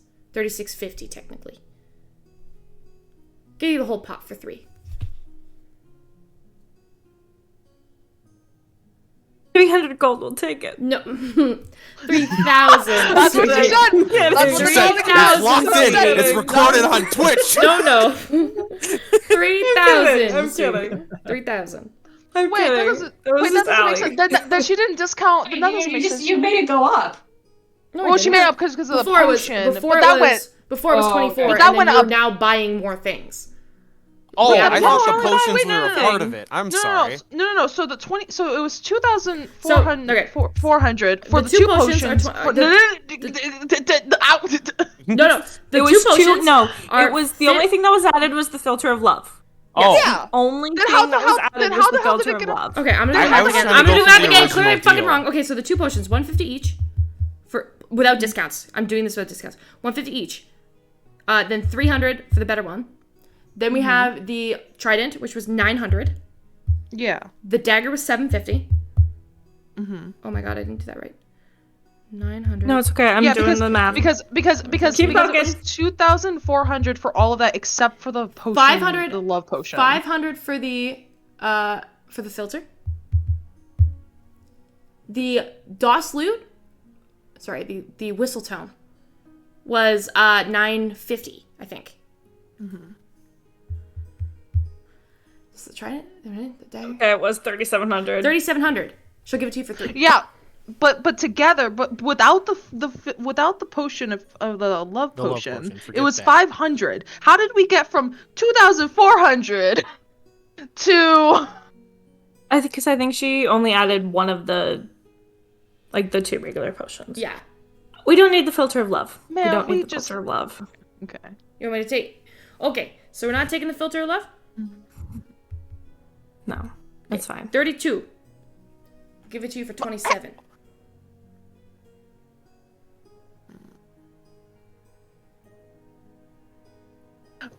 Interesting bargain, darling. Circles the group. How much fucking money? How much Okay. fucking money? Okay, what if we do 3,200 and she also adds the filter of love? Say that. How about I just pay for the health potions by myself? I can afford it. It's how No, much I it could- each? for the health potions each. The fuck are you guys doing right now? We're getting to 5 hours of this session. What's happening? Can someone make a purchase? Okay, no filter of love. No filter of love. Everything else, 2,700. I have 150. Oh my god. What? Me and Aurora were up to 400 with what we can ship in. Oh, pitching in. Okay, yeah, Yeah. I could pitch in 150 as well. Gold pieces. The total is 2,700. How much money do you guys have? So, There. so here's the plan. getting there, I think here's the plan that they've concocted. They're chipping in whatever they can, and then Mirabelle's basically covering the rest. Because theoretically, with what I have right now, I could pay for the whole thing outright. They're trying to lessen the cost, so Mirabelle still has money left. Yeah. Okay, so we were at 400 plus, what did you want to add in, Arette? 150? 150 again. So I'll Okay. match it. Does anybody besides Mirabelle want to add in anything? Does Coraline want to add anything? Nope, she's good. She doesn't want to buy a single thing. Oh, she doesn't want to even contribute. Nev Nope. is going through the trash. Okay, we're fine. Okay. Viz, do you want to add anything? He'll add 310. That's That is very particular. That's Was as that much all of gold your- he has. You just gave all your money? Yeah. Jesus fucking. He has more in the bank. Okay, that's fair. So We really if, need to wrap if, this if up I'm soon, guys. Yeah, what the Yeah, fuck's happening? that was Do 860. you buy? What are you buying? Are you buying the package for 2,700? We can sort out the money after. What? Are you Yeah. you're buying the package for 2,700. So you're Okay. getting the Sorry, trident, very quickly. the I just dagger. sorted out the money. All right, fucking shut up. Let's get there. Okay, You're getting okay. The trident. We'll the figure out the dagger, money later. We're getting all the stuff we're The saying trident, we're the getting. dagger, the potions, the loot. But we have enough for sure. Well, then the Clara or Chlor whatever is gonna like help with discount or something, right? That. By the way, we have She a might discount with the reimburse company. us. She might reimburse us. Good lord, you people are wild, eh? You just, man, it's an honest price, my people. Just, if you want the stuff, pay the dues. I got a business to run here. If you got a deal with Countess Clara Mountbatten, pay it up front if you want to, and I will get a reimbursement for that later, and you can come pick up the gold some point this week. Anyway, yeah. Are you giving Cater 2,700 gold? Yes. Yes. Is that what we're yes. Yes. We're good? Let's We're do it. Mirabelle, you reach over with a sack of gold. Drop it in her hands. She takes the gold. Now really, that wasn't so hard, was it? Puts it in her pocket. And grins. That's where we're gonna end the session. Wait, I wanted to look through the trash and then everyone... We will come back to it. I gotta figure out what's in the Meg, trash. You I gotta figure out what's in the a trash. trash can. I gotta figure out what's in the trash. Okay. I don't know what's in the you- trash of a fucking import. I don't think about trash in an import. I gotta think about it. I don't know. Y'all took too long. I wouldn't have known We what was in took it. too long. You were in the store. What do you mean? All right. We all took an equal amount of time. Thank you all so much for joining us for our 5-hour shopping episode. Jeez, We yeah. love a long shopping episode. And you all level up. No, you absolutely do not. No. Anyway, thanks for joining us. We'll see you next week.